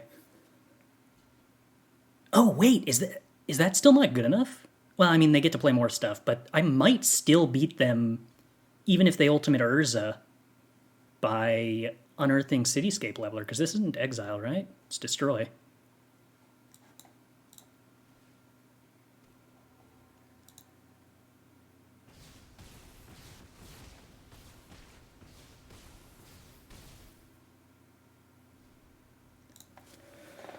This board, everything on the board just got so much larger. Gain life, up to 7. They can only do 7 damage by attacking. Oh, this blows up their creatures?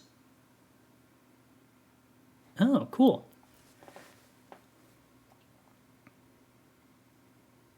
I can actually play Mightstone to remove a blocker and then Cityscape Leveler.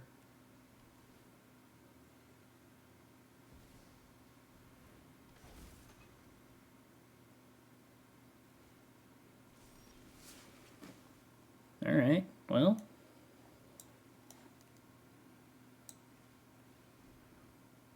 You have a counterspell for that opponent? You need one. I mean, or you could have a counterspell for this. Do they have Emperor? We haven't seen any Emperors. Crew, sure.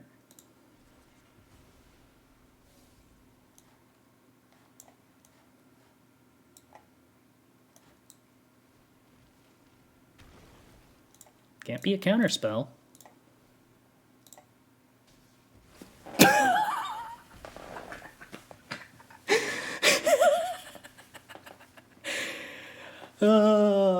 They can crew, but we had a plan for dealing with the crew.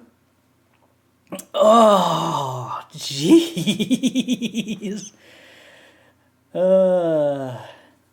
Yeah, I forgot that Unearth isn't casting, so the counterspells didn't matter.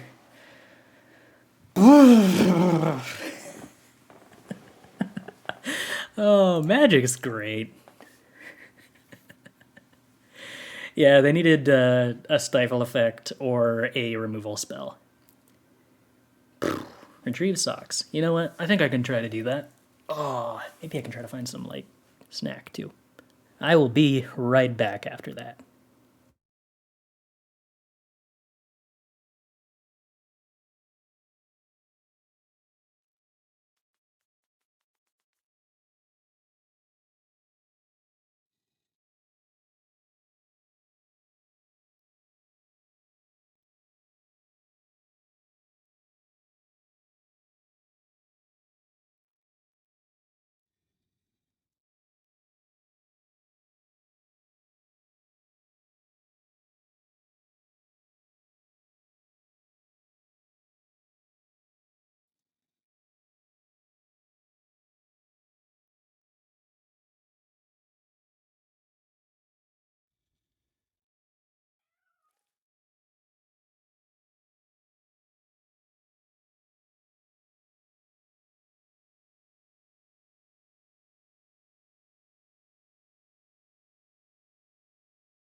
I guess if I was going to drop either the rice cakes or the cat, the rice cakes were the better thing to drop. Whew. What was the gist of their deck? Yeah, it looks like it's just blue-white mid-range playing Urza and Mightstone and Weakstone. I tried a couple of variations at this, especially ones that were leaning more control-y, and wasn't super thrilled with where I wound up. It felt like if you were doing anything that rewarded Urza, there weren't enough ways to actually use Mightstone and Weakstone. Maybe the trick is to just like play 2 copies of Urza and play 4 copies of Mightstone and Weakstone and totally ignore the Urza synergies. Maybe. Reckoner Bankbuster was a start, but it really sucks that Urza doesn't crew Bankbuster.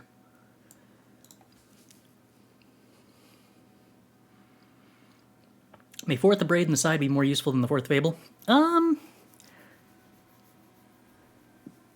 I don't know. I'm not sure there's a lot of matchups where I'd like desperately want the 4th Abrade, but my logic was that if there were matchups where I wanted... I mean, I didn't really think about the number of Fables in the sideboard. They used to be in the main board before we cut them for the spiders, and I didn't have any other ideas to fill the sideboard. If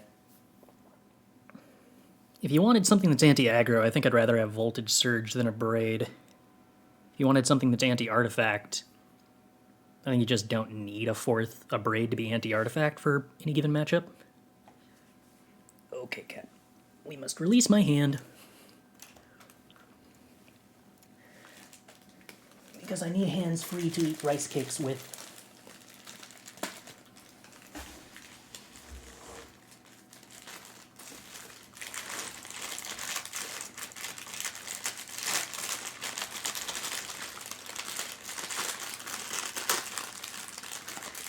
Why is this so hard to get out?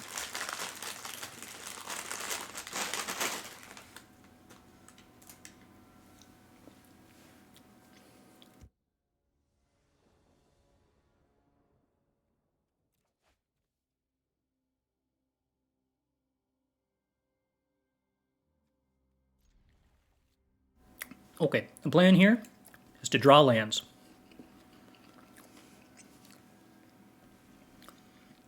I guess I am. This probably was not the best combination of cat and food items to get, but I had like no alternatives.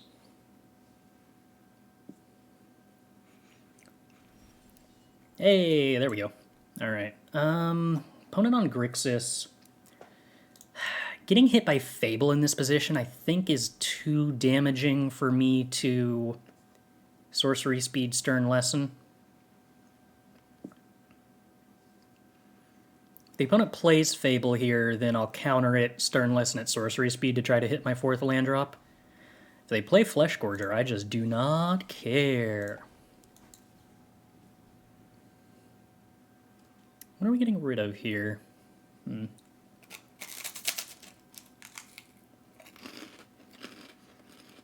Kind of feel like it's a leveler.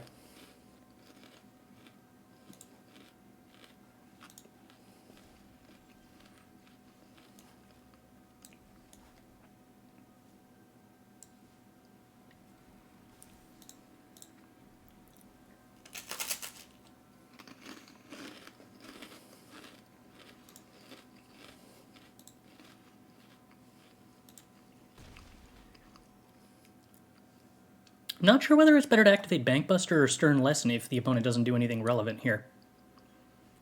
Can you give my take on Feldon? In what context? Like, as a card design, or in a specific deck?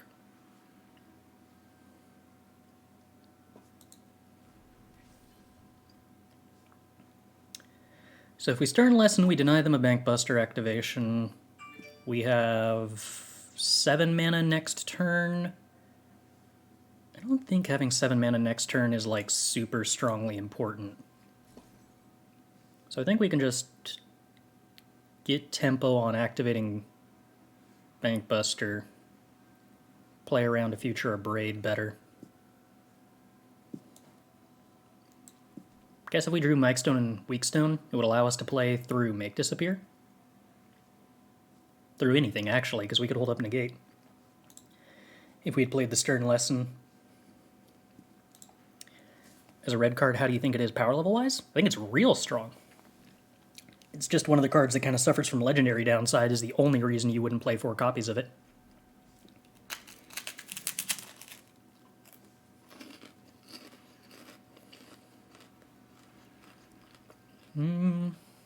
Do I care? I'm going to assume that I probably care a little bit.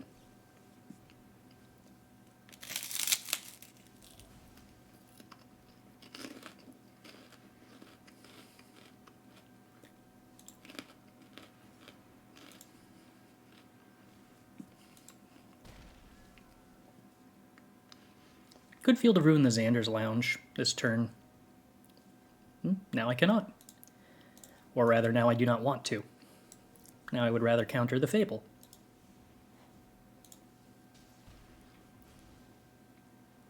I like this whole totally ignoring my opponent's 3-drop plan. Feel very good about it.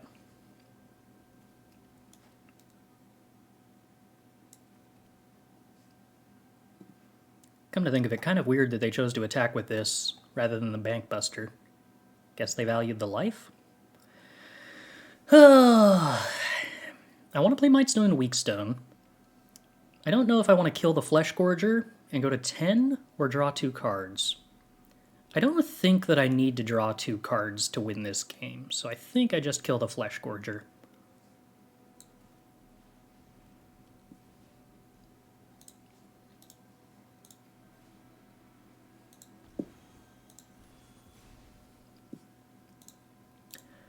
I gotta admit, I find it kind of weird that decks are playing the decks that I am assuming are not doing any kind of nonsense are playing Flesh Gorger over Trespasser. Feels like Trespasser's better to me.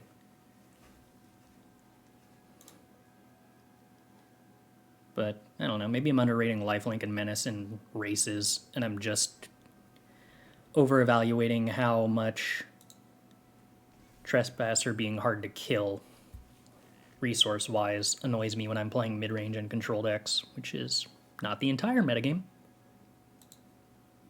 I should have activated Bankbuster in response to that Fable. Kind of forgot I was going to get to draw a card off of that.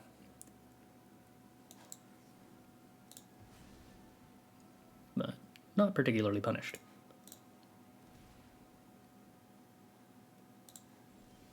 Yeah, 7 mana Flesh Gorger is pretty decent. This is true. This is true. Let us do a thing where we kind of just try to kill the opponent.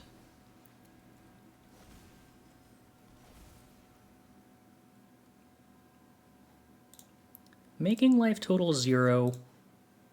Powerful option. If opponent plays Shieldred, I have Essence Scatter. If opponent plays Invoke Despair, that doesn't kill me. Oh, actually, could Invoke Despair kill me? 2-mana creature to Crew Bankbuster. No, I would just Essence Scatter a 2-mana creature to Crew Bankbuster. So they couldn't post-combat Invoke Despair to kill me if I attacked with everything.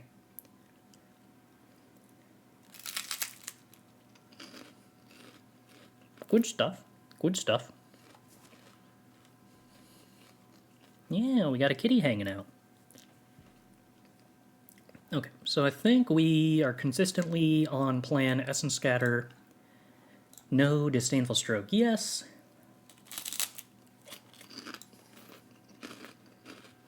Spell Pierce, yes. Make Disappear, no.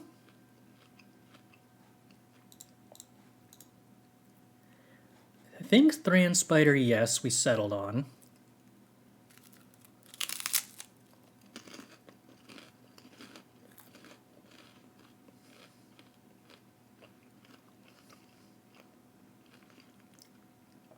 I'm so torn between whether I want more Disdainful Strokes or more cards that answer Fable.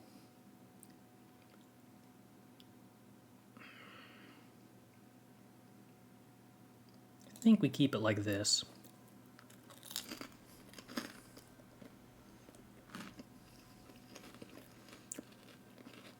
I think the 3 Brotherhoods are important against them.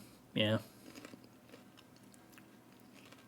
I've waffled back and forth on it, but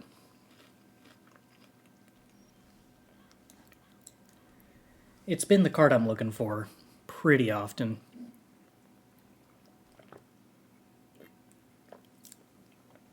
If I had a... oh no, my Make Disappear. Unless they don't have Fable, then they don't take Make Disappear. Cool.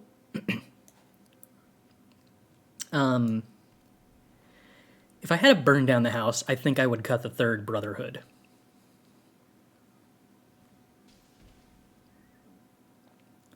I feel like I don't care about Blood Tithe Harvester enough to make disappear it when I don't have a play for next turn anyway.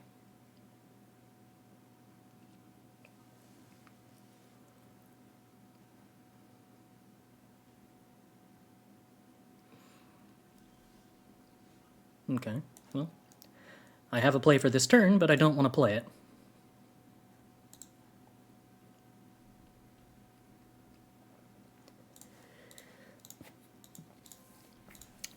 This also means that if their hand consists of any Corpse Abraser, I wonder if they wanted me to counter the Blood Tithe Harvesters, they would have a target for Corpse Abraser.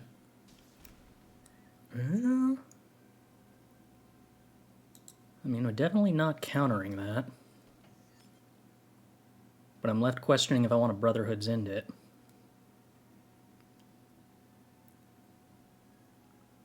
Huh.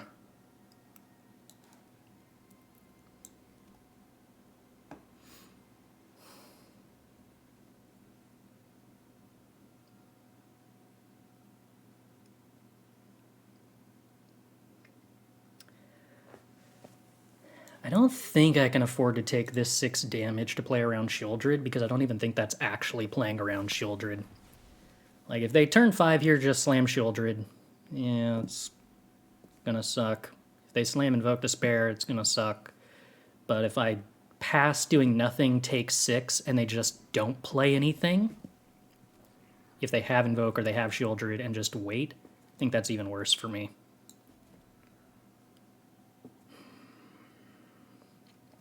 Fortunately, they were able to leave up Make Disappear, which sort of also sucks.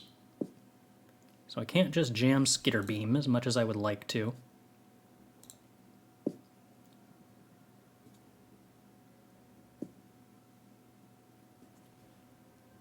Only gets to do a bunch of looting. They keep the other 2 cards. Well, they discard 2 lands. Why would they keep... Because I guess with the Fable sitting around is the logic for why they would keep it and then discard it? And that way you get to hold on to the blood just in case? More Fables still holding up Make Disappear, eh? At least our life total isn't getting absolutely destroyed here.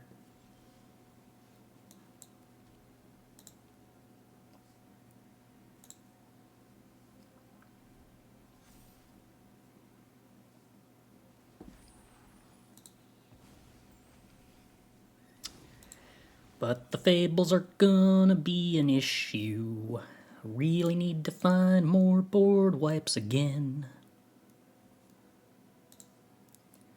Turning out to be kind of important.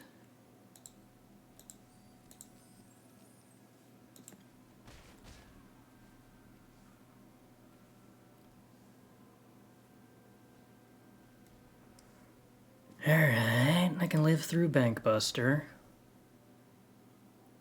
Temporarily. In the short run. Alright, we'll Stern Lesson in response to this.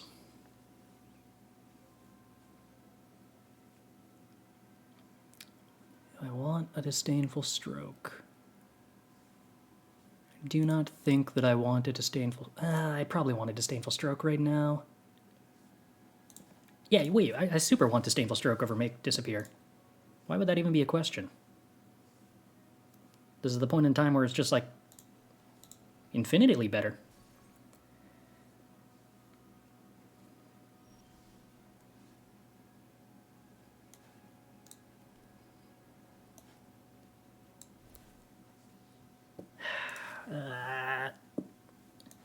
So I'm going to have to Abrade the Reflection.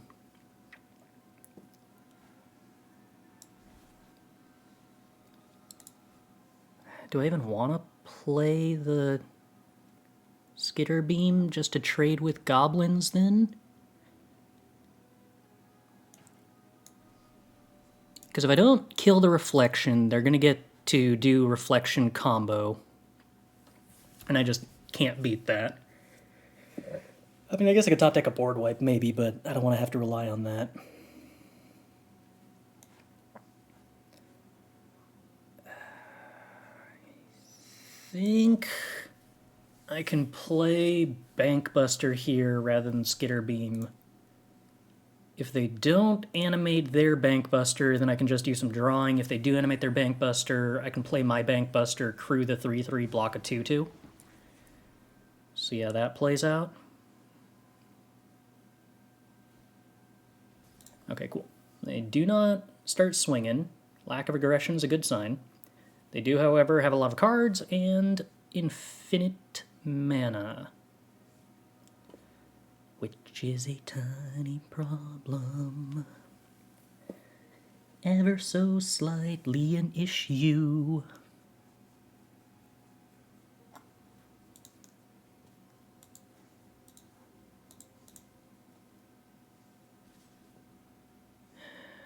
The fact that they're willing to attack into this Bankbuster block makes me feel like they probably have an Abrade, and that would be a mistake from me. So I think I just accept the damage. It's not like 7 life total is a precarious number or anything.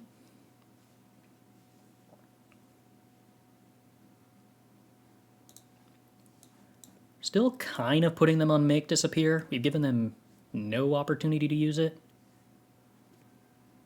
Okay. That's an issue. It's quite a lot of threats.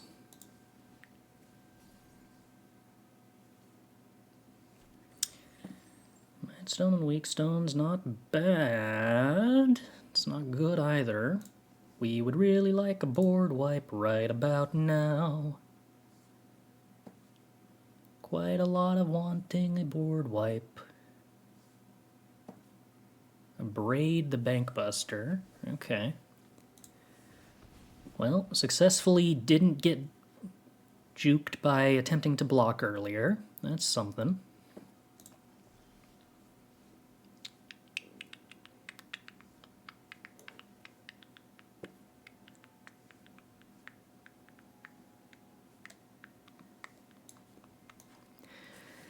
If I did this, we would not be able to play Skitterbeam through a Make Disappear, and I think it's kind of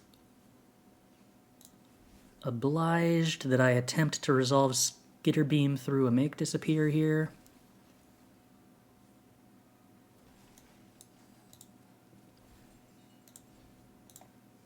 This ever so slightly keeps me alive for the time being. Whilst I make land drops.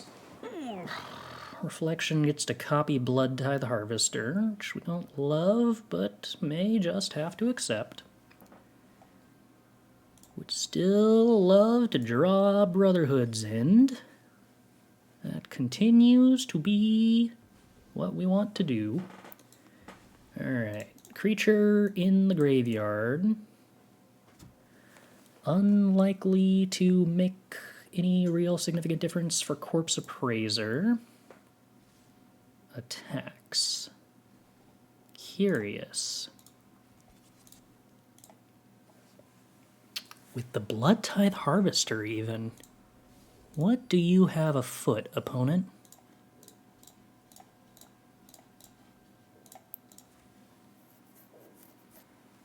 Okay. That doesn't seem like an attack that was good for them unless they have some pressing need for the additional mana. And that doesn't seem like it would be the case. Yeah, Sheoldred's gonna get stroked. So the make disappear at long last? No, okay, it's just an actual negate. Which puts the opponent at not entirely empty-handed, but close to it, meaning we get to Leveler the Sheoldred. Hoping very, very, very strongly that they do not draw an answer to the Cityscape. Fable. Alright. That's not the end of the world. In fact, that still leaves me with a blocker.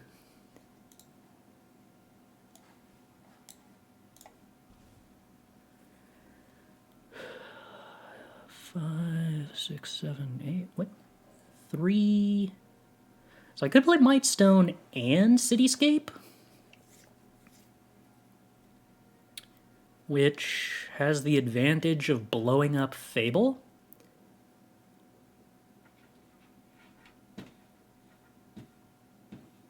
Comes at the cost of a treasure. That seems like that would be a good thing.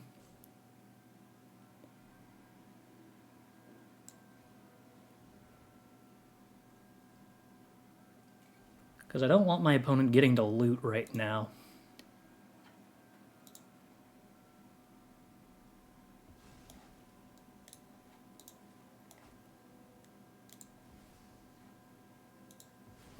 Wait. Is that even... No, I probably can't blow up that Fable. I probably have to blow up this Reflection, don't I? Otherwise it's going to get to copy Bankbuster, and that's worse than them getting to loot.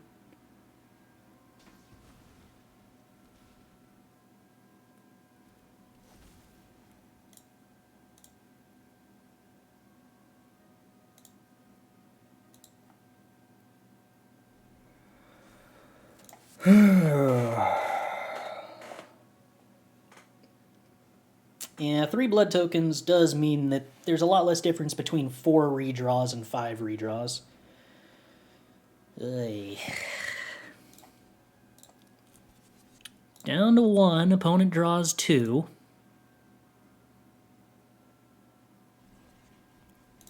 That's pretty bad.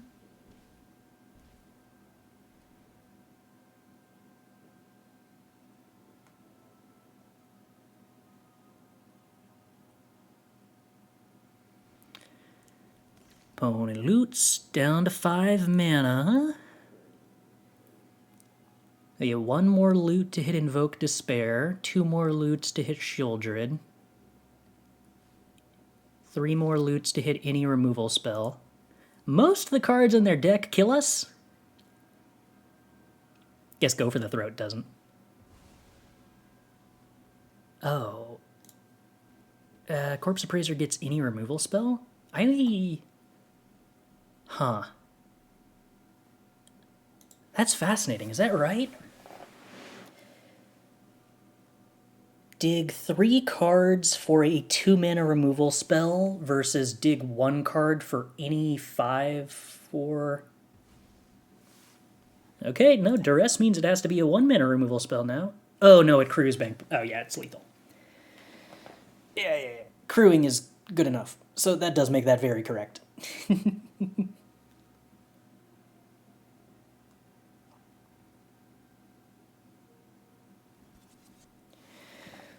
Womp womp. We probably didn't have lethal on the backswing, right? 20... Actually, were we 1 short of lethal on the backswing? I mean, I guess we were more than lethal if they didn't have Corpse Appraiser. It was 6, but we could remove 4. Yeah, so it was lethal on the backswing if they whiffed, but yeah, it was... Considering even every creature, like, I needed them to have basically just lands and duresses for the top 5 cards of their deck. Which apparently was actually what it was, except for 1 Corpse Appraiser. So I almost got absurdly lucky there. But not quite. I still think no changes here. 4 Brotherhoods is an awful lot, because like if we draw 3, we're just gonna get hosed.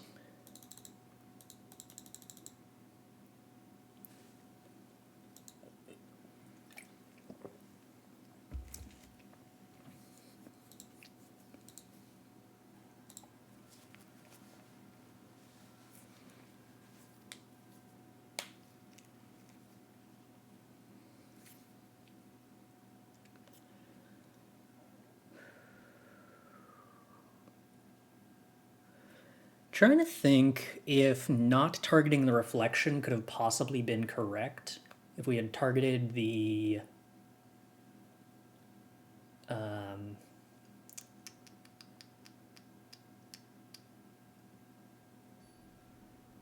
4/4 instead.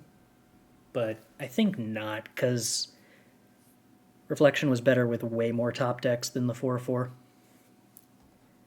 Take the play. Gonna have to mulligan that. Alright, this gets keeped. I don't think we can afford to keep Make disappear.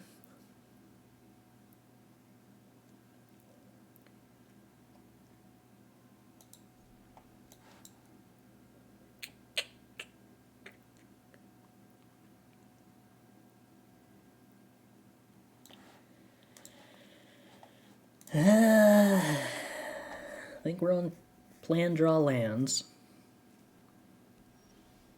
Alright. Plan draw land successful.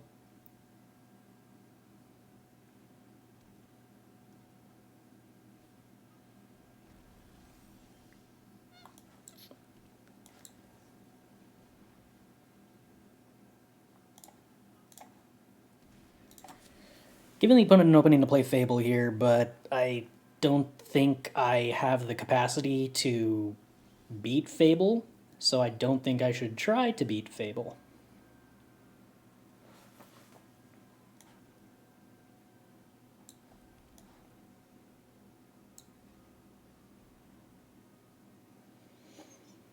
This Reckoner Bankbuster is gonna be an issue.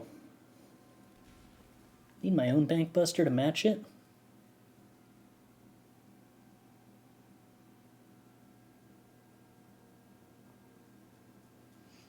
I think them doing anything other than activating Bankbuster is a pretty big mistake. Because like, I don't care about this spider, but I super appreciate them not drawing a card.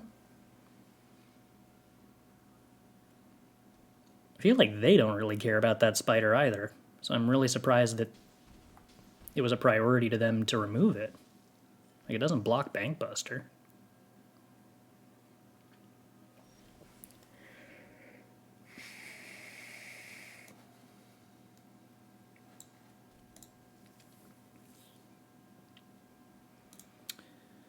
Yeah, with no Bankbusters of our own, and already having mulliganed below them and being on the draw, I think we're just gonna get completely buried in card advantage here.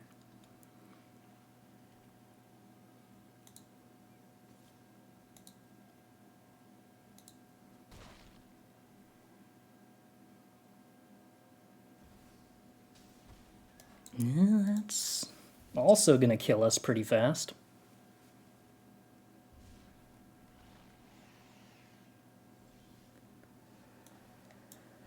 Alright, well, Bankbuster into Shieldred never hurt nobody.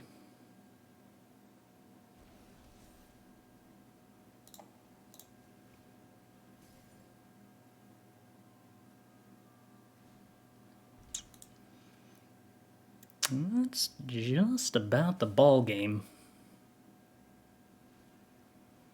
If anything, I suppose I'm pretty thankful that the opponent didn't attack with a Bankbuster, or this game would already have been over. How do we do this?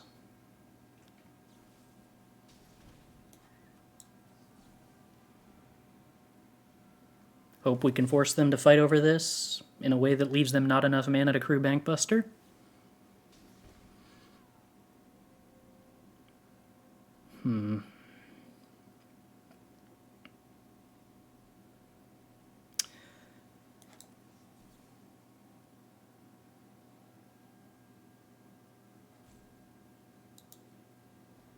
think doing this means that they can't draw with Bankbuster, which ends us taking one more damage, but at least means they don't have the 1/1 to crew Bankbuster next turn.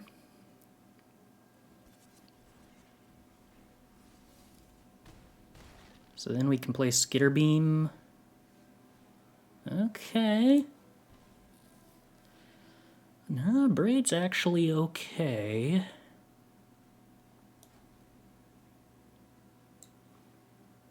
I guess I actually would have preferred them to have the 1/1.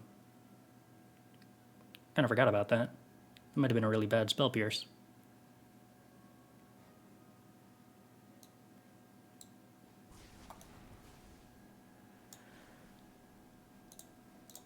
I guess it doesn't matter. Most of the things we die to involve them attacking with Reckoner Bankbuster here.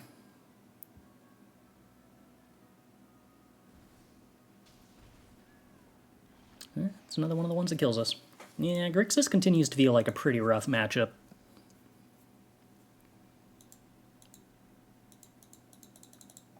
Not bad, but not good.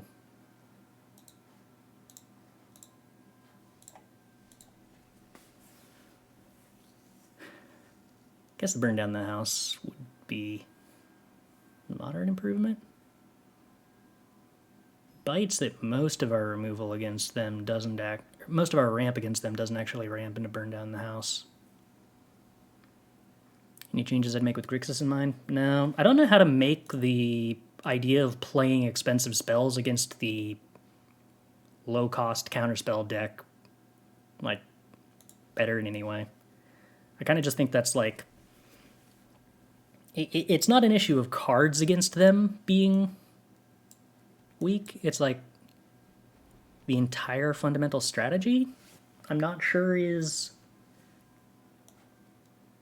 super well positioned. I believe we're playing against mono blue, so I'm just going to sit here and activate Bankbuster rather than go for Stern Lesson.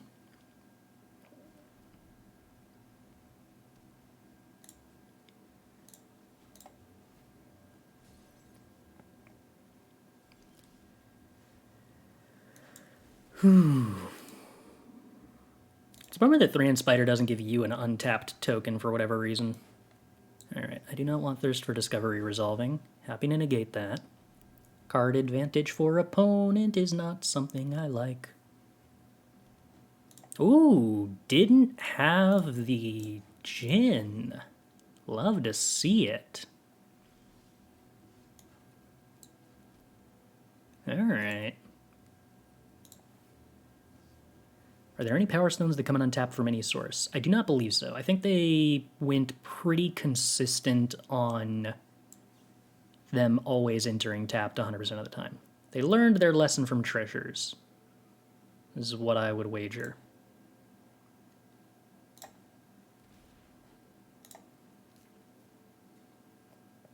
Keyboard out the fields for basics against mono blue?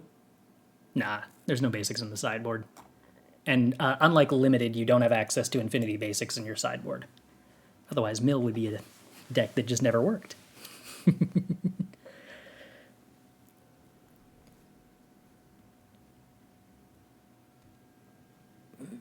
Tellurian Terror. Yeah, okay. Almost concerning, but really not the end of the world.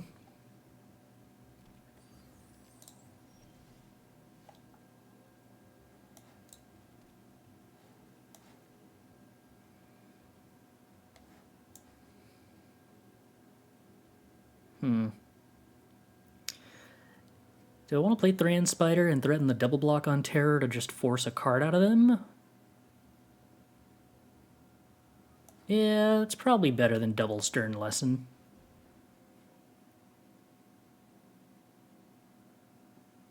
Guess it exposes it to a counterspell, but if they want to counter this Spider, I don't care.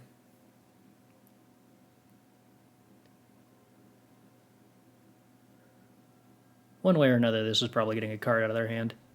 Sweet. Okay. More than happy to get an Essence Scatter out of their hand. I'm not under any pressure to block the Tolarian Terror soon.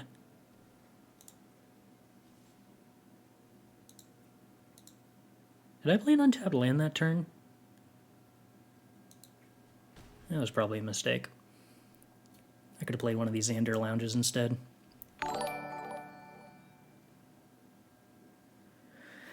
Alright, Cityscape Leveler I like. Brotherhood's End as a 2-of actually becomes kind of reasonable against Tolarian Terror after a point.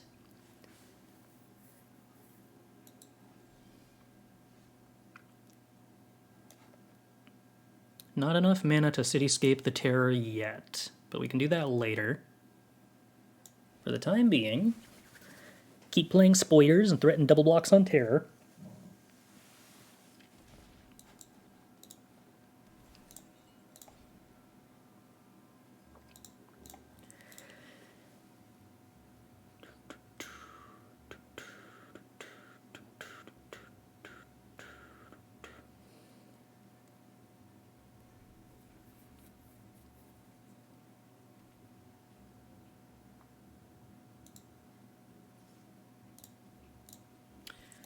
Crew. Alright, opponent. What spell are you using here? We're giving me back a spider. Radical. More than fine by me. Still essentially getting a chump block out of the whole thing, and they had to spend a card on it.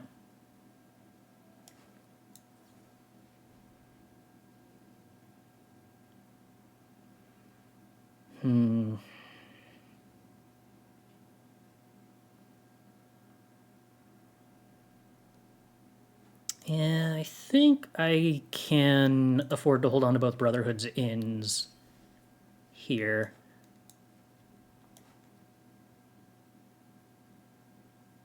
So we play around Make Disappear if we play this for 9. What happens if we play it for 5? I could play 2 of them for 5.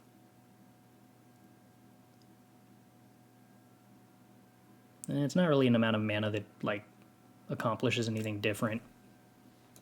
I think we just play this for 9 and force them to have the hard counter for it. And then when they have the hard counter for it, we accept that. Or they don't have the hard counter for it, and then they probably just lose. That works too. Doot, doot, doot. Okay. This looks an awful lot like a mono blue hand that didn't come together. Which is the curse of the mono blue player. That they have chosen a deck that sometimes just doesn't draw Haughty Djinn and then it doesn't get to play Magic. Or either draws no Haughty Djinns or draws no Thirst for Discoveries. Both of those things being particularly bad. Alright, play land. Play Skitterbeam. Opponent concede. Kitty gets released.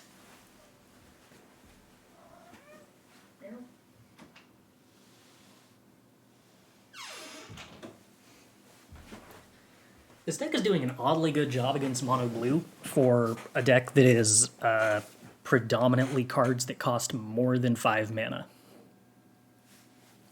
Which is not what I would have expected. Alright, let's see.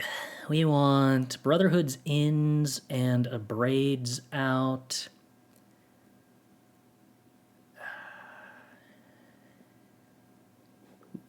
We wanted Hearses. Did I decide we wanted Fables over Jacob? I mean, Jacob's probably not good, but it does sound really fun. 2 Fables. I feel like I'm probably supposed to bring in the other 2 Fables, but I have no idea what for. Skitterbeam's probably not a 4 of here.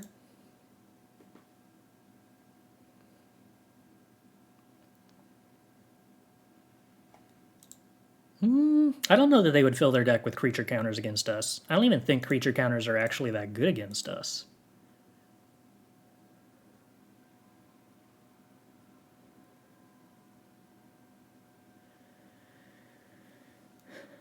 Stern Lesson versus Fable, huh? Alright, 3 Fables. Why not? I don't remember what we did last time.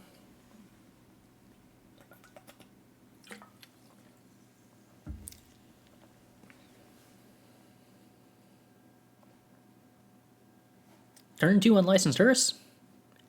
I am willing to take the gamble. What do I think they're boarding in? In this matchup, I don't know if they board in much of anything. Okay, I said I was going to take the gamble, but if my opponent's missing a land drop, I'm not going to jam Hearse into a Spell Pierce. Okay. You know what? That's not the gamble I thought I was taking, but it's the gamble that I'm very happy I won. Invoke Wind. I think that'd be pretty bad against us. Oh, can it take artifacts, actually? I still don't think it would be good. It can take artifacts. And knowing what I know about mono blue, I would generally just assume that it doesn't actually board much against us at all.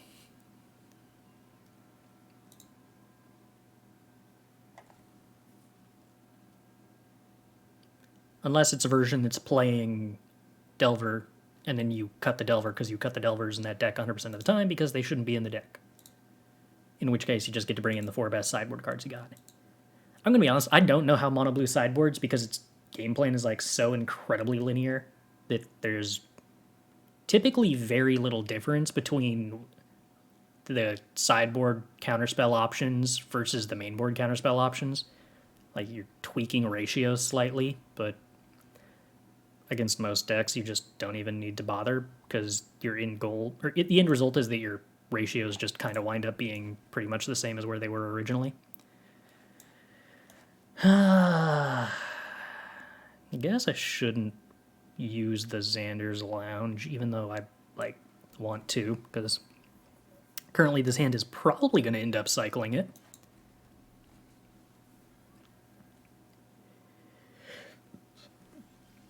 Hypothetically, stealing Leveler is fine, but also, like, if we're casting Leveler, we already got the value out of it.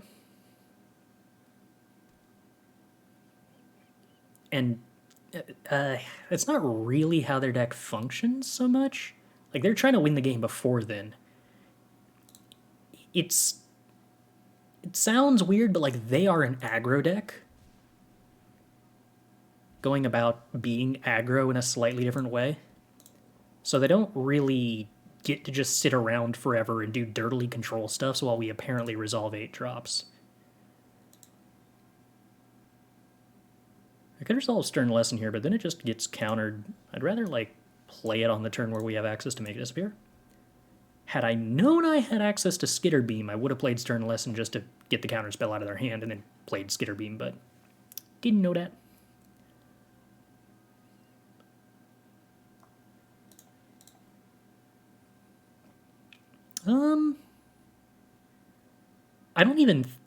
I'm not sure they should actually bring in Disdainful Strokes against us, to be honest. Especially not given what they saw, assuming that they don't know what this deck is. Sweet. Alright, let's probably discard Cityscape Leveler. I would discard Make Disappear, but this is like the last turn where it's good if they try to Wandering Emperor on the end of our turn.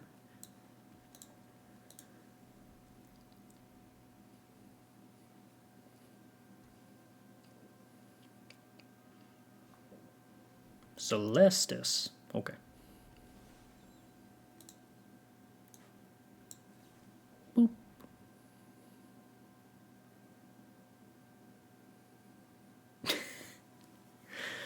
I'm not sure a deck playing Celestis is a deck where Cityscape Leveler blowing up Celestis is going to be, like, so valuable, but it's definitely amusing as an idea.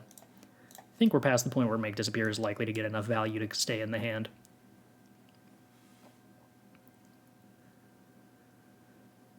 Oh, I kind of want to just do Thran Spider things, to be entirely honest. Play Thran Spider, immediately activate Thran Spider. Sounds like a really good time.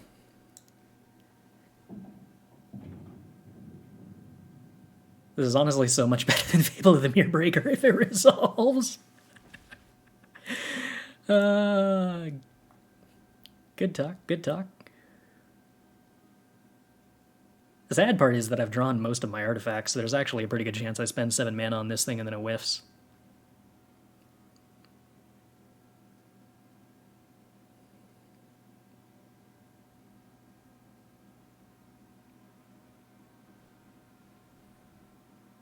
Oh, my Power Stones.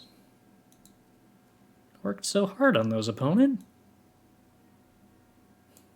It's so mean.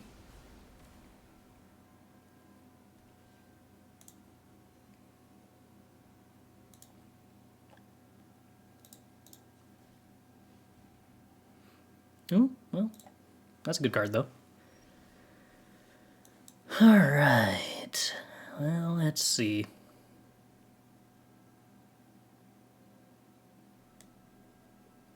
Yeah, this probably just gets countered.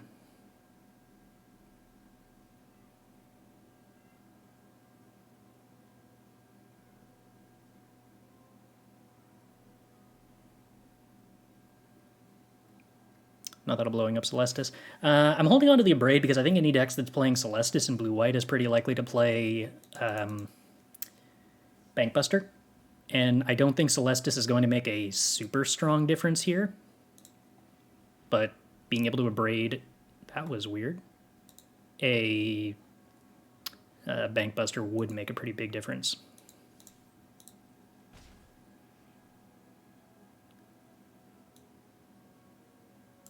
Wonder why they did that.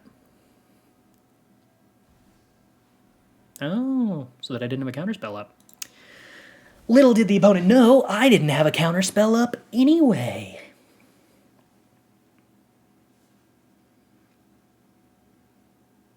So I am just gonna Cityscape Leveler that, though.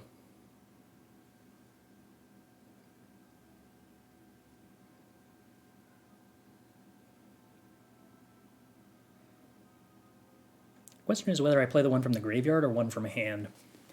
Kind of thinking the graveyard, even though it doesn't develop the board state because it plays better around Farewell.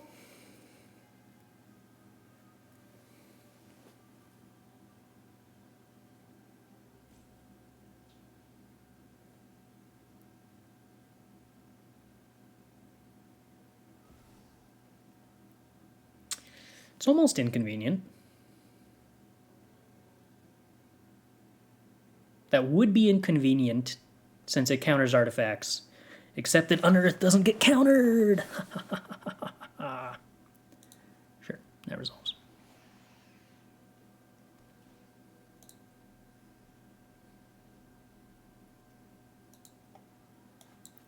That does complicate my plans to remove the one with the multiverse, though.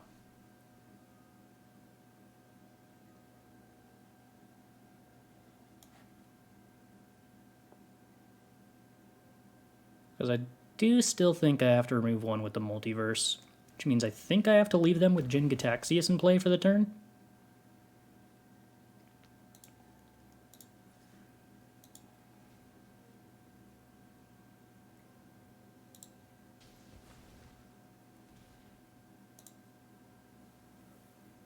Which, hopefully that doesn't, like, turn into something that I regret.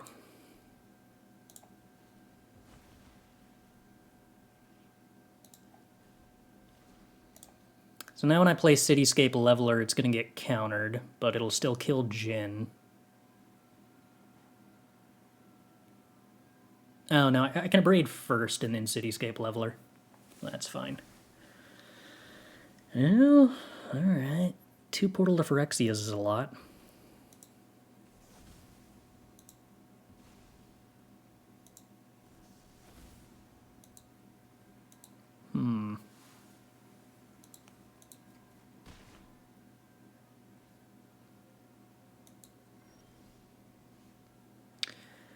Five, 10, 12. And regrettably, I actually have to lose the Cityscape Leveler.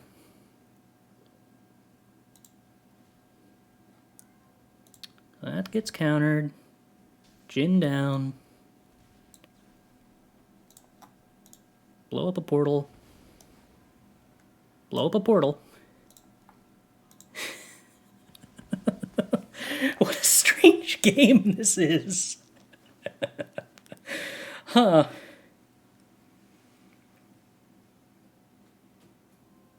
I no longer suspect that my opponent is playing Farewell. I suspect my opponent is playing a Reanimate effect. One with the Multiverse is not actually the card that I was expecting them to get back. I thought they were going to get back Jin. Oh, can it not get back creatures? Right. Yeah, I forgot that this wasn't good. I have no clue why it's bad.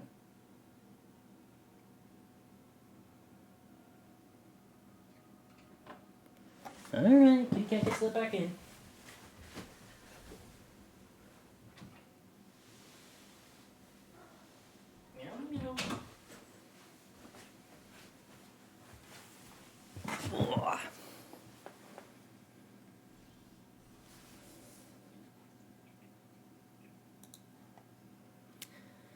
How close are we to lethal? Not quite there, right?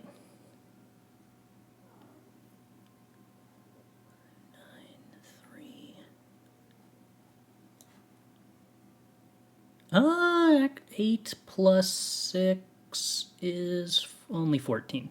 No.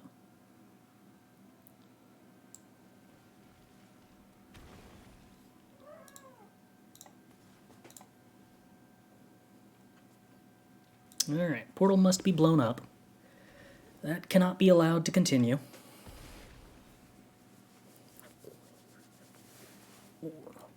I did see the Junji Ito Hellish Norn, yes.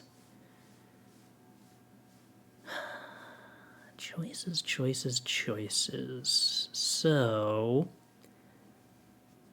I don't think Brotherhood's ending the Celestis...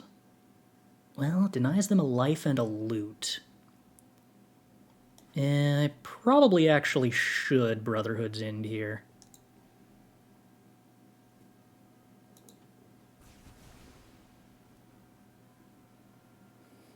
5, 10, 12, 13. Which actually is the difference between me being able to Skitterbeam and Chrome Leveler next turn. But only not if I draw a... If I don't draw a land, I can just play the Sokenzan, so it's not necessary to play this turn.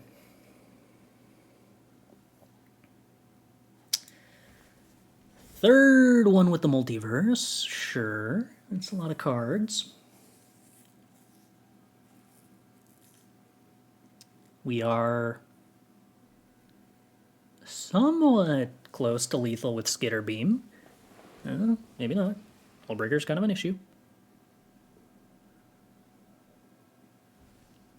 Well, Cityscape Leveler is also kind of an issue. That could have gone better.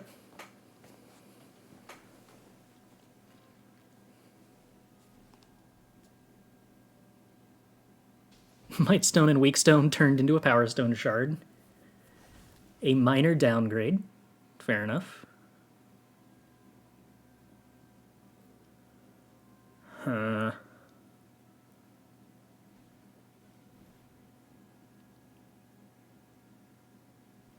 Well, that was a lot of good draws.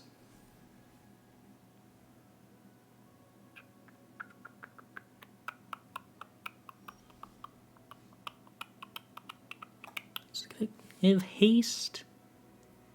No.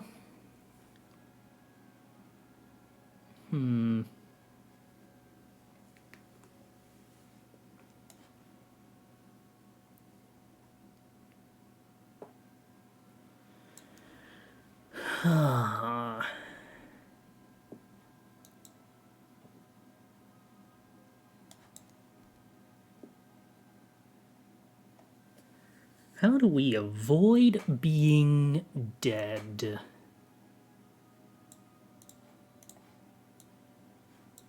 Nothing meaningful to reanimate from us, but they're going to reanimate Jin Gataxius.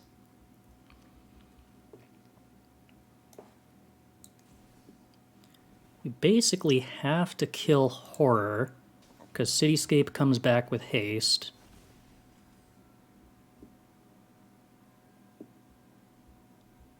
They can regrab Horror, which lets them bounce stuff.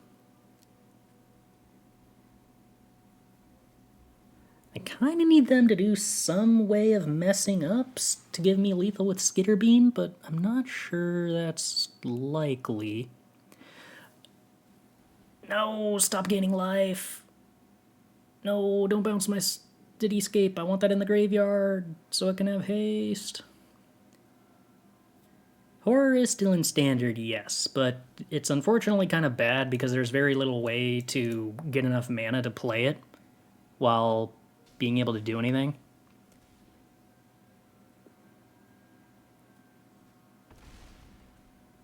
I'm kind of bummed we never managed to find lethal here. Them top decking like 3 multiverses in a row was sort of bad. Good news is this gets much, much, much easier.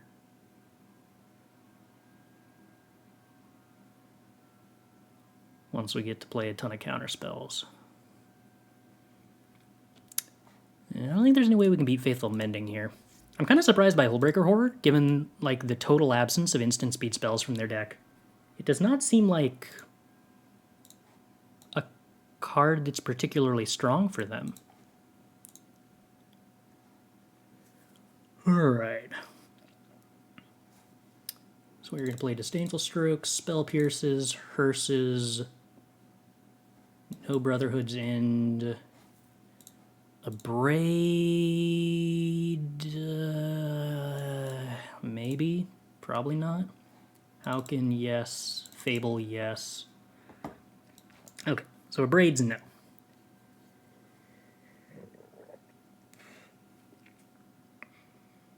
Essence Scatter, probably no. Spider, maybe no?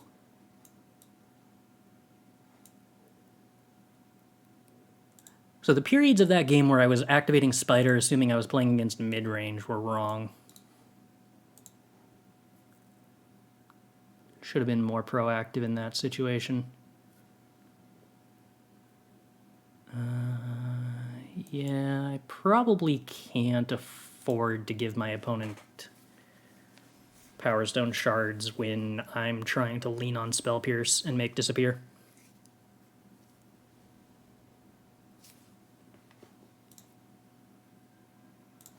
We will take the play.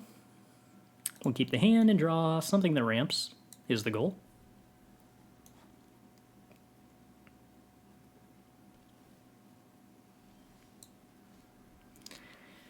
Failing that, lands would also be fine. Okay, something that ramps. No counterspell? No, really? They didn't have a single one game one.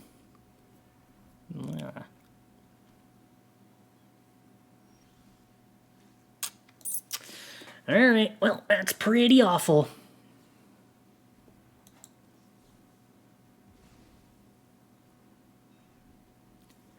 I'm not really super worried about anything they can play on turn 4. So I don't mind tapping out.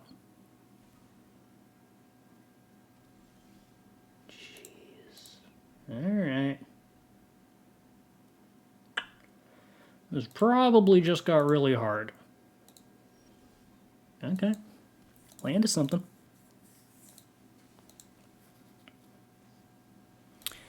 That said, our opening in this game was supposed to be that we are likely to have a much, much better early game than them. And that has not developed.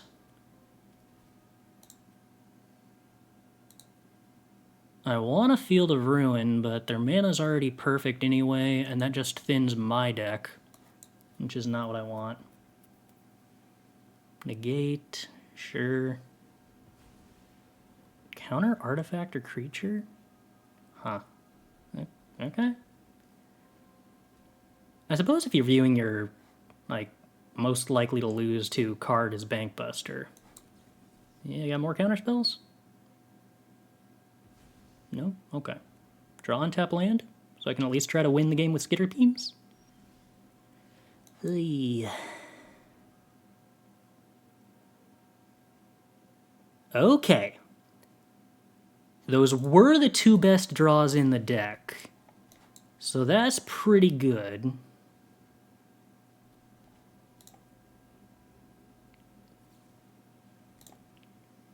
This just went from very unfavored to, like, possibly favored.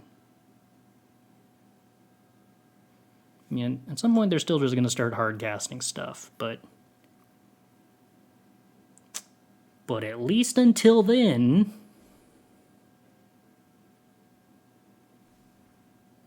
Yeah, okay.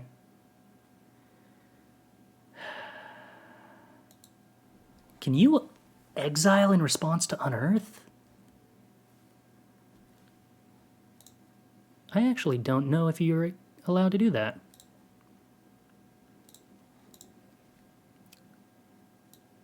I think you are, because it doesn't go on the stack. So I think there's actually just no threat from Cityscape. So we go with Faithful Mending, Cityscape, get rid of their 2 flashback spells. They held on to their final card in hand. That's interesting. So we're erasing them being able to cast cards out of hand. I think that just means that we are now in aggro mode.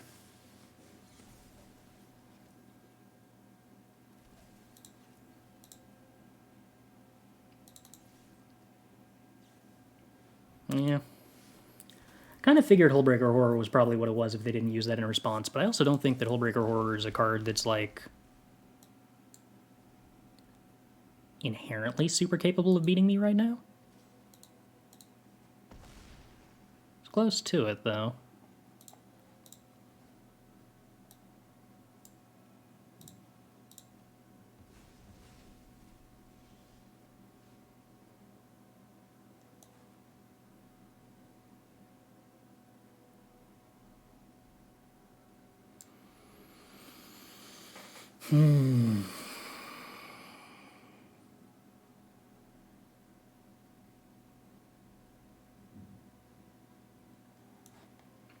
Think I have to try to go for Mightstone and Weakstone?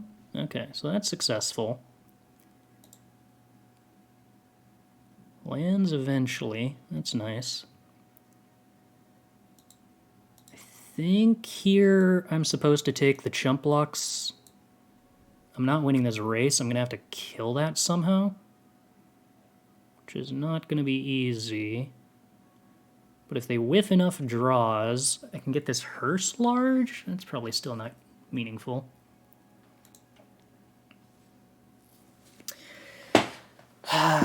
So if they have nothing in hand, I can trade with this Hullbreaker.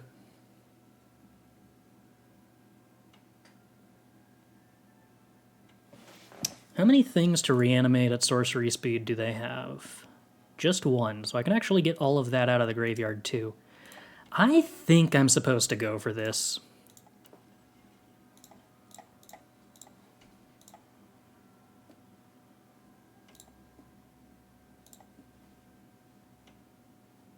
I think the upside on this is too high to not go for.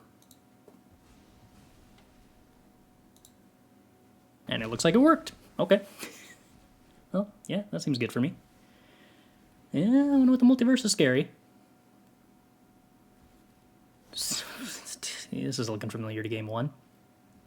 Okay, so my opponent just gets to play a bunch of free one with the multiverses off the top. Okay. Cityscape Leveler versus just putting 12 power on the board and racing. Huh.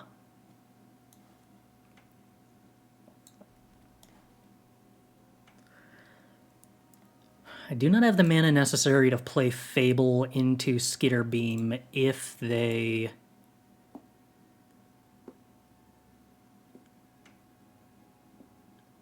get Jin Gataxias. If I play Skitterbeam, it's 12 plus 4 is 16, puts the opponent to 9.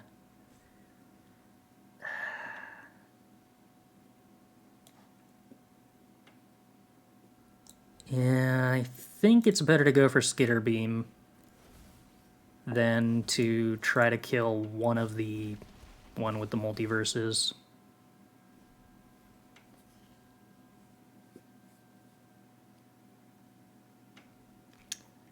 Portal isn't like the world's scariest card there, because I would still get to unearth Cityscape to blow up the portal before they could get anything back, which means they're kind of just dirtling around with the one with the multiverse, but yeah.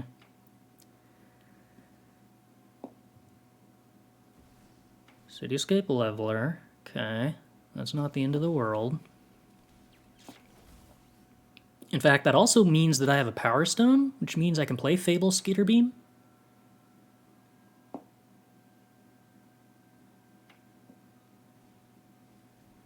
And a Celestis. Draw 1 up to 11. Okay. Block currently taking 8 on board. It's only during their turn that they get stuff for free. That should be the second free spell. I think that means we did it. Ooh. Yowzas.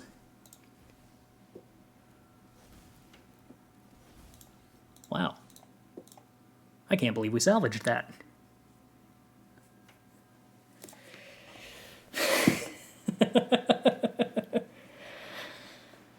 Jeez.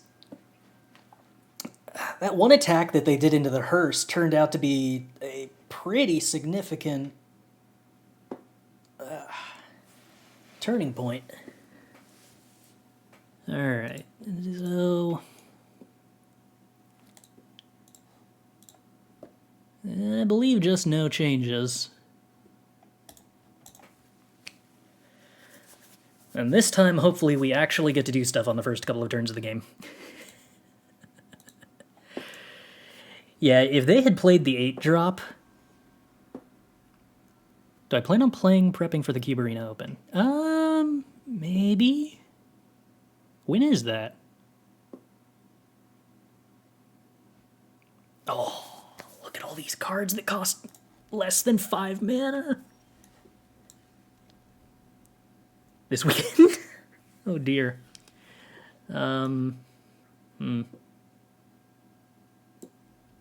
Maybe.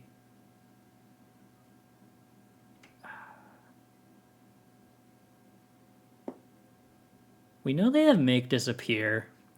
I think I'd rather get Bankbuster blown up than Jacob Hauken. I just hope they don't have Negate. Okay, cool. Moderate success.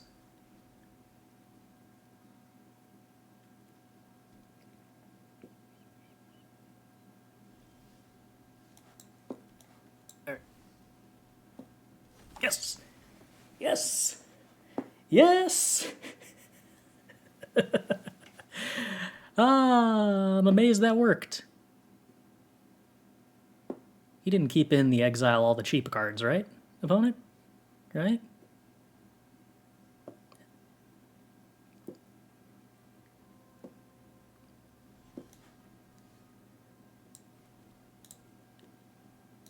We will not be attacking with Jacob.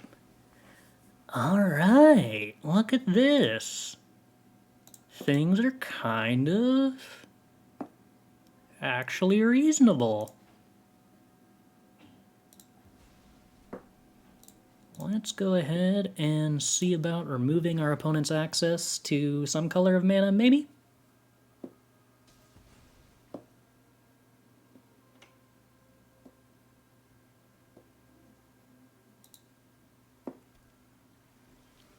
Some colors of blue mana, maybe, maybe.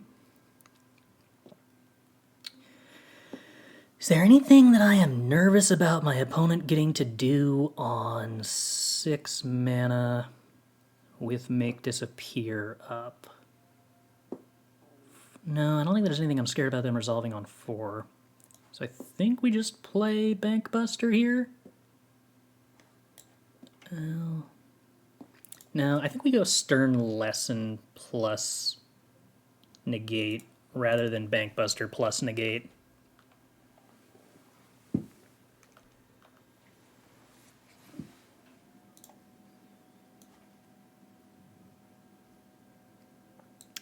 That way we never expose Jacob at all. Discard a card. I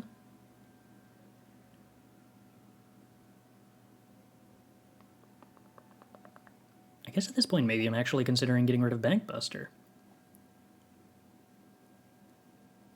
Which feels weird to say. But I think our life with Bankbuster is over, and now begins the life with Jacob.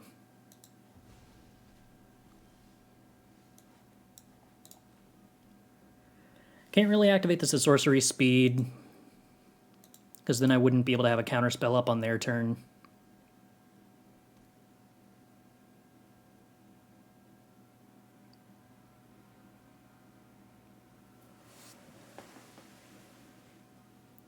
Is Make Disappear doing anything from here? Wow, they kept in temporary lockdown? That's actually kind of shocking.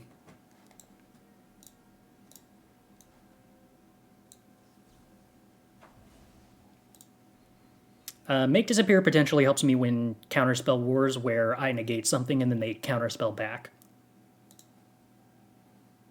Is why the Make Disappear actually had some value.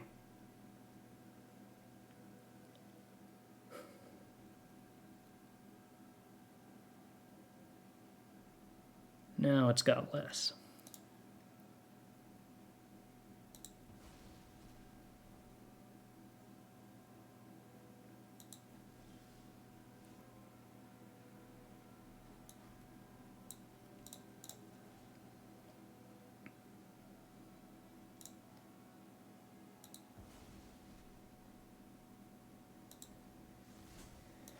Alright, play our free Skitterbeam. How fast does that race the opponent? Plus, you gotta remember, there's a realistic chance the opponent just winds up hard casting an 8-drop because they don't have anything in their graveyard. Or playing a discard spell into a reanimate effect.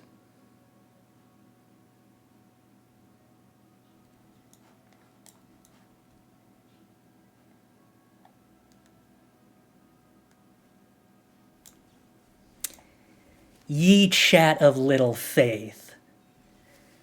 Would the Make Disappear make a difference at this point? Opponent's playing a deck that really is just all about casting like 8 mana turns. So I don't think that was actually that far out of plausibility, especially given how long they had spent doing nothing and not developing their graveyard.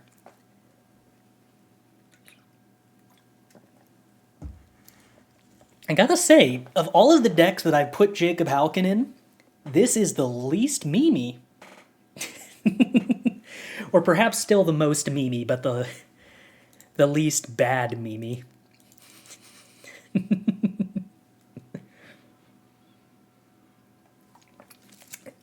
It reminds me of like a very long time ago playing Teferi, Hero of Dominaria, Esper in Standard, when the way to win the control mirrors was to play Baral, Chief of Compliance, which was basically just a 2-mana Goblin Electromancer. But if you played it on 2 and there weren't any counter spells up yet, you did just win because all of your spells in the mirror cost 1 less than all of their spells.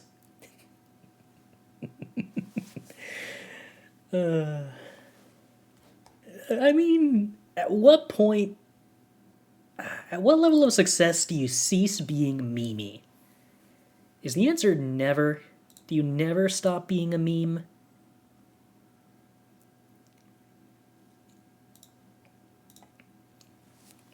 As I gotta say, the matchups where we brought in Jacob started tending to do a lot of work, especially when the opponent didn't have removal anymore, because they couldn't really afford to keep in removal against the deck that doesn't have creatures. Isn't Goblin Electromancer already 2 mana? Yeah, but it wasn't legal at the time and also costs red mana. Do you play Explorer at all? Have you already tried the Anthology cards? I have not played much Explorer. The last couple of months I spent playing Pioneer to prepare for the regional championship. So I suffered through MTGO. I don't know anything about Explorer. What was in the Anthology? It's like a 2-mana version of a 2-mana card. Yeah. But, you know, as opposed to like a 3-mana version of a 2-mana card, like Honeyjin, the card that we have played.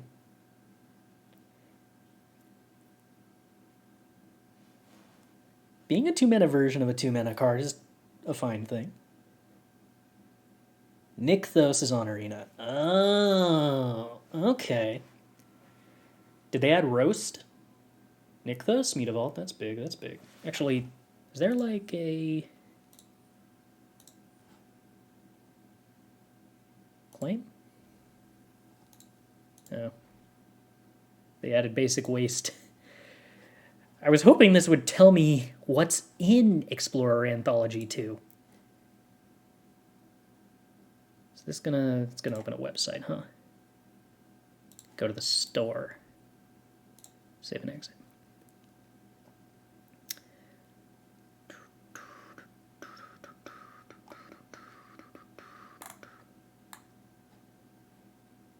Tommy? I'm getting off track here, but what does copyright Tommy mean? Who's Tommy? You can buy wild cards. I'm not entirely certain that this is like remotely a good deal, though. I'm pretty sure it's just like actively incinerating money versus buying packs. Japanese toy company? Wait. Oh, are Transformers Japanese?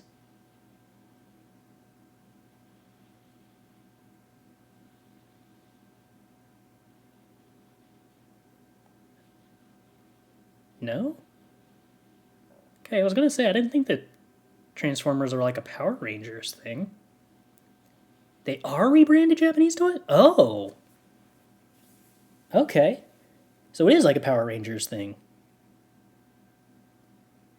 But those are Japanese sleeves? Everything is a Power Rangers thing? Okay, wait. Transformers Wiki Hasbro.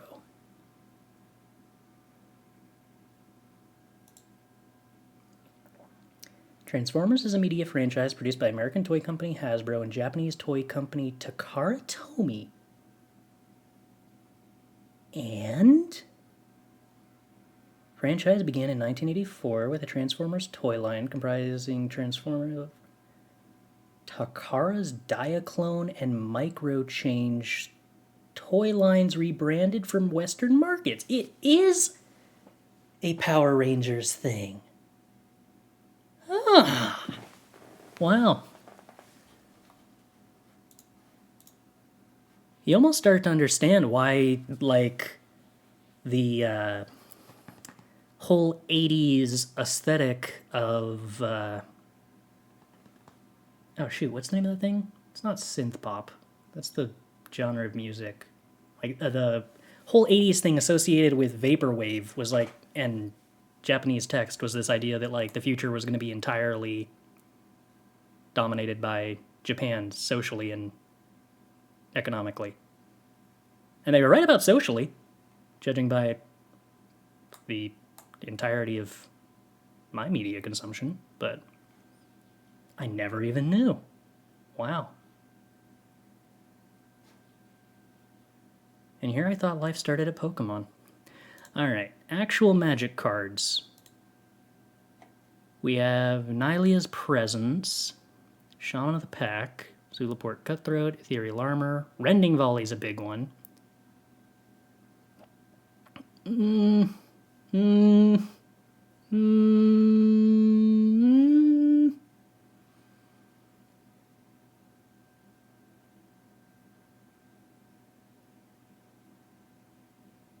Dispel wasn't legal on Arena somehow?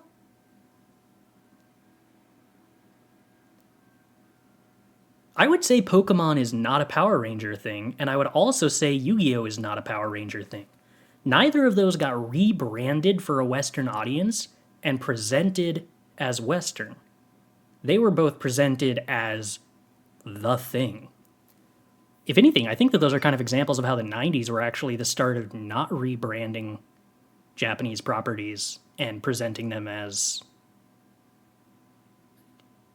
quote-unquote authentically Western. Like the rejection of the Transformers and the Power Rangers style. I think Ash Ketchum has named that in Japan. I mean, look, you still have characters renamed, and you still have delicious, tasty jelly donuts, but, like, that's a shade of difference that is, like, 20% of the way on one side and 80% of the way on the other side, and it's still very clearly on one side as opposed to the others. Power Rangers were early 90s. Yeah, Power Rangers were, like, early 90s are basically the 80s.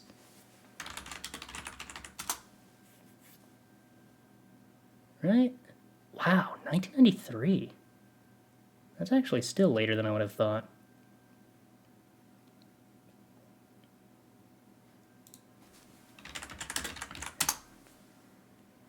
When does Sailor Moon air in America?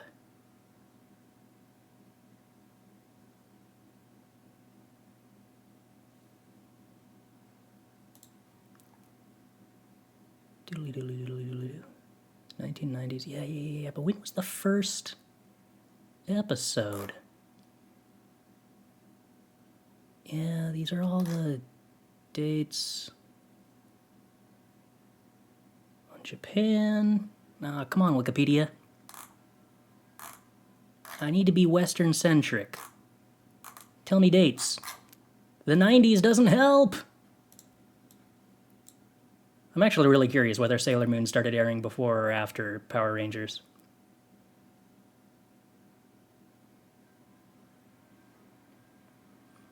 The 4Kids dub was notorious for doing the weird rebranding of Japanese cultural artifacts for Western ones, like taking rice balls and just saying they're jelly donuts without visually changing anything for whatever reason.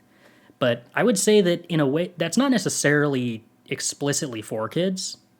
It is, but it's more a relic of, I think, the time period that those dubs happened, which was earlier than the later subsequent dubs. Like, I guess I'm coming up with this weird sort of conceptualization as like 1994-ish as the break point where that 80s mentality stopped and the 90s mentality started.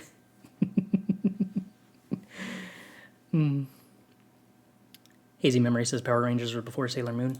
Okay, but what about Big Bad Beetleborgs? When was that? 1996. See, yeah, that is definitely afterwards. Oh, but that is actually a rebranding of the Japanese. Wow. No, 1990. Okay, no, that's my entire hypothesis gone. Juko Bee Fighter, which I guess explains why it's the Japanese Beatles. I legitimately thought Big Bad Beetleborgs was a parody of Power Rangers because it was so on the nose and so campy. But it's not. It's just actually that on the nose and that campy as a parody of an already popular thing, being entirely wholehearted and honest. Oh god, if that isn't the most 90s thing ever, I don't know what is. Yeah, I have no clue when the Sailor Moon anime came to the West, because my cursory reading of Wikipedia here didn't say a single thing. But it feels like 1997, 1998 to me. But also, as a kid, you have no way of really knowing when you're discovering something versus when it's starting. It's not like I ever watched a premiere and knew it was a premiere. Oh yeah, but I mean, Sailor Moon ran for like 18 years. Kind of like Dragon Ball on Western anime blocks. Alright, where did we stop? Me being just completely shocked to Dispel. Fiery Impulse is a big one. Reflector Mage, mono white cards. Brave the Elements is big. Eldrazi cards are irrelevant. Eidolon's big. Nykthos is big. Mutavault's big. Courser's basically irrelevant. So we still don't have Roast. Wait, did we get none of the tools for Arclight Phoenix? We got no Delve spells. Huh. I mean, I kind of understand that for the sake of not breaking Explorer, but for the sake of turning it into Pioneer. Also no Thing in the Ice. So there is very little that preys on mono green in the same way that Pioneer does. So it's gonna make it closer to Pioneer, but it's still gonna be a very distinct metagame.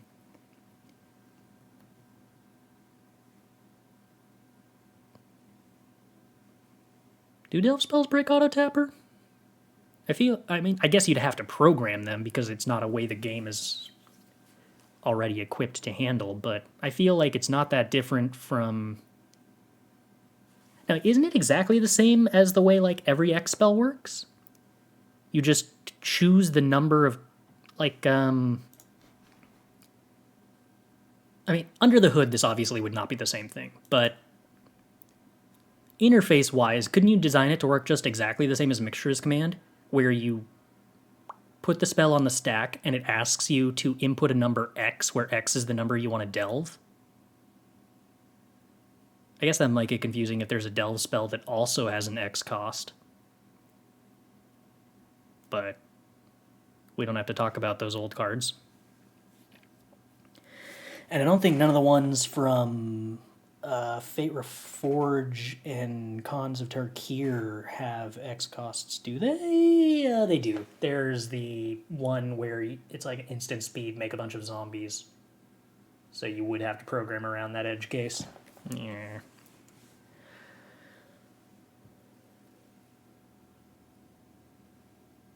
Yeah, that's true. It's gotta be... Like, the White March is pretty intuitive. And interface-wise should get pretty close to that.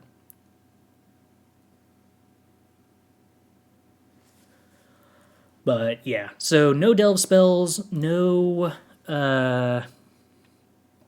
whatever the 3-mana thing that's the best card in Arclight Phoenix. So Phoenix just doesn't exist as an archetype still. Thing in the Ice probably comes in Shadows of Innistrad Remastered. Yeah, but that's like... I still can't practice Pioneer on Arena, and I want to practice Pioneer on Arena.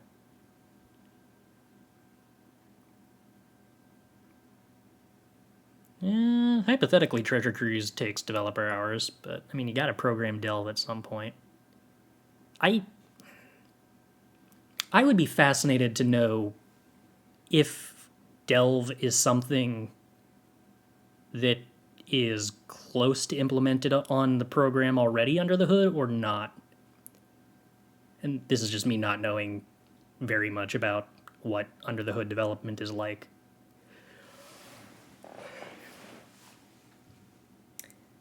It's what is it?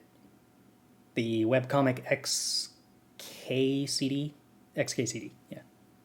Weird, I've never said that out loud, and that's kind of hard to say out loud. Had some comic where the premise was the often obscure difference to outsiders between what is a wildly impossible programming task and what's relatively easy. And the gist is basically that the first thing is a client asking a developer, hey, we want a program that will be able to tell if a photograph is of a national park and geotag it. The developer goes, oh, okay, yeah, that'll take a week or two and a modest budget. And then the follow-up is, all right, and we want to have a tagger that will tag it if it's a picture of a bird and say, this is a picture of a bird. And the developer goes, oh, okay, I'm going to need a couple of years and a team of graduates to work on that for the entire duration.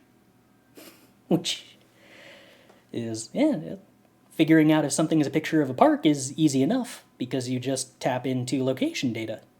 And figuring out if it's a bird means actually analyzing the contents of a picture. Randall accidentally predicted how long it would take to make deciding if a picture was a bird easy. Yeah. I'm assuming that we kind of solved that problem when we started training AI using CAPTCHAs to like identify if pictures are crosswalks or stop signs or trains or bikes or all that nonsense. Yeah, we must geotag every bird and then figure out a way to lock all birds in position, and then the picture is relatively easy. Mono Green needs Chain Veil too. That's true, yeah. That's a very different deck if it doesn't have the option to just instantly win the game.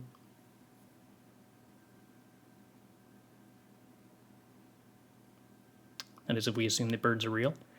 Okay, but there's a difference between birds being drones that are then still birds, they're just not biological birds, versus the town in Germany that is not real. Bielefeld. Or if birds are Bielefeld. That's probably not even close to how that's pronounced. Two very different definitions of not real. If the birds are robots, then we can still geotag the birds. I feel like I'm kind of losing it. What was the point of this? We're like 3 conversations deep into tangents, and I have completely lost the entire breadcrumbs of how we got here. Was there a point to any of this? Right, we got distracted by Transformers being Japanese. Right. Fair enough. You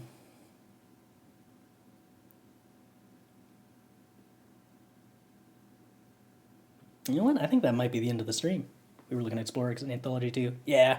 So, I guess in summary, that is going to change Explorer, but it's not really going to result in anything that's particularly close to the Pioneer metagame, which makes me sad, but I'm happy for the people who want to play Explorer. I'm going to be honest, I still don't entirely understand the appeal of playing Explorer, other than, like, I guess it's historic but weaker, if that's what you're into, while still wanting to play your old decks. If I didn't want to play Standard, I'd probably play Alchemy. But, thought you didn't like Pioneer? Correct, I don't like Pioneer, but I am nothing if not a captive audience who should hypothetically be practicing Pioneer for the Pro Tour. But you can't make me. It's the only format that isn't Standard? I mean, Historic and Alchemy are probably both more fun than Explorer, I feel like. But if and folks don't agree with that, I guess there are people who don't want to play with the cool digital designs that I appreciate, and also don't want to play without old cards. So, if that's the case.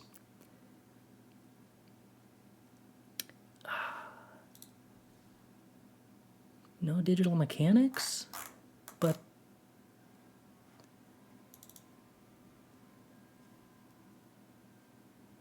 Cyber Siphoner. This is like one of the best designs I've ever done. And, what did I change? I didn't change anything, deck. Where's the other one? Where's that other thing? Can I play Esper at some point? Is this a sealed pool?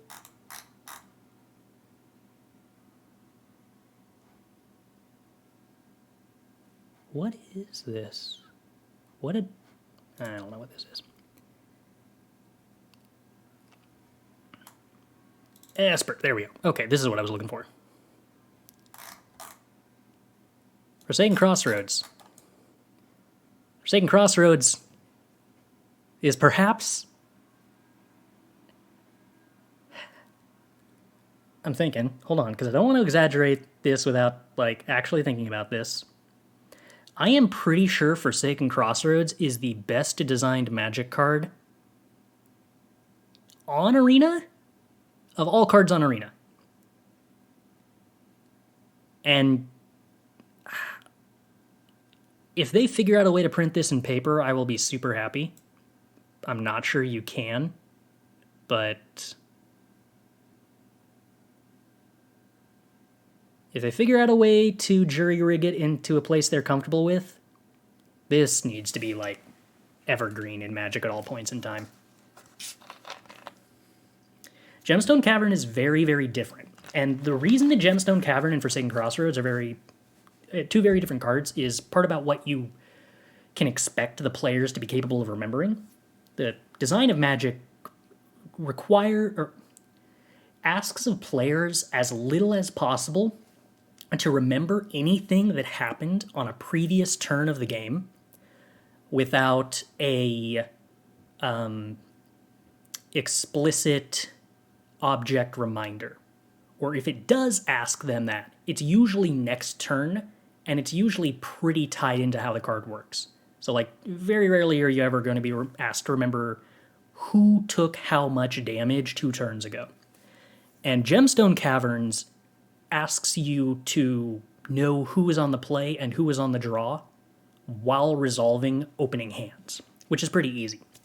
Forsaken Crossroads asks you to, on turn 20, when a player top decks Forsaken Crossroads, remember who was on the play or the draw on that game. And if this is like game 1, that might not be something the players can do. You kind of just can't ask that. Isn't Thran Portal a remember card? So Thran Portal asks you to make a choice and then functionally note the choice when you make it. So we can generally expect the player to keep track of something after they have made the choice. We far less so can ask the player to note or to remember something they were not asked to note earlier in the game. We could make a rule that said you have to note who is on the play and who is on the draw, but that'd still be kind of messy to have to do that in every single game, because neither player wants to, like, tell the opponent that, hey, I have Forsaken Crossroads in my deck.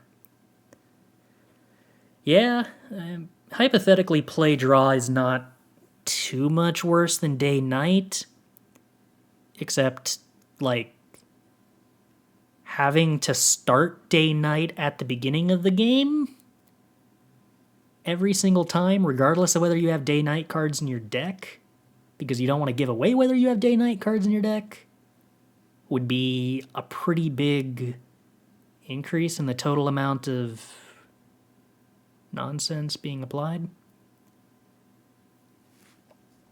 Yeah, I don't know.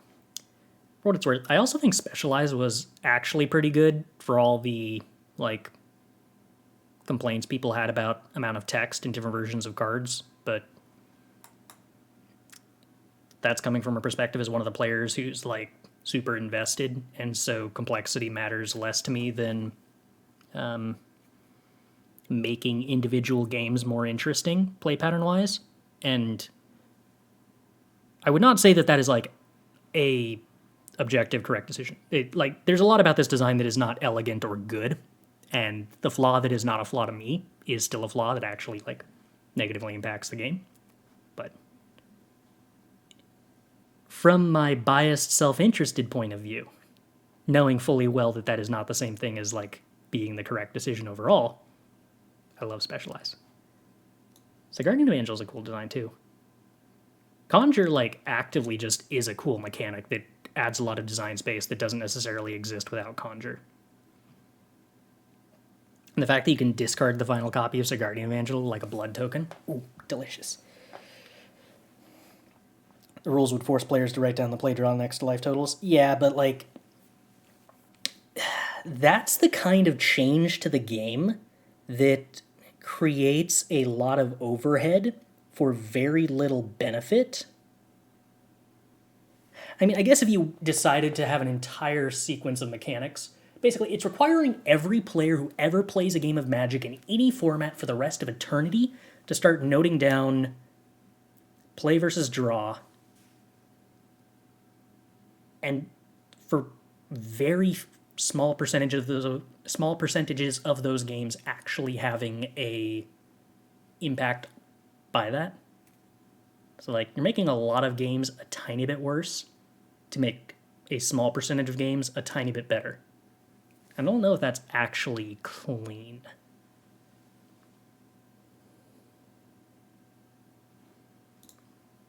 It's not the end of the world, but it's also not good. Especially, like, conceptually, if you start making those sorts of concessions. I'm not a fan of slippery slope arguments in general, but in regards to something as benign as game design, it's kind of a slippery slope to start adding those things, and then you're going to get tempted to add another in 2 years, and then another in 2 more years, and it only ever adds up and doesn't go away, of making the game more cumbersome and slightly less smooth and fun. Yeah.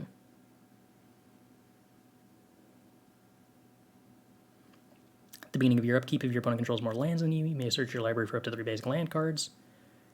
Condition can just be opponent has more lands than you. But that's not the same thing, right? Because that means if you're playing against an aggro deck that doesn't make their 4th land, then Forsaken Crossroads is a lot weaker.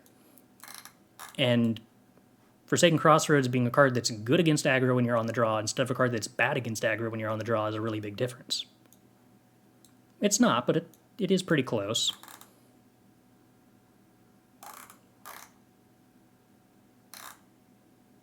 It also would then make Forsaken Crossroads better on the play. Not by a lot, but by a little. And the whole objective of Forsaken Crossroads is to be a card that makes being on the play weaker. Not just because of the percentage of the time where you have Forsaken Crossroads and when you're on the draw, but because of the percentage of times where your opponent has Forsaken Crossroads and is on the play. Where their deck got weaker and your deck got better. So you could make it do kind of close to both that way, but I think it would make the design less successful at what it accomplishes.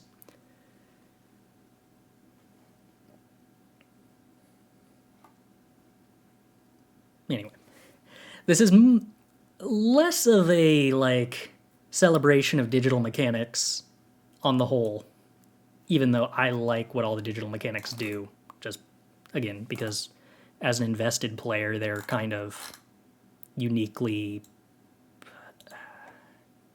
not targeted, but uniquely biased towards serving me, more so than other player segments. But it is very much me loving Forsaken Crossroads. I really, really hope they come up with a way to get it into paper that is clean and avoids the problems that are thusly noted. What did we end the day on? 64% win rate with blue-red, losing mostly to Grixis and aggro, which isn't terribly surprising. Deck seemed pretty reasonable overall. I do not know that I buy this as good against Grixis, but I could be misplaying it. But yeah, I'm completely willing to believe this is a completely real deck, and I think deceptively so, off of the strength of Brotherhood's in covering up a lot of the other iffiness with the deck.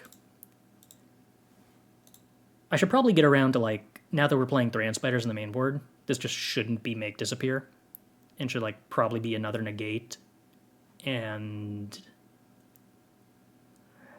I don't know, maybe another Essence Scatter, stuff that doesn't give the opponent ways to use Thran Spider. Because the Make Disappears were probably now the least impressive parts of this deck.